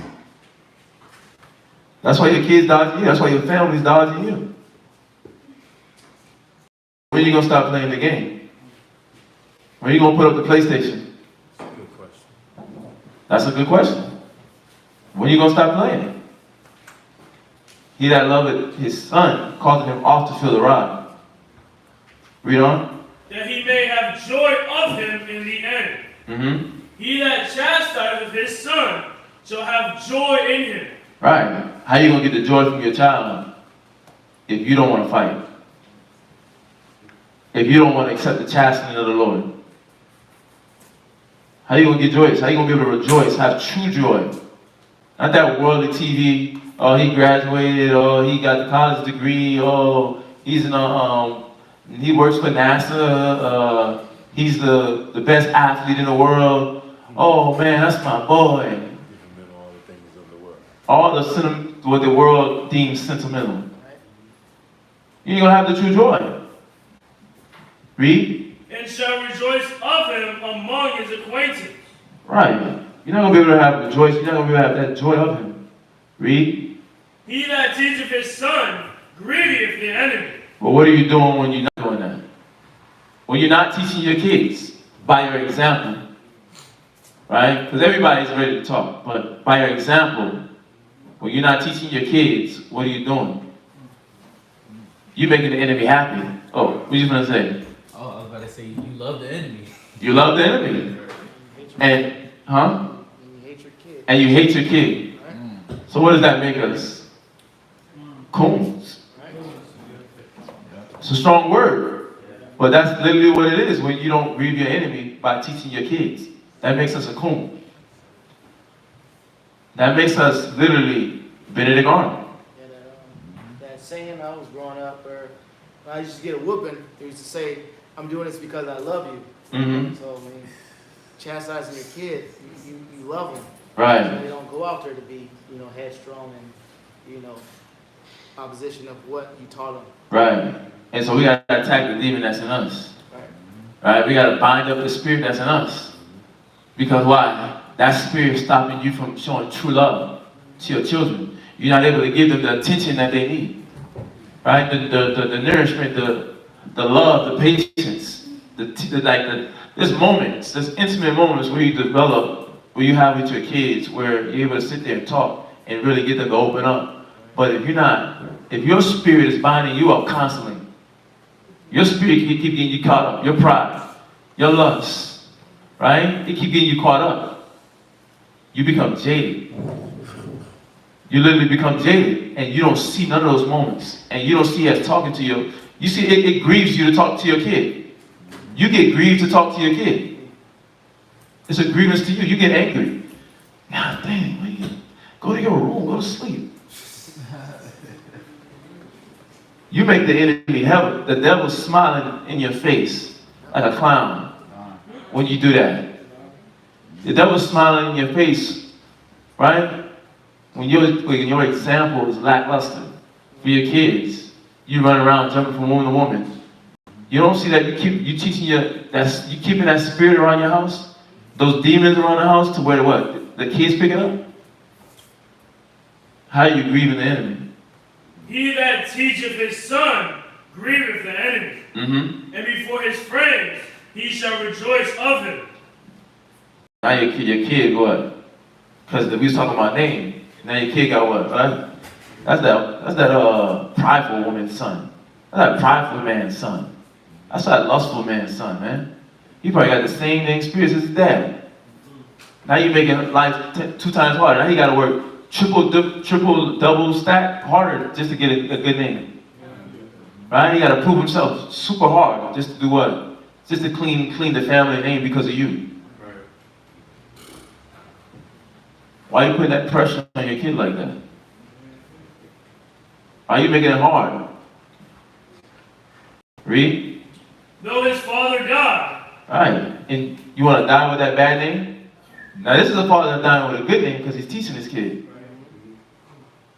But what about those that's not dying with a good name? You ask yourself, if I die today, did I leave a good name? Did I leave an example for my kid to follow? Or am I giving into weakness? Or am I ready to go back to the world? Or am I thinking about the next chick I want to pound? Am I thinking about the next relationship I want to be in? I'm done with him. I'm done with her. I'm ready for the next one. Why? To act and put on a fake persona? So you're teaching your kid to what? Give up? This father right here in Ecclesiastes was going what? Though he died, though his father died, yet he is as though he were not dead. Ask yourselves, in reality, do I match up to this man right here that is speaking about right here? Or am I failing my children because my spirits, my pleasure, my desires have more precedence? Right? That app, that website, right? Rumble, Bumble, blackpeoplemeet.com, right? And all the porn sites. Does that have more precedence than my child? Because that's what you bring around. You bringing death around the house. You bringing death and hurt and harm around the house. How can the Most High shield your children when you're the head and it starts with you, but then you're failing? You're failing your child by playing around. You playing basketball with the spirits, right? It's like Space Jam, right? Like Space Jam. You got those damn little minions. You feeding those minions power. You feeding those little evil spirits power. Huh? Yeah, you feeding the gremlins power. And then what? The other team, like the righteous, when you're supposed to be encouraging your kids through your example to fight for righteousness in the spirit of courage, might, patience, humility, fortitude. All those things look like weakness to him because of you. Right? Humility, that look like a weakness because of you. Waiting for the Most High to fight for me, that look like a weakness because of you. Right? And the Most High said, what about that type of person? Woe to him that make it one of his little ones to offend. So what name you want to leave behind? You want to leave the same name as this man here? Or you want to keep on failing? Read. Though his father died. Though his father what? Though his father died, yeah. So if you was to die today as a father, as a mother, what did you leave behind for your child?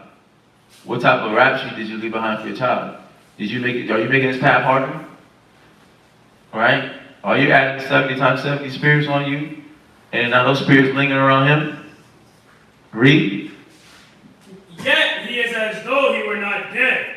For you have left one behind him that is like himself. His daddy died. But he ain't let it stop him. He's still moving forward.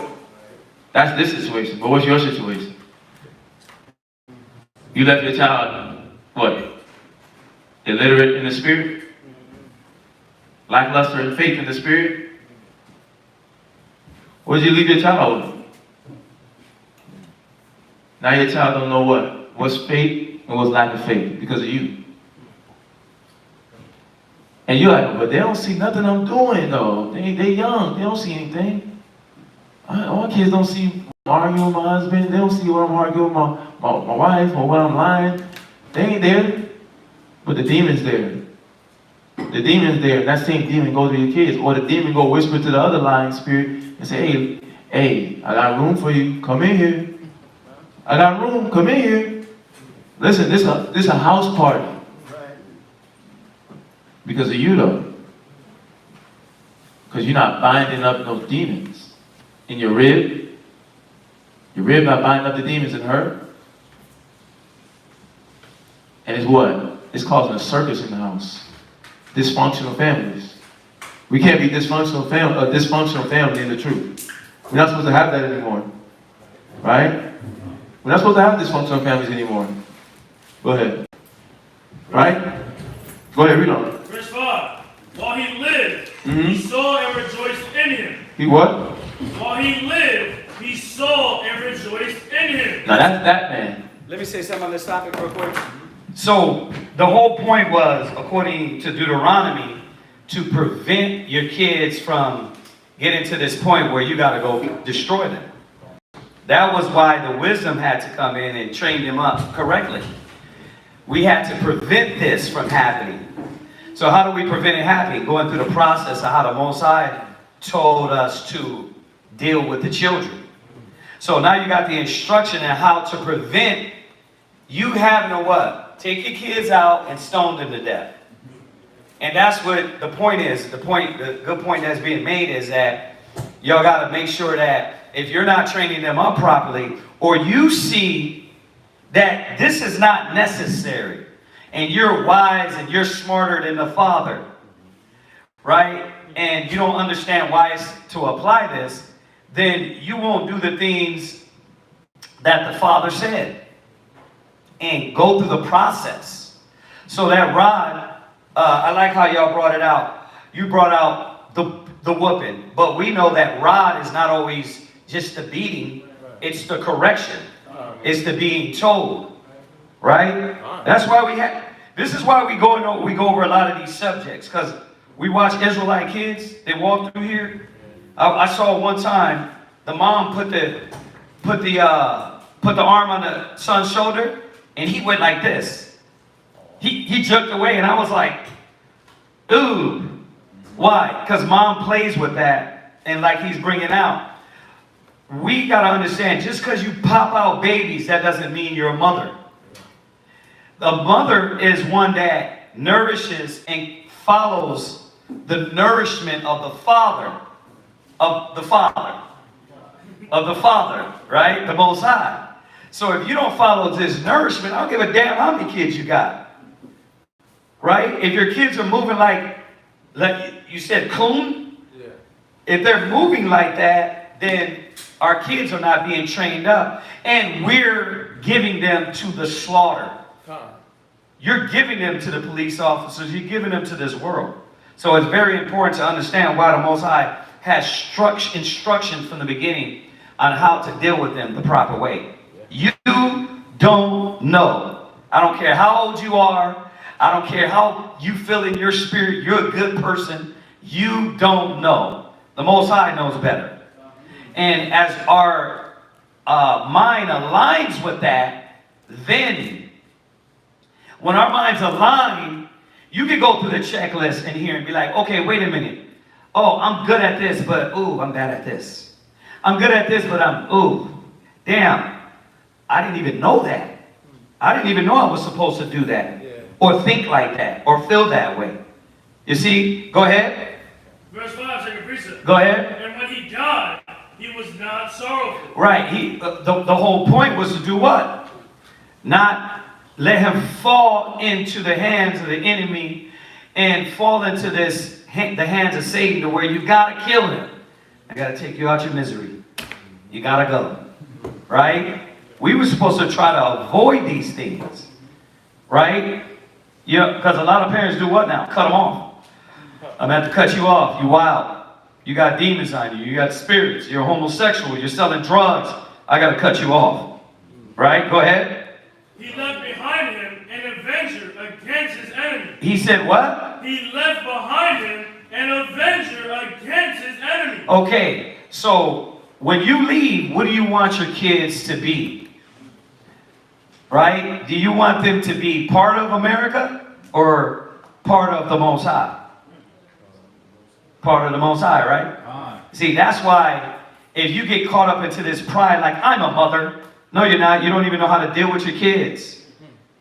You're still telling your kids, yeah, your daddy. You got a lot of women that do that. Well, your daddy. They don't even know the structure and order, how to vent. You see how, we can rip that hood, that bad parenting logic all the way to hell up. Because you don't vent to your kids. You never tell your kids. There's a lot of black mothers, Hispanic mothers that know this. You know what I mean? Like, you can't go, yeah, that nigga's no good. You break down the man structure in any house.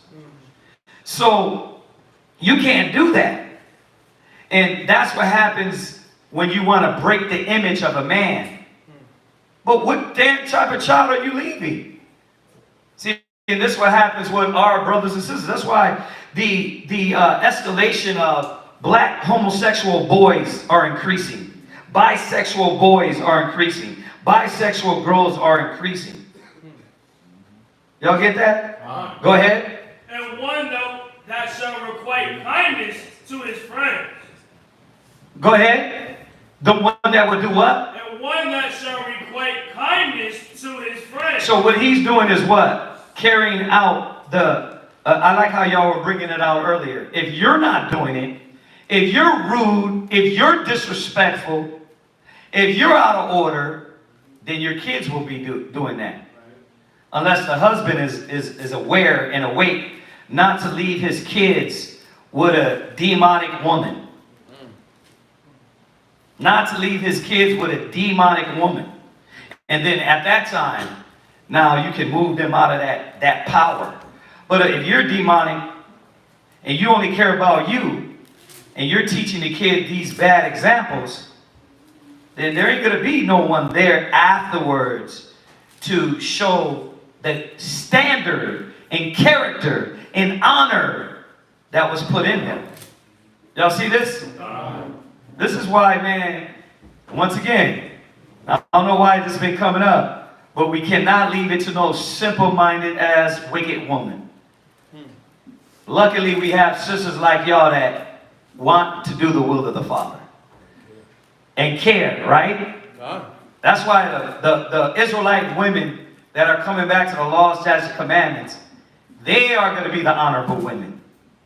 All that other stuff, you ain't making it to the kingdom. You're going to be destroyed. Go ahead. He that maketh too much of his son. So you got to make sure, right, that you don't see your kid from your lens. And that there's a balance that you know. It's funny. It's crazy. It's crazy. I was just talking about this with Shalamaya. And I told Shalamaya the exact same thing. Like, this is why, you know, when you look at our kids, you got to make sure there's a balance put in there. And she said, I know. And she started pointing out the things that our kids need to perfect.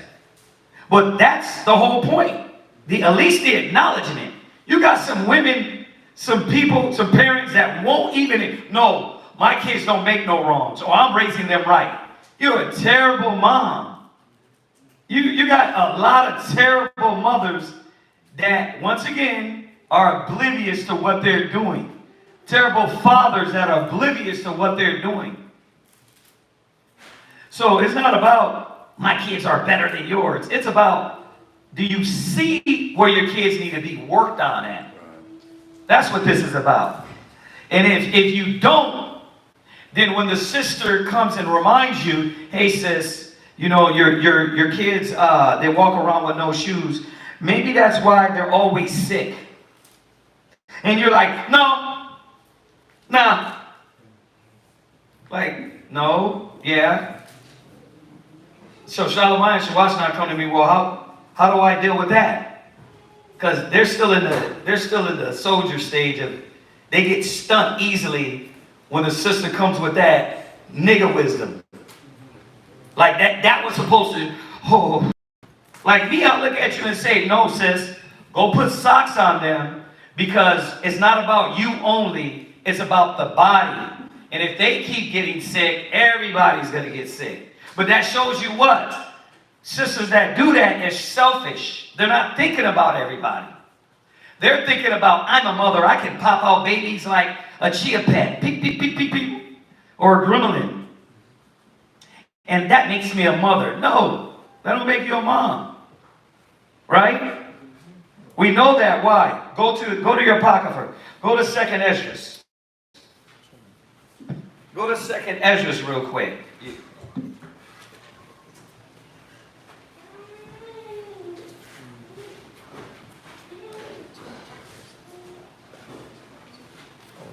Go to Esdras. The one I'm looking for right now is y'all know where I'm going.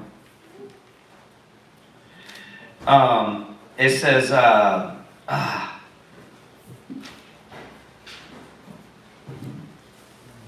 I'm trying to get it in my brain. But it says, I'll tell you right now, 2nd Esdras 5. 2nd Esdras 5. Let's read, no, somebody else read. Mawala, you read that. Get up and read. Come on. Y'all gotta read. Y'all gotta mix it up, y'all. Go ahead. 2nd Esdras 5 and 7 and 8. 2nd Ezra chapter 5 and verse 7. Go ahead. And the Sodomitish seed shall cast out fish. Cast out fish. Well, that Sodomitish seed is what the same Sodomitish people that is talked about in Revelations 18. Right? That of Sodom, their vine is of Sodom and Gomorrah. Well, that is where we're going to get these fish from. Where are you getting all these faggots and lesbians from? Switch hitters and bull dykes and booty thieves. Where are you getting them from? Backside busters. Right? Where? The Sodomitish seed is popping out these fish. Go ahead. And make a noise in the night. Read. Which may have not known. Which many have not known. Go ahead. But they shall all hear the voice thereof. But everybody sees what's going on in these last days. Right? You don't see the action, but you see them pop up in the mall. Oh damn, mom didn't raise that kid right. Oh damn, America got hold of him. Oh, America got hold of her. Oh, mom resented men, so when she came around with that old football bull dyke spirit, and she taught that to her daughter, and now her daughter's a little dyke. Right? Go ahead. There shall be a confusion. Right. Now, if you read up, and you start from the beginning, it's talking about the last days. So you start from the beginning, it's talking about the last days. So it comes to this point, it says what? There shall be a confusion also in many places. And that's what's happening now. Confusion. Chaos in many places. And we know Christ prophesied this, right? Wars, rumors of wars, right? But the end is not yet. Go ahead. And the fire shall be oft sent out again. Right, we see that too, right? Fire over here, tornado over here. These houses are burning up over here. I mean, look at what just happened in Hawaii, right? The fire was sent out. Go ahead. And the wild beasts shall change their places. Why? Because you ain't sitting in the middle of that fire. You damn running out of the hills, right? You running out of the mountains into the cities, right? How many animals died in that fire? Go ahead. And menstruous women, go ahead. Shall bring forth monsters. Shall bring forth what? Monsters. What? Monsters. What? Monsters. Monsters. And this is what we want to avoid. Right? That's why we put y'all on your own path. Because one day, Dad might lose it. The Bible tells you that. Dad might lose it. Mom might lose it. Well, with all due respect, Mom, you're out of order. Mom, I love you, but no, that's not the right way, Mom. That's not what the scriptures say, Mom. See, there's a respectful way to respectfully decline from stupidity and things that are going to lead you out of the way. You don't go back and forth with Mom. Is Mom, that's, according to the scriptures, that's not right. You can speak with wisdom to your parents. You see that? But these monstrous kids are being brought forward because the parents are not doing their job. And are we Hebrew Israelites? Nah. Are we Hebrew Israelites? No. Okay, then, well, let's raise our children like Hebrew Israelites and not like Gentiles. That's why the Most High is going to separate homes. He's going to send your ass on the bus back home. Why? Because why are you going to come and try to teach your kid to be a Gentile when Daddy's trying to teach him to be an Israelite? Or mama's trying to teach him to be an Israelite, and you what? You trying to teach him to be a heathen. Nah, get that bus ticket. You take that Gentile state of mind and go back home. Because we're tired of our kids getting shot down in the street. We're tired of the moms. I don't want my daughters to be the same moms that are in this generation. Thoughts, hoes, butt naked, walking around the mall, body showing. Because if they do that, what are their kids going to do? Monsters. They're going to bring forth monsters. So now you see why we don't give a damn about a hood rat mentality. We don't give a damn about your attitude when it's out of order. We don't give a damn. You know why? Because if we keep playing with your emotions, you will drive us like Eve drove us back into punishment. So we can't care about that. You understand? We can't care about that. Y'all can't care about it because you should be tired of getting whooped by the father. So I ain't giving my kids are going to have to make bad decisions on their own. They ain't going to be able to say, I was not told. They're not going to say that. Or dad and mom didn't show me the right way. They can say dad and mom wasn't perfect, but dad and mom showed me the right garnet way. You see? And that's what when we go to Ecclesiastes 30, when you go back to Deuteronomy and the law, we're trying to avoid them being led to the slaughter. Right? Go ahead, jump back now. That's good on that. We got the point out. Monsters, they shall bring forth monsters. Go ahead, read on. Ecclesiastes chapter 30, verse 7. Go ahead. He that maketh too much of his son. So you gotta watch. You know what I mean? I always said my kids are good kids. I said it in class before, if you missed it. I said my kids are good kids, but no, they be trying to slide out of the work too. They be trying to what? Not stay consistent, be told. But as a parent, you got to do your job to constantly remind them, look, stay on point.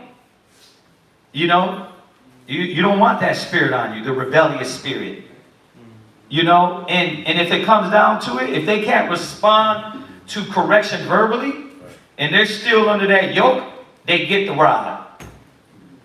But you got parents that don't know how to really parent because you're still trying to do it like your mama or your daddy. So let's go on. How do we avoid them being killed and murdered out in the streets? Go ahead. He that maketh too much of his son shall bind up his wounds. Yeah, you're going to bind up your wounds because you know what? They're going to make mistakes. They're going to do childish things. See, but it's your job to set them in order. Go ahead. And his bowels will be troubled at every cry. Right. His bowels will be troubled. What? You got your daughter out there in the streets. You got your son out there in the streets. Right? But once again, talking about my kids. And some of y'all kids too. Like, you can say, damn, I can say my daughter's still a virgin and she's 19, I think. She's 19. Quite a shy. I can still say they're not worried about meeting up in the bathroom and switching out their clothes at school and putting on makeup. I can say my son ain't online looking at porn. I can say that. And some of us, all of us brothers and sisters could say that, right? Damn, my kids trying. Now, are they on point? Don't make too much of them. Because when that trash needs to go out, I got to tell you 2 or 3 times. When that bathroom needs to be done, it's like, did you do the bathroom yet? I'm going to get on it. Okay, let's get on it. You're not going to be a forgetful hearer. You're not going to be a forgetful hearer. Let's do this. And constantly instilling these things. But when you make too much, then you let them slide. And then you don't come to reality that this is a defect in your child. Like, hold on a second. I'm telling you too many times something and it's not registering. You're not registering honor thy father and thy mother. You're not registering that you're a help to our household. You're not registering that the Most High don't like the slothful. You're not registering this. You're not getting it. So now I got to do what? I'll even sit down and have another talk with you. Okay, this is going to be the last talk because it seems like you're not registering. So if you're not registering, after this talk, it's going to be punishment. It's going to be, it could be the rod. It could be everything took from you. Right? But there's going to be punishment. So you cannot make too much of them. Y'all see this? Because you want to prevent them from being shot down in the streets and hanging around with dummies, being shot by the cops, going to the school. And what they hit you with, Marwola, last year or the year before, they hit you with the vape pen, right? The kid gave you the vape pen. Oh, yeah. Yeah, you want some of that? What did you say? No, I'm good. Not like, oh, you know what? Dad's not around. It's time. And then they mixed it with something and you over there on the ground. Or even worse, you hit it and nothing happens. And the spirit of deception still goes on. See, y'all got to understand. Just because mom and dad ain't around, that don't mean you have to deal with your soul. You still got to deal with consequences of things that you let in your spirit. So, that's real, ain't it? They don't understand that. It ain't about us. When the scriptures say, slay utterly old and young, maids and little children, that's what the hell you're supposed to be worried about. And you know who that's going to come from? The Spirit of the Lord, whether you leave the school through the school shooting or you get one. That can happen too. Most I just say, you know what, don't take his life. Just send him a hot one in his ass. Right? You get shot in the butt. Like, y'all, I know it's coming off funny, but those are the things that parents nowadays what? They're not thinking about, but we are.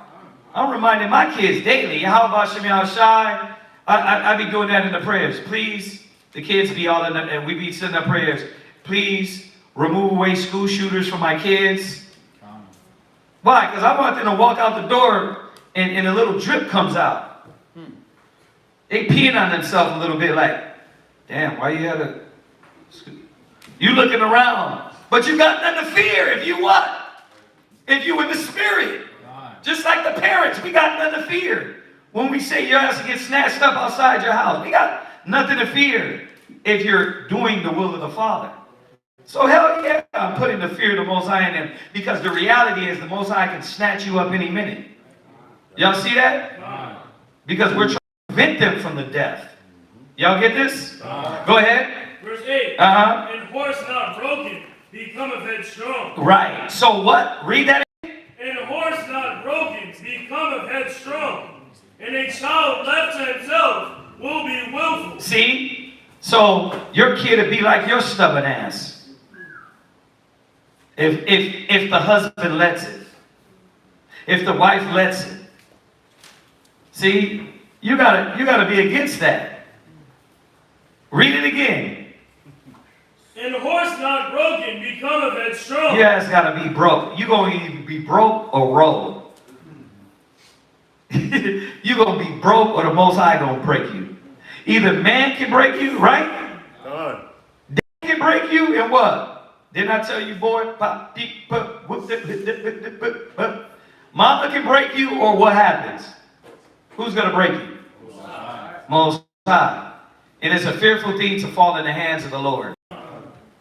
It's a fearful thing. So I'm glad my dad was strict. Sure. So am I. I'm glad I didn't grow up with no sissy ass pops, no emotional pops. Like all I had to hear was his name. Bruh, that ring through. And I think I got hit maybe twice by my dad. That's the funny thing. That I remember. Like 2 or 3 times, and all I had to hear was his name. He's not playing. Right? Oh, Ariela's going to come and get you. 8 times? There you go. But 8 times in a lifetime, I mean, till at least you're 20-something, right? No, that was till I was, what, 14. There you go. Yeah. That's a good amount. Right? 8 times. All right. Yeah, but you learned, though. You said what? Right. But did you learn? Did you learn why it was necessary to keep you away from those things? And I get it. We're not talking about the imbalance. Because, remind me, you all hear me talk about it all the time, the imbalance of our parents. Some were just loony and abusive, or some were just not disciplinary at all, right? Not talking about that. We're talking about the balance of the scriptures that reminds us how to properly be a father and a mother, right? That just man knows it's a time for all things. Well, I done gave you 1, 2, 3, 4, 5, 6, 7 chances, and you ain't listening now. Come on now. You deserve this one, right? And they agree with you. Did you, I mean, think about it. How many times did that warn you last time? A lot? Okay, so you kind of deserve this, right? Yeah, all right, turn around. You're going to get this. See, balance. My kids, they get beat. They don't get beat all the time. But every few years, they got to get tuned up. They got to get tuned up. Reminded, like, oh, y'all think this is a game. You think I'm just going to be the nice dad. Y'all got to keep your discipline. Keep your character. Keep your order. Keep the standard. Right?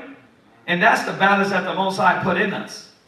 So, it's reminding us not to let them get what? Headstrong. Why? Because the law said what?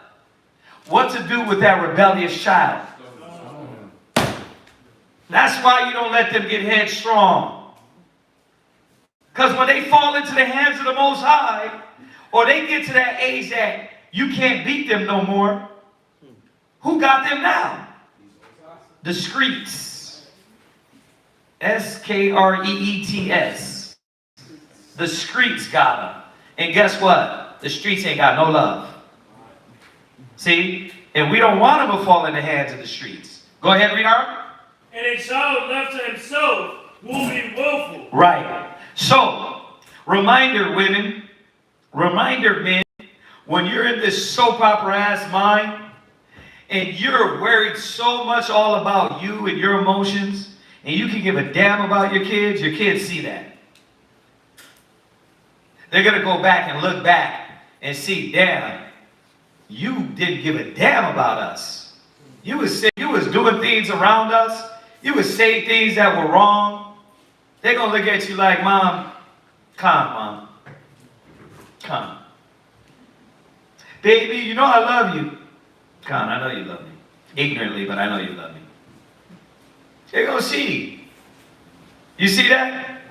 When you weren't that attentive father and the attentive mother, they're going to see that. And that's the thing about why you want to live La Vida Loca with your husband and go through the soap opera hair thing and emotions, your kids are suffering. So you were bringing it out earlier. It's important to remind yourself what you have, what you pour out of you will be poured into your kids. So you got to be on you. Go ahead. Conquer thy child. Conquer? What does conquer mean? This is one I got to be aware of. That I'm constantly watching myself. Who knows what cocker is? Anybody knows what cocker is? No? Damn, all you moms and dads in here? It says, read it again. Conquer thy child. Cocker, what's that definition? Who got it? Which? So you saying Cocker. C-O-C-K-E-R. That's cocker. That's what you're saying? Cocker. Yeah. Okay. Go ahead. Conquer. To fondle. To indulge. To treat with tenderness. No. To pamper. There you go. To what? To pamper. That's what it's talking about. To pamper. And I guess fondle. You could use that too. It's like play with. Or coddle, right? What else you got? You got the 18? Is that the 1828? That was it? What, you got something else? What you got, Marvel? Go ahead. Conquer thy child is an old English phrase that means to pamper or exclusively indulge one's child. Check that out. So you playing with them too much. See, and there's supposed to be, there's a friendship, but that has to be under the parenting. Like, I'm friends with my kids. We can sit around and chat and talk and make jokes, but they know the line you don't cross. There's a disrespect line you don't cross. Because we can joke with each other, but I'm always watching. Is that line going to cross where they say something out of order? Because then I know, oh, I'm joking with you too much. And I'm not boasting, but they know that line. They know that line, like, oh, I'm not going to pass that line. I think I might have to check one of them one time about that. Because the older they get, the more they think they can step on that line. Right? No, you're supposed to remember, still, we can joke, where we can be friendly, but never be disrespectful to your parents. That's the honor. Okay? So we got to be what? The scripture says, cock or not. You cannot pamper them and play with them so much. Watch, it's going to tell you. Read on. You're the water. Good. Go ahead. Conquer thy child, and he shall make thee afraid. He shall what? Make thee afraid. And he will do what? Make thee afraid. Because that's when you tell him, boy, get over here. No. Huh? Get over here, boy. No. Ooh, you got that in your house? You got a hard, you finna have it hard. I ain't doing that. Why? Because he's arguing with you and he's won. Bruh, you didn't raise that boy right. You didn't raise that child right. You play with them too much and you didn't let them know. That's like your kids start biting and you just like laugh at it. And then they go bite another damn kid. They don't normally do this. Right, they don't know. Hell yeah, they do. You're laughing with them and looking at them like, oh, he's so cute. No, he's not. Each of my kids bit one time. That was the last time. Pop. That was it. Don't bite nobody. That was it. But when we start to play around with these things, remember, I'm using that as an example. We start to play around with these things and we play with them and we start doing like some of these women that don't know how to raise kids do. Oh, he's just being cute. Leave him. He got my shoes on. Look at him. Oh. Go, boy, go put that lipstick back. No, let him. Let him. See? This is why you can't let a wicked woman raise your kids. Hell no. Don't do it, y'all. See, you play with them too much, then they will try to cross that line. That's what it means. Go ahead. Play with him. And he will bring thee to heaven. There you go. Play with them and they will bring you to heaven. It's not saying be the Terminator. The Bible always teaches us about imbalance. It's saying you're unbalanced in this, and now you overboard with it. Of course, play with your child. Nah, that means don't never throw the ball with them. That's not what it means. Don't never smile with them and joke with them. Nah. No. Smile and joke with them, but know that always keep an eye out. And that's what Deuteronomy, if it got to this point to where they were rebellious, there was something you missed in the beginning. Now, let's be fair. Everybody at a certain age are their own men and women, right? Let's be clear. And you hear me say this, if you've been in class, you hear me say it all the time. My kids and your kids have to have, they eventually, no matter how much we taught them, they're going to have to make their own decisions to be in the spirit. Right? So let's be fair with that. Like everybody is going to have to make their own choices. Even our kids, I know. We're like, but damn, I trained them up. But how many Israelites knew the laws of the Most High and was trained up in the laws of the Father and what? Didn't do them. So don't be shocked if your kids don't choose the path to serving the Father. It's got to be the spirit in them. See? So you got to make sure, we got to make sure we're doing the things in balance to where it ain't like you're force feeding them to where they resent the truth. But at the same time, it ain't like I'm going to let you do what you want to do. That's imbalance. There's got to be a balance in that. Right?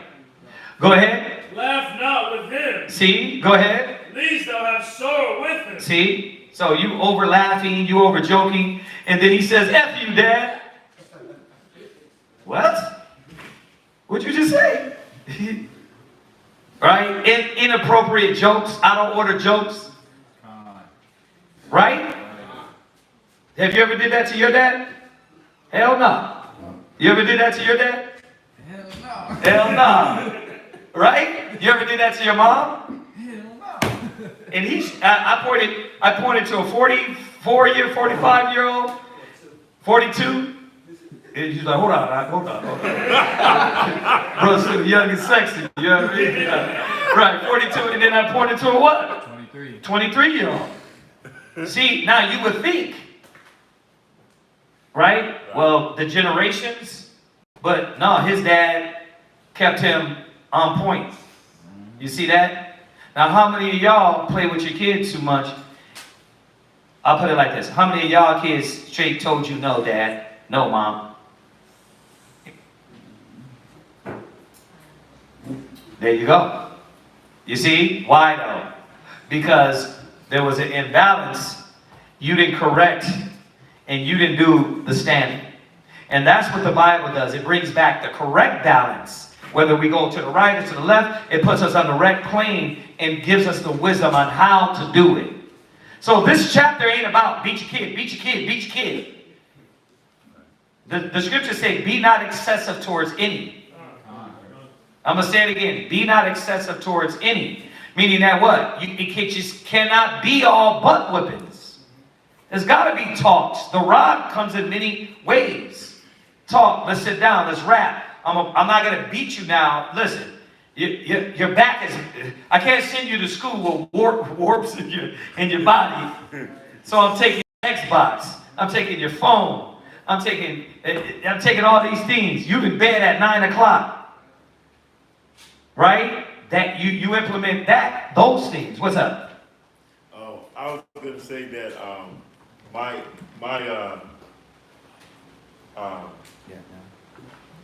I usually have to pick my daughter up, my children up when I'm visiting, and I not usually have to.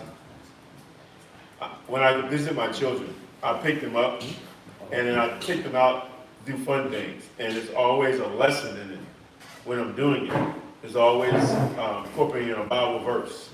I'm always seeing what they understand, asking them questions about the things that they're doing at home because I'm not there. And there's one particular time that, and I understand it. You know, she's 20 now, right? So when I come pick her up, I come and pick them up, she says, Dad, I don't want to go. Yeah. And I'm like, what? You always went. And she's like, but I don't want to go. And then here comes the ex-wife that says, she's 20 now. She's going to make her own decisions. Right. Now, let me say this on that. This is why a house divided against itself cannot stand. Cast out the scorner, and contention will cease. You remove that cancer from the body, where's the arguments? You argue with yourself now. Cast out the scorner, and contention will cease. You argue with yourself now. Your opinion don't matter. You see that? And that's what happens when you chip off the old leaven, that cancer, remove them out of the way. You understand? Because if not, it's going to cancer the whole house. And some of y'all, come on, we've been over this a lot with brothers, reminding them that a house divided against itself cannot stand. You're trying to show her a standard, and what happens? Mom is against that. See? But what does that teach us? reconnect. Oh, go ahead. At least thou gnash thy teeth in the end. At least now, Gnash thy teeth. yeah, in the end, you be like, oh, man. Right? They make a mockery of you in front of people. So the reason why we're going in on this is because there's a lot of young sisters in the school that popping out children and don't understand what real motherhood is. Motherhood is doing it like the scriptures say, and coming to this standard, not like how your mama raised you, with niggas coming in and out the house, 40 bottles of blunts and Black and Miles. That's not it, y'all. Y'all know that, right? Y'all know that, right? Absolutely. That ain't it. That ain't how it's supposed to be. And if you think that's how it's supposed to be, you have a warped mentality. Go ahead. Give him no liberty in his youth, and wink not at his father.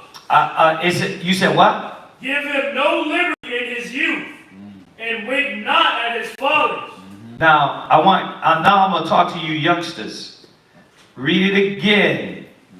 Give him no liberty. No what? No liberty. I can't do what I want. Like, dude, I'm always bit. Give him what? Read it again. Give him no liberty. Damn, why you always got me doing? Give him no liberty. Go ahead. In his youth. Go ahead. And wink not at his folly. You see that?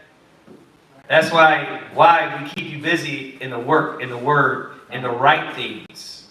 So you can understand responsibility and where to keep your mind focused. If not, think about it. Think about it. All jokes aside, if you get upset and you huff and puff all the time when you get an order or to do something in the house, where do you think that spirit is going to go? That's a person, that's a child that don't know that they're a part of something. One, they don't know that they're a part of something bigger, a household that's bigger. Two, they don't know that that's a selfish mind state. The selfish mind state is you don't pay rent, you don't buy nothing, you don't do nothing, but you complain about what you get and what you don't do, or what you do and what you get, right? So that's why you youngsters got to understand that, damn, am I that type of individual? I see mom and dad putting in all this work, trying to do in the spirit of the Most High, and when I'm told to do something, I'm huffing and puffing. See, that shows your character. That shows you, and that's the character you got to watch, right? Selfish, self-indulgent, lazy. Con? So the Most High is speaking to y'all too. He's speaking to you youngsters too. Like, are you looking at the spirit you're growing up with? And do you want to be this child that has to be brought out in front of the congregation and made mockery of? Right? Go ahead. Somebody outside? Oh, okay. All right. I thought you needed the keys. Go ahead. Bow down his neck while he is young. Do what? Bow down his neck while he is young. No. I don't hit my kids. Bow down his neck while he is young. My dad, my mom was so abusive. I'm not laying no hand on them. Bow down his neck while he is young. You don't have to be abusive. You don't have to beat blood out of them. Right? A little tap on the hand to a 1-year-old, like Casadaya, she's 2. She's in that stage of the world was mine just a few days ago, and now you want me to say please, you want me to share, you want me to act nicely, you want me to do all these things, right? At this stage, if we do not do it, I'm watching her little attitude. I'm like, you got a little attitude on you. So I'm telling Shawashina, I'm like, nah, you got to check that in her. She's like, Khan, yeah, I hear her, she's like, you got to say please. But remember, she's barely learning how to talk, but she can still understand Now, that being said, we're not saying we get out the electric cord on them, and we're not, the Most High ain't telling that. We got to be conscious and not think, oh, she's going to grow out of it. No, she's not going to grow out of that damn feisty attitude unless you teach her how to grow out of it. So we can let her do that. And then Kazak is the same thing. He's one. He's getting everything. When he Hulk rages, right? Ah, that means what? I want my bottle. But there's going to be a time where, no, you can't Hulk rage no more. Right? But parents stop. They're like, oh, he'll grow out of it. No, he won't. You got to tell him, stop biting people. Stop. Don't bite nobody. That's not good. You know what I mean? You got to tell him, yeah. Like with my kids, I always remind them. They don't see it, but I do it around. I don't think they see why I do it. But I always say, yes, that's my meek, humble, unargumentative daughter. Then I do it with the little one, Kasadaya. That's my meek. Why? Because the world calls it affirmations, right? I'm reaffirming what I want you to be. What the Most High wants you to be. And I want you to hear that. We were talking about lying in the car. No, he said stupid. I said, bro, don't say that again. I said, don't. They already know this, but every few years as they get another age, they think they can slip that in there. Like, we don't let them talk like that to each other. You stupid. Nah. Don't talk like that because the younger ones are going to start with you're stupid. You see, the kids, the babies are learning these things. And if you are not aware and you're letting it slide and you're a mother that don't give a damn and so caught up on what your husband is doing and you're still a damn teenager in your mind and you're 40-something, you'll miss all of this. And then when you see your children sit back, they're going to be like, okay, Dad raised me, not you. Dad raised me. See, I have a lot of respect for my mom. I call her at 20-something. I said, Mom, Tawada, you did it. You were there. But my mom didn't raise me with the essential elements that my dad did. She just did it. Why? Because she wasn't locked into the book. So when she did things, it was through emotions. But I get it, right? We get it. Mom tried to do her best. But I gave her that call. Mom, I just wanted to say I was riding. I was 20-something. I said, Mom, Tawada, you are a great mom. Right? You give her the honor. But she didn't do what Dad did. The elements that brought me to be what I am now. And that's reminding me this. You see that? So all these things, we gotta see where our parents did wrong. Don't dog them out, but understand they did wrong. And we got to do what the scriptures say. Y'all get that? Go ahead. And beat him on the side while he is a child. And discipline him, right? But how about if all you're doing is beating him? How about all you're doing is beating him? What? All I got was boldness, and so I was scared to talk. There you go. There you go. And that's what happens. But why was it all beatings? Because they didn't know how to talk. Because their parents didn't know how to counsel. So all they could do to get you in order was ass whoopings. The Bible's not telling us that, y'all. Just beat him. Michael Jackson, just beat it. No, it ain't about beating him. It is about sitting down, talking, and communicating, and saying, okay, look, I don't want to do this, and I'm not going to do it. We're going to talk about this. What's going on with you? And get that conversation going. You see that? Because it's just, remember, correction is not all beatings. It's communication. It's fear. And that comes in many ways, right? See, but this is what a lot of our parents didn't know. This is what a lot of brothers and sisters don't know. And you come in, once again, don't understand that you got to be born again. You think what? Nope, I got it right. No, you don't. There's somewhere where we fail worldly. Come? If you don't see that, then you will never try to be born again. Read, come on. Least he waxed stubborn. Least he whack what? Stubborn. We're here again. What is the point?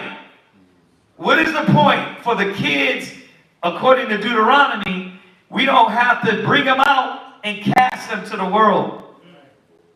We got to avoid it. We don't want them to get stubborn.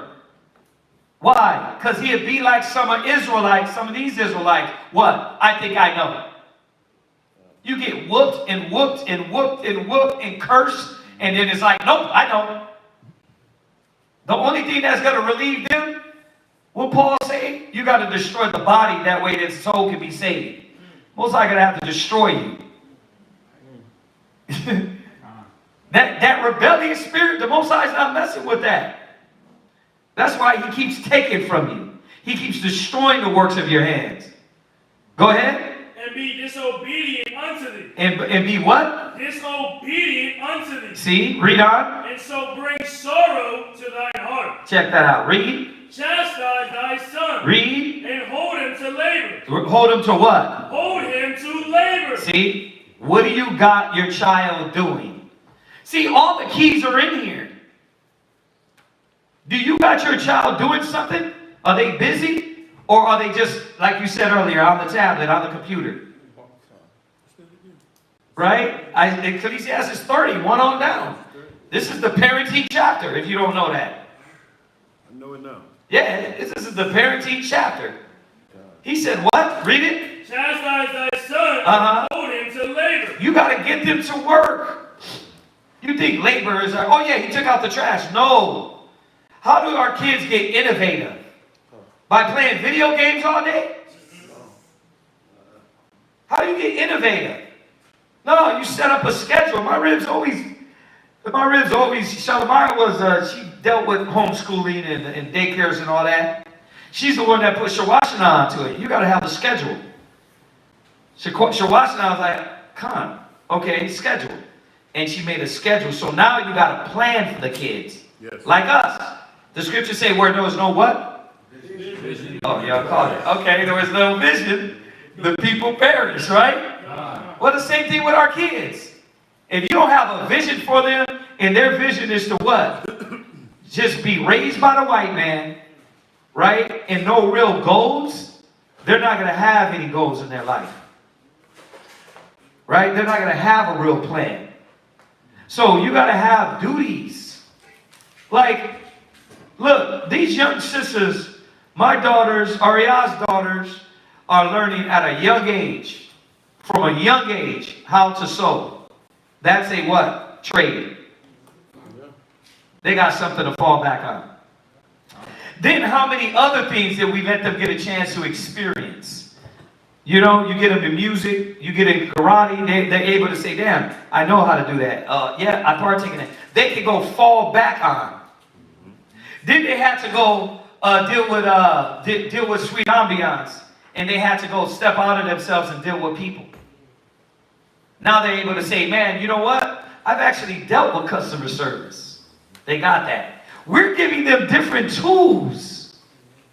You let your kid, what, just be raised by Barney? It's not Barney no more. Who is it now? Blimpy. Blimpy. You let it be raised by Blimpy and Coco Melon. Who? Coco Melon. It's a YouTube cartoons. Right? And you're like, well, why they don't have no aspirations and goals? Because you didn't introduce them to things outside of letting them be on the tablet. You understand? So the Most High is showing us the key. Like, I'm going to tell y'all, the Bible got everything in here.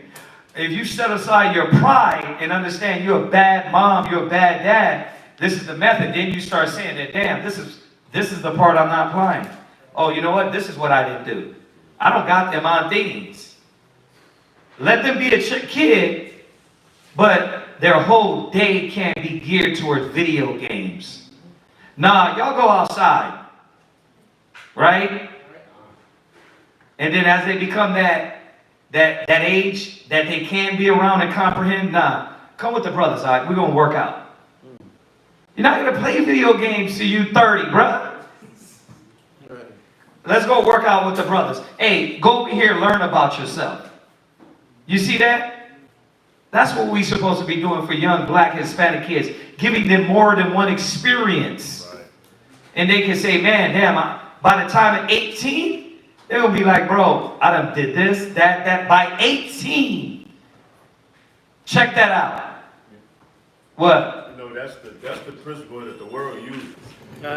Because when you're a child, you're a teenager in high school, in order to get accepted to college, they tell you, or they ask you how round of a child you are. Like what are your experiences, right? Have you played sports, right?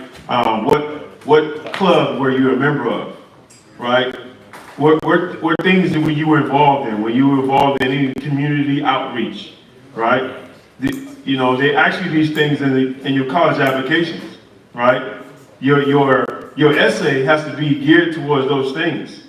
You know, these are the principles of Yahweh that the world already uses. The world already puts in place for that. You know, but as I'm reminded and given new information now, I got to go and apply it. Yeah.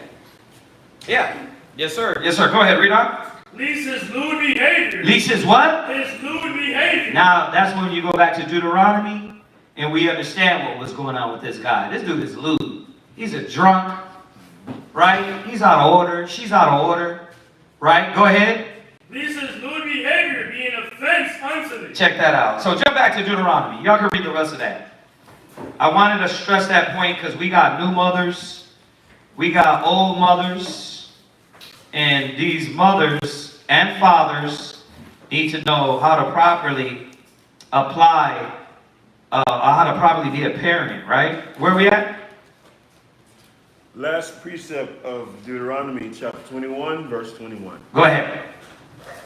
So shalt thou put evil away from among you. Go ahead. And all Israel shall hear and fear. Right. That's it. That was you. You're number who? Number 6. Okay. So you're number 7. Oh, I'm number 7, right? All right. So you went to what? Verse what? 21. You went to verse 21. Come. So it's 21 and 23. 21 and 22. Deuteronomy 21, 22. And all the men of the city shall come. Oh, you read all the way to 23. No, I read 21. Okay, verse 22. If a man have committed a sin worthy of death, and he be put to death, and thou shalt hang him on a tree, his body shall not remain all night upon the tree, but thou shalt in any wise bury him that day. For he that hangeth is a curse of the Most High, and the land be not defiled, which the Lord thy power giveth thee, as it says, for an inheritance. All right? So that's that. We're jumping over to Ecclesiastes 49. But before we go there, sis, you had asked him a question. Did he clarify that question for y'all about what's going to happen in captivity and slavery? Yeah, was that the question you asked?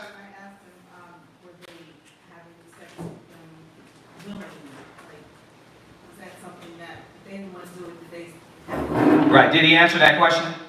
Yeah, he said that they would be, taken by force.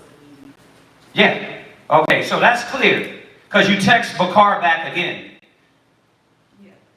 So, I texted him while he was going over it? Yeah. Okay, yeah. So, yeah, it's, first of all, let's go back. Go back to Isaiah. I want to make sure y'all understand. And you can go into Deuteronomy, and when he told us to go into the land and kill all the males and all the sons and all that, right? But go back to Isaiah 13, and you're gonna start at let's start at 11 so y'all can understand. like what context this question is in, right? And how it was answered. Man, I almost want to start all the way from verse 1, but I'm not going to do that. I'm going to go straight to the point. Now, verse 1 establishes what we're talking about. Go read verse 1. Go ahead. Isaiah chapter 13 and verse 1. Go ahead. The burden of Babylon. The burden of who? Of Babylon. Okay, so we know that Babylon, the ancient city, right? But we also know who's the daughter of Babylon. Who? America, Edom, right? So, whatsoever thing was written or what? Was written for our learning, right? So when we read about these prophecies, right? Babylon, the ancient city, is way gone. It's out of here. It's been out of here. So when we start to read in verse, start from verse 6. I'm sorry, but I got to do it. Go ahead. Verse 6. Uh-huh. Howl ye, for the day of the Lord is at hand. Well, now we're talking about the day of Christ coming. We're not talking about just the punishment the Most High is going to put on the land. We're talking about the deliverance, right?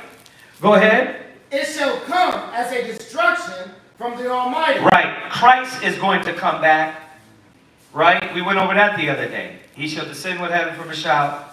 Right? Revelation 19 said he's going to do what?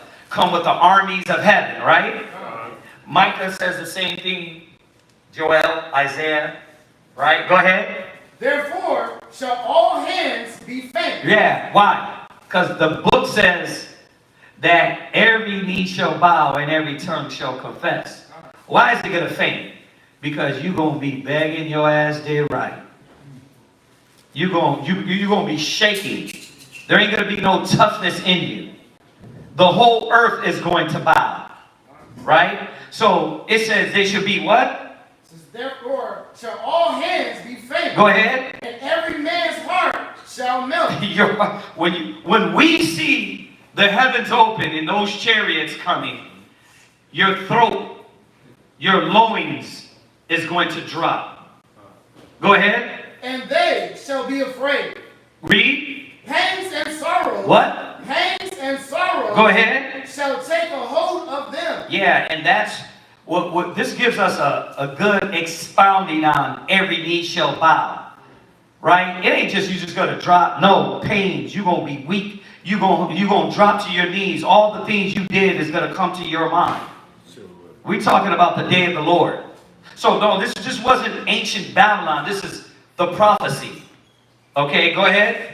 They shall be in pain, right? As a woman that travaileth. You're going to be like, I mean, he's stressing this point, right? You're going to be like a woman that's having a baby. Go ahead.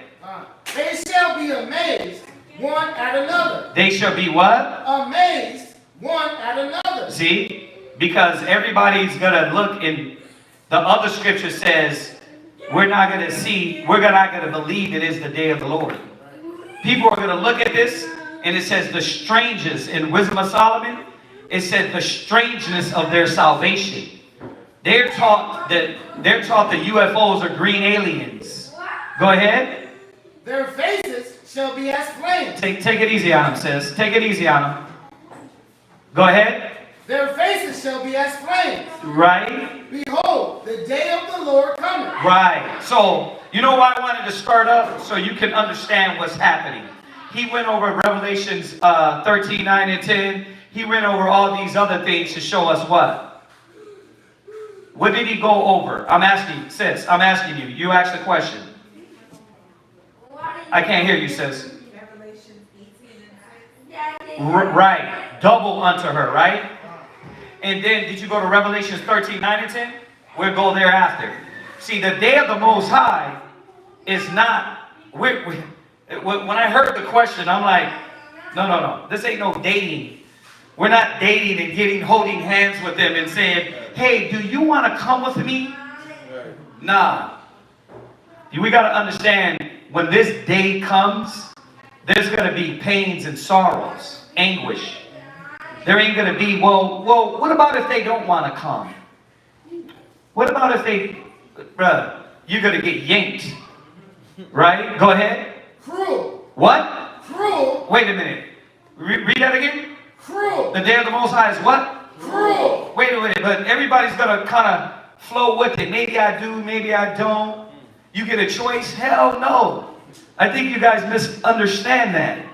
That when we punish, even ancient wise, when we punish the nations, it wasn't like, hey guys, we're finna come over and take you over. He said, he told Saul, go kill everybody. And when Saul didn't kill all the Amalekites, Samuel said, didn't you get the order? And he said, I have obeyed the order. No, I'm looking at the king right here. What did Samuel do? He didn't say, okay, you know what, let it pass.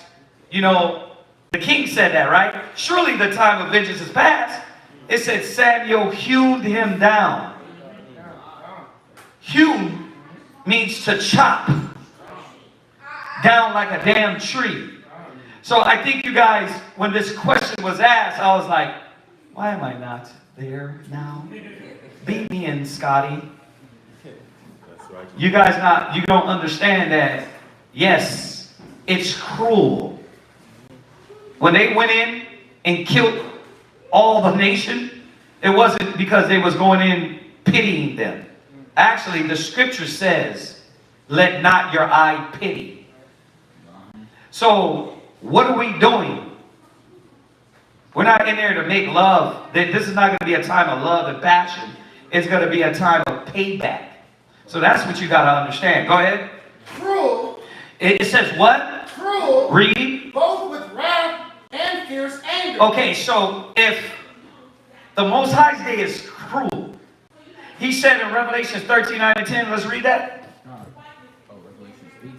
No, Revelation 13, 9 and 10. Let me just get this out of the way and then we'll read Ecclesiastes 49. Because when he was going over it, there was a lot more scriptures that I was like, man, go here, man. And I want to give y'all those so y'all can understand what's going on here. This is no dating service. We weren't going to line them up and say, hey, do you want to come with us? Hell no. Read. Revelation chapter 13, verse 9. Go ahead. If any man have an ear, let him hear. Read. He that leadeth into captivity right. shall go into captivity. Okay. Are we comprehending this? What are we comprehending? What? Go ahead, Lionel. What are you comprehending? They can go into the nations that led into slavery. They're going to be led into slavery. Right. But also they're going to receive double the punishment. So the cruelties that was done to the Israelites, they're going to have to receive double the cruelties. They're going to see double the cruelties. Right. Yeah.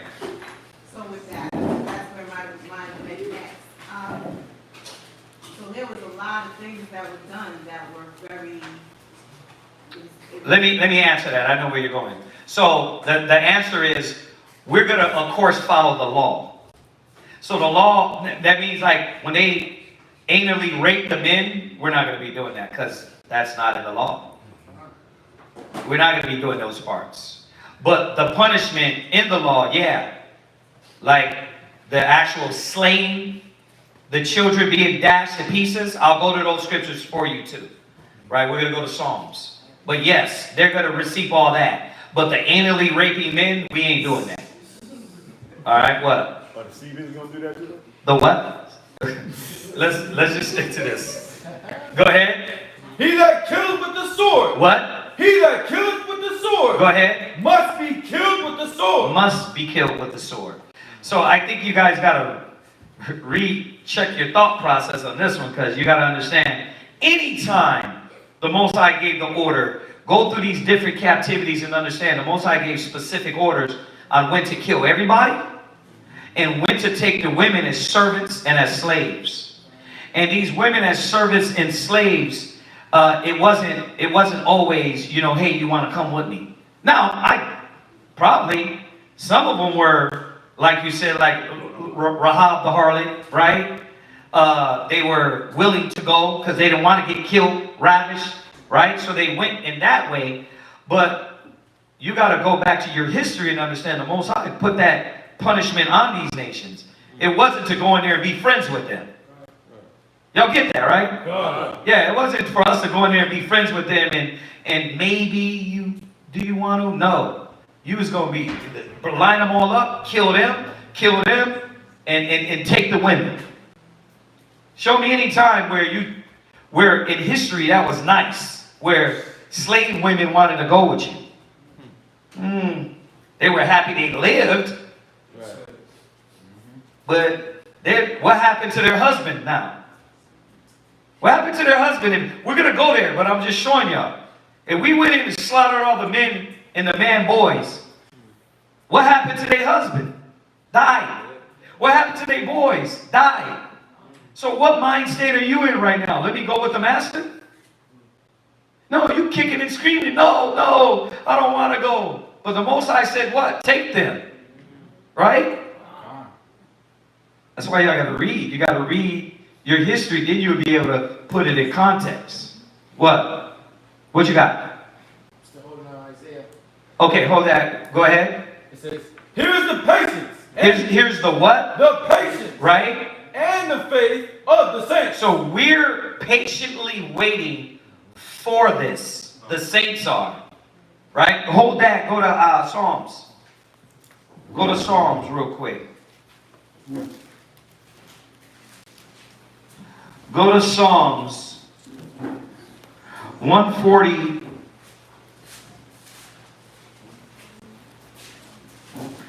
Go to Psalms 149, verse 6 on down. Psalms chapter 149, verse 6. Uh-huh. Let the high praises of the Most High be in their mouth. Go ahead. And a two-edged sword in their hand. And a what? And a two-edged sword in their hand. See? Go ahead. To execute vengeance upon the heathen. That's what the Most High has promised. This is the old promise. To execute vengeance on the heathen. Go ahead. And punishments upon the people. Read. To bind their kings with chains. To do what? To bind their kings with chains. Yeah, y'all are forgetting when we went in, this wasn't a good thing. It wasn't a sweet moment. Like, well, how are they going to feel about that? You think they give a damn, like you said earlier, you think they give a damn about how we felt about it? You think they went in and said, oh, you know what? I'm going to make love to this black queen. You got to read your history and then you'll understand what the Most High was doing in His promise. Double the cruelty. Go ahead. And their nobles with fetters of iron. And their nobles with fetters of iron. Oh, you think it's going to be all nice? Y'all don't understand. I think some of y'all got it twisted. I really do. Like, you think they all just going to come? We're going to be dragging their ass out. We're going to be killing them. Y'all don't really understand what the Most High got prepared for this world. Read. To execute upon them the judgment written. The what? To execute upon them the judgment written. The judgment written. This ain't about us. This is about the Most High. He promised what was going to happen to these nations. He promised, he that goeth to captivity shall, right? He that killed with the sword shall be killed with the sword. He promised that. So this ain't, yeah, man, so many scriptures. It said the day of the Lord shall be darkness. Like, this ain't going to be fun. We're going to go back to that Isaiah. Read. This honor have all his saints. What are you waiting for? What you thought I was here for? What you here for? I know one of the biggest things I'm in the truth for is to what? Look at the devil in his face and told him he's a liar and to revenge all disobedience. I'm here for payback. We're waiting for the patience of what we're doing and what we're fighting for the day of the Lord, what? It comes to pass. What He promised. Go ahead. Praise ye the Most High. Praise the Lord. Praise the Lord. Go to Psalms 137 and 7. Go ahead. Psalms chapter 137 verse 7. Go ahead. Remember, O Lord. Go ahead. The children of Edom. Oh, now if you wanted to be specific, remember who? The children of Edom. Go ahead. In the day of Jerusalem. Read. Who said, Raise it, raise it. And we already know, I don't have to go to all those scriptures to show you why that the Most High is angry at the Edomites. The Most High said because they have a perpetual hatred against us. But what does it say? Read. Even to the foundation thereof. Read. O daughter of Babylon. Read. Who are to be destroyed. Who are to be friends. Destroyed. Hugged up. Destroyed. Read. Happy shall he be. Wait a minute, we're gonna be sad. Happy shall he be. No, we're gonna doubt the will of the Father. Happy shall he be. Happy shall he be. Happy for what? Read. That rewarded thee. That what? That rewarded thee. What reward? Well, we just read a few scriptures and there's like 10 more. Go ahead. As thou hast served us. As thou hast what? Served us. How you got served? So that's when you go into your history and understand the reward of what we're waiting for. Go ahead. Happy shall he be. Go ahead. That taketh and dasheth thy little ones against the stones. Well, what is not clear? No, seriously, what is not clear? It's clear that the Most High is going to inflict punishment and pain on them, just as we were inflicted punishment and pain. That's what it's talking about. Go ahead. Right. Go back to Isaiah 13, where it said cruel what? Isaiah chapter 13, verse 9. Behold, the day of the Lord cometh. Go ahead. Cruel. Right. Both with wrath and fierce anger. Right. To lay the land desolate. Right. To lay the land desolate. Go ahead. And he shall destroy the sinners thereof. Read. Out of it. There you go. That's what the Most High is coming back to do. Go ahead. For the stars of heaven and the constellations thereof shall not give their light. Well, we know why, right? Symbolically and physically. The chariots are going to cover the skies. The Most High is covering all the so-called brightness of this world. He's going to come back and destroy this place. Go ahead. The sun shall be darkened. Go ahead. In his going forth. Read. And the moon shall not cause her light to shine. Read on. And I will punish the world. I will do what? I will punish the world. Go ahead. For their evil. Read. And the wicked for their iniquity. Read on. And I will cause. All right. Move aside a little bit. I want to make sure she's getting the scriptures and comprehend. So, you get that this prophecy is a future prophecy. And that's why I started up. He went to the proper scripture, but you're not going to know the context of it unless you start up and understand this is literal prophecy of the days of destruction. Go ahead. And I will cause the arrogancy. I will cause what? The arrogancy. Right? Isaiah 47:1, it says, come down and sit in the dust, O virgin daughter of Babylon. That goes with that Psalms 137. So, he's going to cause the arrogant, the proud, the proud to be American. Go ahead. Of the proud to cease. Read. And will lay low the haughtiness of the terrible. Read on. I will make a man more precious than fine gold. That's when Isaiah 4:1 comes in. It says, in that day, 7 women shall take hold of 1 man. Why? Because as the Most High is destroying this place, the fear is going to fall on women. Listen, I just want to be called by thy name. Read on. Even a man than the golden wedge of Ophir. Yeah, he's going to be more precious in those days. You know, right now, man, you what? You nothing. We don't need you, right? Well, in those days, the Most High is going to put things in perspective. Go ahead. Therefore, I will shake the heavens. I will do what? I will shake the heavens. We're talking about the coming, the last days, the end, the punishment. How is this all going to unfold? Go ahead. And the earth. Read. And the earth shall remove out of her place. Go ahead. And in the wrath of the Lord of hosts, and in the day of his fierce anger. Go ahead. Of whose anger? The Most High. The Most High's anger. So that's why. Because the spirit on you, some of us is boasting and saying we're going to do this. The Most High is going to have to put his spirit on us. Like, you can't stomach it right now. And you can watch and read that book, the Isles of the Indies and how they did us, and took the babies and bashed them against trees. And that book can get you mad. But some of you is going to be hard to bash that baby against a tree.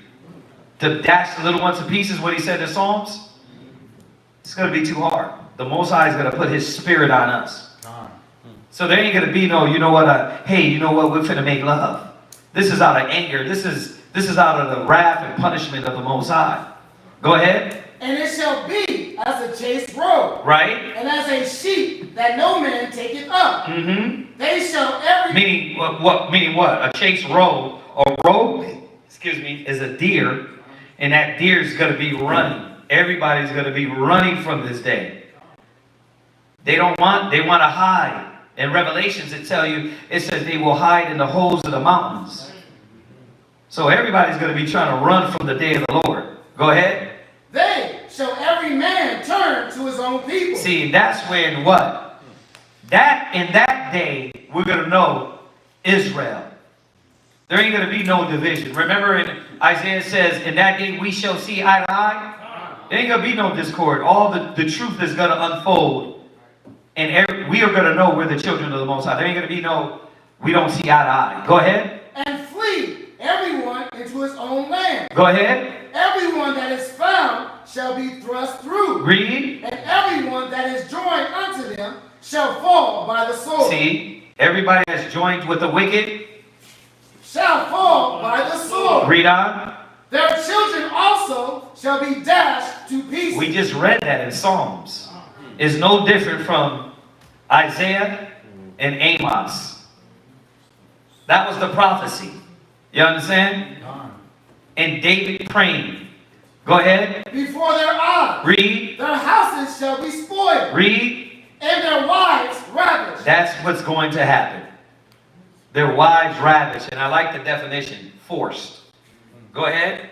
Behold, I will stir up the Medes against them. Right, and all these other nations. Right? This is how it's going to start. It's jumping now to how it's going to start. He's raising up who? Go back and look at the news. This is why y'all can't be oblivious. This is starting with the Most High stirring up the other nations against the beasts. Right? So it goes on. Did you understand that? Okay. Well, that's the understanding, what the scripture says. So they're going to receive double to us. So it ain't going to be a pretty picture. It ain't going to be if they want to go, right? Where did you go into the Old Testament? Did you find that one? You talking about where we read it? No, where the one, Where the man... he said, and we just read this recently, one of the Sabbaths, where he told us to go into the land, and it said, slay all the, We just read it today. We did read it today too? Yeah. Oh. First. Yeah, that's another thing. When you was reading today, I'm like, damn, didn't we just read this? But I got to remember Numbers. Yeah, Numbers. A lot of it is reiteration. But yeah, where is it at? Numbers, I believe. Deuteronomy 20 and 13. 20 and 13, read that. Deuteronomy chapter 20, verse 13. Go ahead. And when the Lord thy God had delivered it into thine hands, right, thou shalt smite every male thereof with the edge of the sword, but the women, the little ones, the cattle, all that is there. Right. I don't know why I didn't see it. Go ahead. All and all that is in the city. Right. Why do you think we killing the men?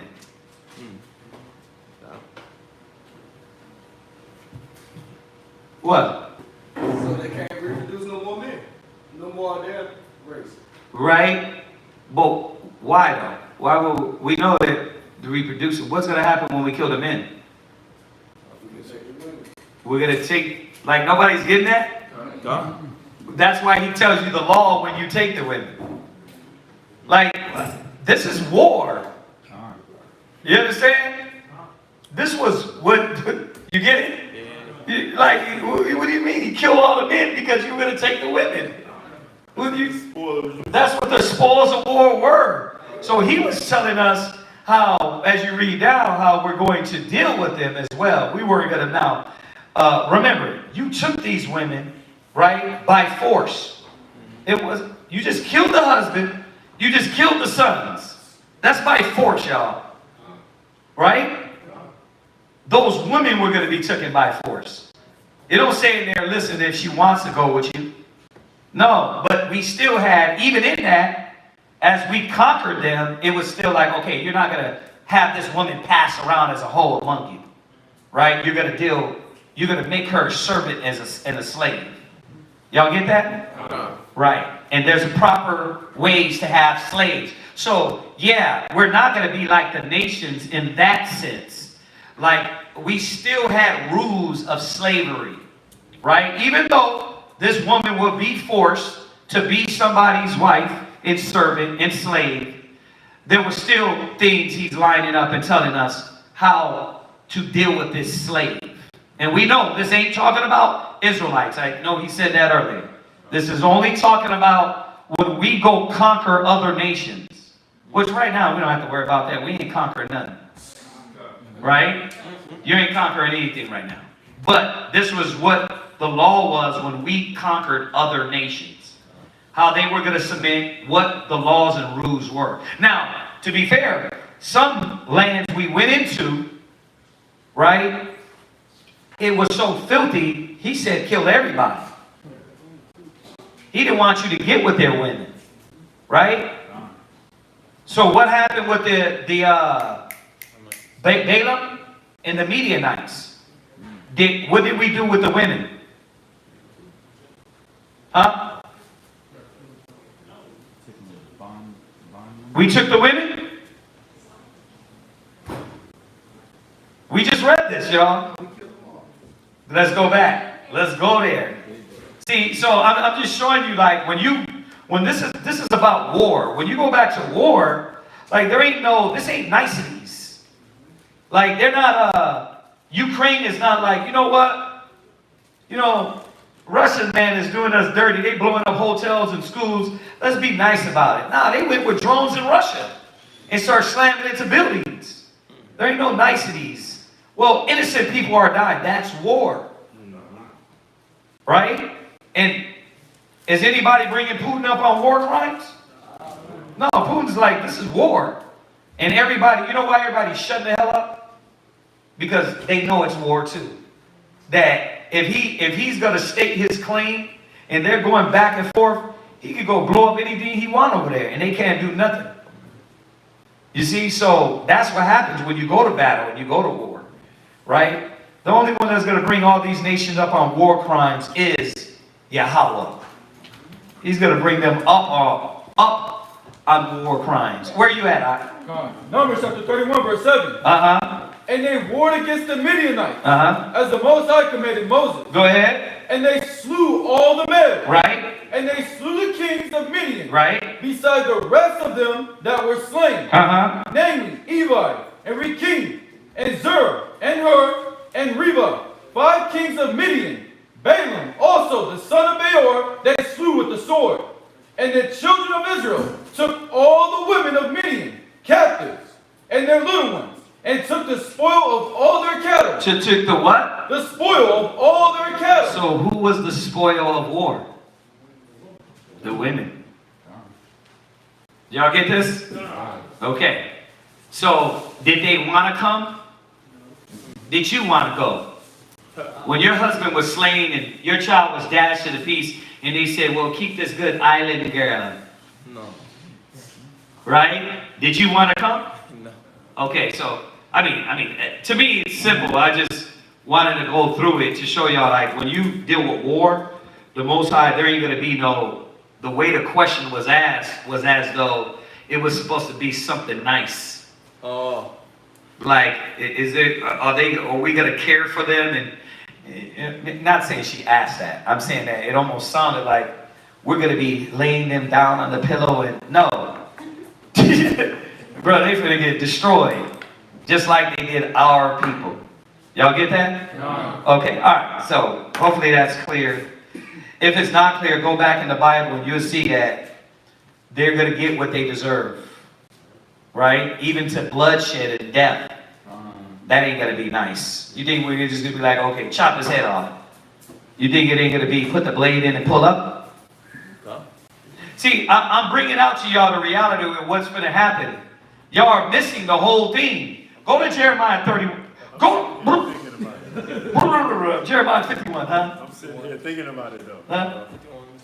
Go to Jeremiah 51, y'all. Go to Jeremiah 51. Like, this is my topic. Like, reward her even as she rewarded you. Jeremiah 51 and 17 on down.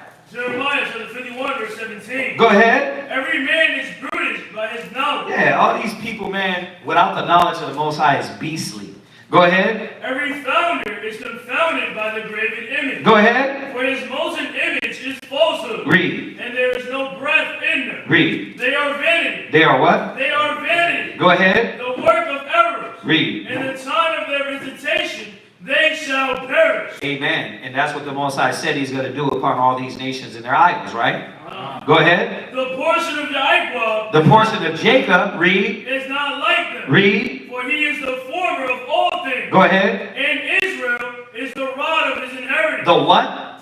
The rod. Israel is the rod of his inheritance. What does it mean by the rod of his inheritance? Read on. The Lord of hosts is his name. Go ahead. Thou art my battle axe and weapons of war. You're not understanding that after He said, I will call for many fishers, and they shall fish them. And He said, then I will call for many hunters. Like, when it says in Isaiah 60 that the nations that will not come bending, y'all not understanding. We're not begging Becky and Karen to submit. What are we talking about here, y'all? We're not begging Trump to submit. Hey, Trump, come out, Trump. Come out with your hands up. We going in, we kicking in the damn door, bruh. And we know this is after the Lord gets us in order and He gathers us, right, and gets us in line. But the prophecy is here. It's telling us, thou art my battle axe. When are we going to do this? Every nation ain't going to come bending. That's why Isaiah said that. The nation that will not come bending, right, shall perish, because we're going to go through and run through them. And yes, some will do what? You know what? I don't want to get thrashed by these cats. Here's my daughter. Here, I'm done. Right? They're going to come bending. Go ahead. For with thee I will break in pieces the nation. Read. And with thee I will destroy kingdoms. Yeah, check that out. Go ahead. And with thee I will break in pieces the horse and his rider. The Most High. In that day, nothing's going to stop us. No weapon that is formed against you will prosper. Read. And with thee will I break in pieces the chariot. Their cars, they can drive a damn car into you. A blade, a beam, a gun, it ain't going to matter. Read. With thee also I will break in pieces man and woman. What? With thee also I will break in pieces Man and women. We're going to be going through killing men and women. Right? We ain't ravishing no men. But we going to be ravishing some women. We're going to give them a taste exactly what they gave us. What? I can envision that. Yeah. Taking our hands and just breaking pieces. Yeah. Read. And with thee will I break in pieces old and young. Y'all not getting that. We over here talking about Karen. Bruh, you not listening? Are you going to be able to grab little Timmy by his legs? I know, this is the stuff we want to avoid. We're like, man, this is crazy. It's like, this is insane, but I didn't write it. I don't give a damn what you think. I didn't write it. I'm just reading it. I'm believing it. And I believe it too, because it's written. Now, how about this? I'm going to show y'all something. The scripture said there's nothing new under heaven. That which has been shall be. This happened back in the ancient days. Why would you not think during this captivity and this ending of this captivity and reign that this is not going to happen? You err not knowing the scriptures. Hell yeah, this is going to happen. Read. And with thee will I break in pieces the young man and the maid. Check. And the what? And the maid. there's going to be a lot of death. There's going to be a lot of killing. There's going to be some ravishing. There's going to be all of that. Yeah. Yeah, the day of the Most High is cruel. Y'all get that? No. Go ahead. I will also break in pieces with thee. I mean, y'all got that. He goes down and shows how the Most High is going to use us against the nations. Right? All right, so let's finish up the reading. I just wanted to go back into that. Dang, I can't believe it. You were going so fast. Then I come and it's like 6:41 now. Jesus. But listen, that Ecclesiastes 30, that Ecclesiastes 30 was needed. All right, let's finish this reading, y'all. Ecclesiastes 49. Ecclesiastes 49 and 1. The remembrance of Josias is like the compassion of the perfume that is made by the art of the apothecary. You know what's crazy when it starts getting into the actual kings? There was not a lot of kings that did right. So for him to be named in here at some point, right? There's something he did right, right? And I think he brings out in here the way where the kings went off, but still, I mean, not all these kings even tried to do right in the eyes of the Most High.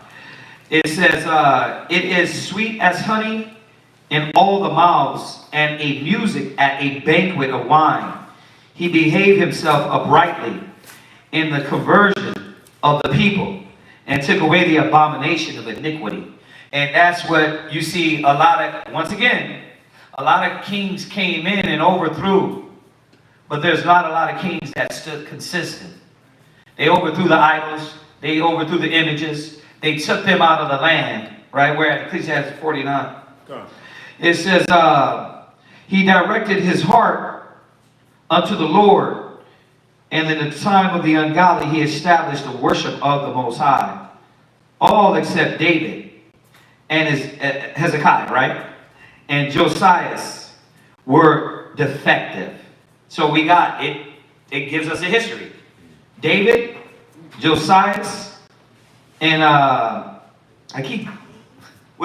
Hezekiah. I keep getting that wrong. Hezekiah. All the other kings, once again, to what I'm saying, they were all defective. They weren't pure. They were halfway. Go back and read the Kings. It'll blow your mind. When I went through it, I was like, God damn, like none of y'all were. Then I realized as I watch England, I'm watching the Vikings now, and you start seeing the King of England, the King of France, the King of all these different kings. It's like, damn, you sleeping with your son's wife. I'm like, but you trying to preach the word of the Most High.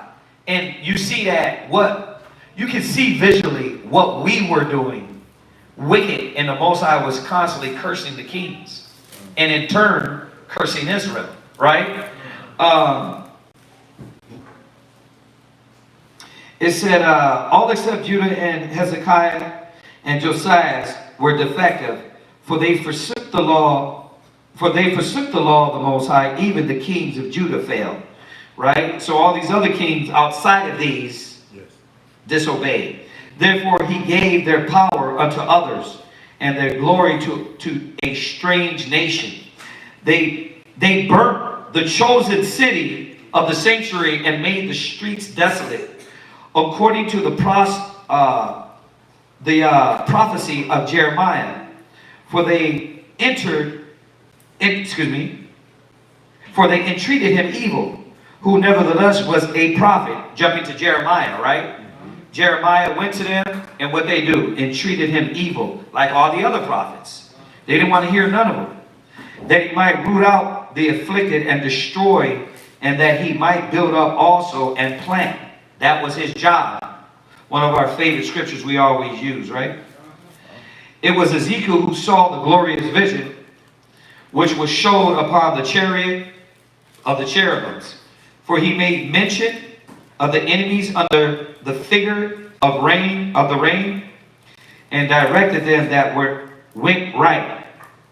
And of the 12 prophets, let the memorial be blessed, and let their bones flourish again of their place. For they comforted Jacob, and delivered them by assured hope. How shall we magnify Zerubbabel? Even he was a signet of the right hand. So was, this is Joshua, right? Jesus is another translation of, a Greek translation of Joshua. Okay? So was Jesus the son of Josadak, right? In whom time, oh wait a minute, let me make sure it's okay, hold on. Yeah, Joshua was the son of Nun. So this had to be, this is he set up the holy temple and was prepared from everlasting. Okay, let's find out.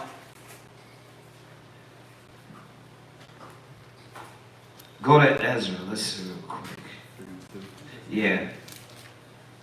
Get that. Let's see what, I don't want to misconstrue. This is Jesus, Joshua. What? It says Jeshua the prophet. Jeshua what? It says Jeshua the prophet. Jeshua the prophet. And go to Ezra 3 and 2.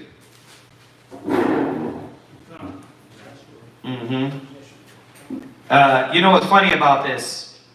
That's why a lot of times when they tell you, oh, we found where Jesus lived. There's a lot of Jesus. Well, we found the artifacts of this person. Like, there was a lot of people named that person, or Mary. There was a lot of Marys. Just in the book, there was about 4 Marys. So, just a little side note. Go ahead. Ezra chapter 3 verse 2. Then stood up Jeshua, the son of Josadak. Okay, go ahead. And his brethren, the priests. And Zerubbabel, the son of Shealtiel, and his brethren. And builded the altar of the Most High of Israel. Okay, so that answers the question. This is say his name again? Jeshua. Right, see, that Jesus translated, or Joshua, Jeshua, right? That's a variation of, when you look at Hebrew, it's he who saves. Right? So, I'm glad we got that. Yeah. That was Ezra 3 and 2. Okay. Who is in the time build the house, which we just read, and set up the holy temple of the Lord, which was prepared for everlasting glory. And among the elect was Nehemiah, right? Whose renown was great, who raised up for us the walls that were fallen. We know him, right? That's Nehemiah. And set up the gates and the bars, and raised up our ruins again. Nehemiah 3:1 down to 32. You don't have to go there, but side scripture.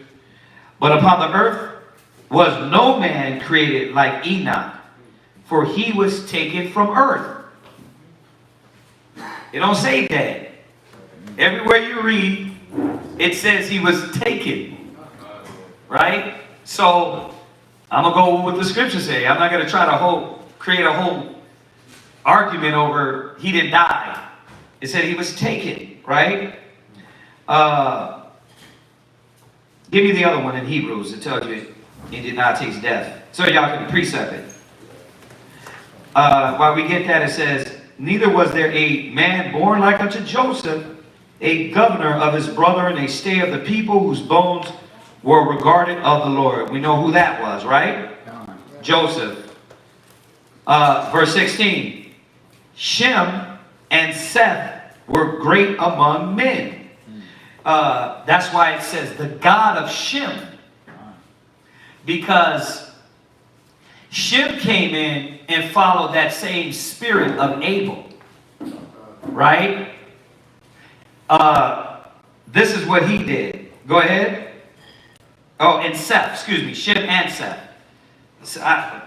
Let me repeat that. Seth came in and followed the same spirit as Abel, right? And we know Shem, his name is Shem, right? That's what line we come from. He was a righteous man. So when we go through that righteous lineage, this is why we name those people, because these men are named as righteous men. And they were the turning point in every generation, right? You could see in that Genesis 11 where we came from, or rather, the righteous came from. Y'all get this?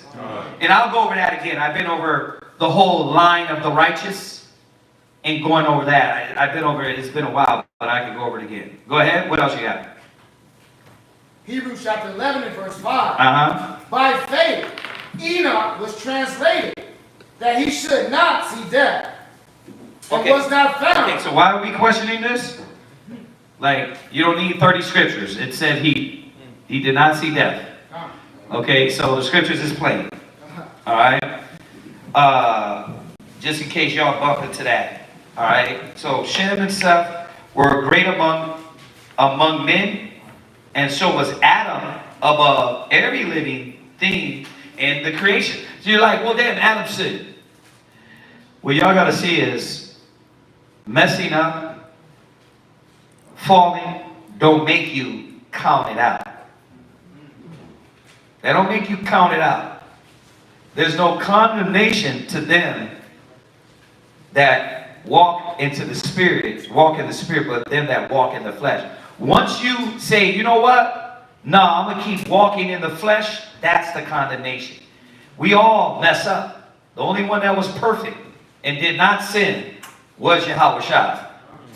Right? He walked perfectly. Y'all see that? So, all right. I mean, anybody, that was kind of basic, self-explanatory. Any questions on that? No. Yeah. Huh? I can't hear you. What verse? Yeah, they did. I just read it. I read it twice.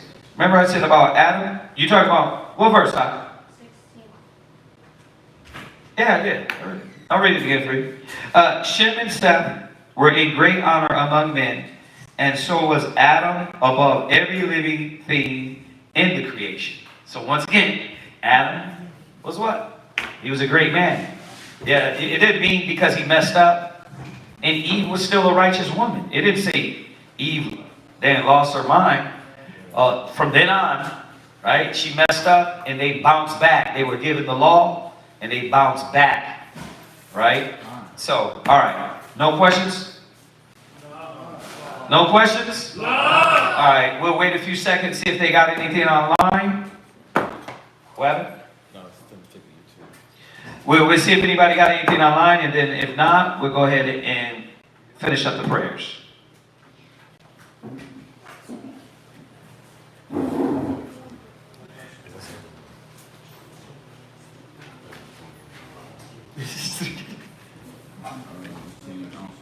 If we don't show them. No questions? Okay. Imagine what Panya Hakodan.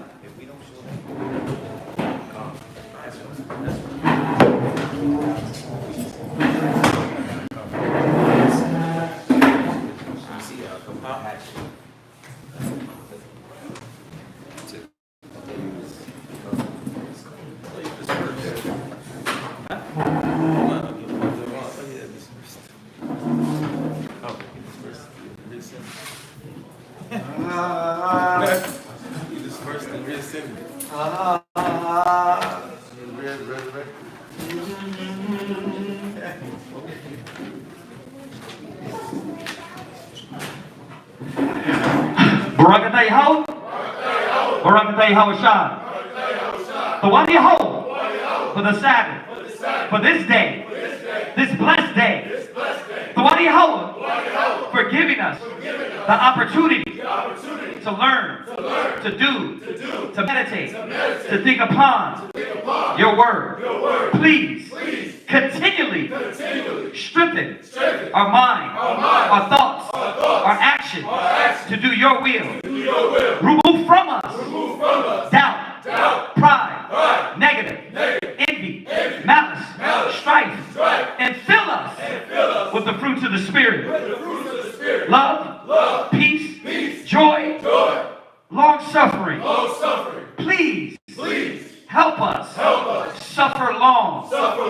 with tribulation, suffering, battles, people, brothers, sisters.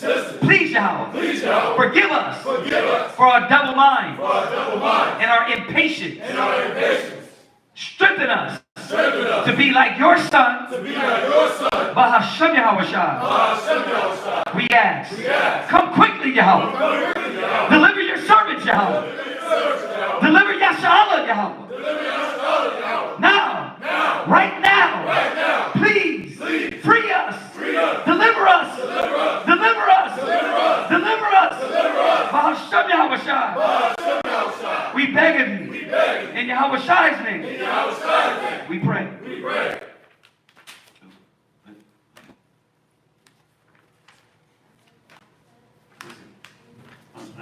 Is it not there? Barakatay Yahweh. Bahashem Yahweh Shai.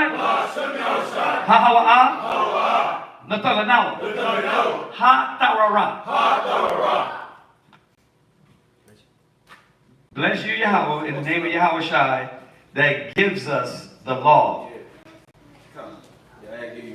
Yeah. Number 2. Barakatay Yahweh. Bahashem Yahweh Shai. Hahawa'ah. Natalanawa. Award. Lara'ah. Bless you, Yahweh, in the name of Yahweh Shai, that gives us the light to see. Barakatay Yahweh. Bahashem Yahweh Shai. Hahawa'ah. Natalanawa. Ha'ayo. Quara. La Quora'ah. Ha'ayin. This is blessed are you, Yahweh, in the name of Yahweh Shai, that gives us the ram's horns called the people. Barakatay Yahweh. Bahashem Yahweh Shai. Hahawa'ah. Natalanawa. Shimon. Zayat. La Bashath. Yasha'ala. This is blessed are you, Yahweh, in the name of Yahweh Shai, that gives us the olive oil to anoint Israel. And if you want to get anointed, we do that after class. All right.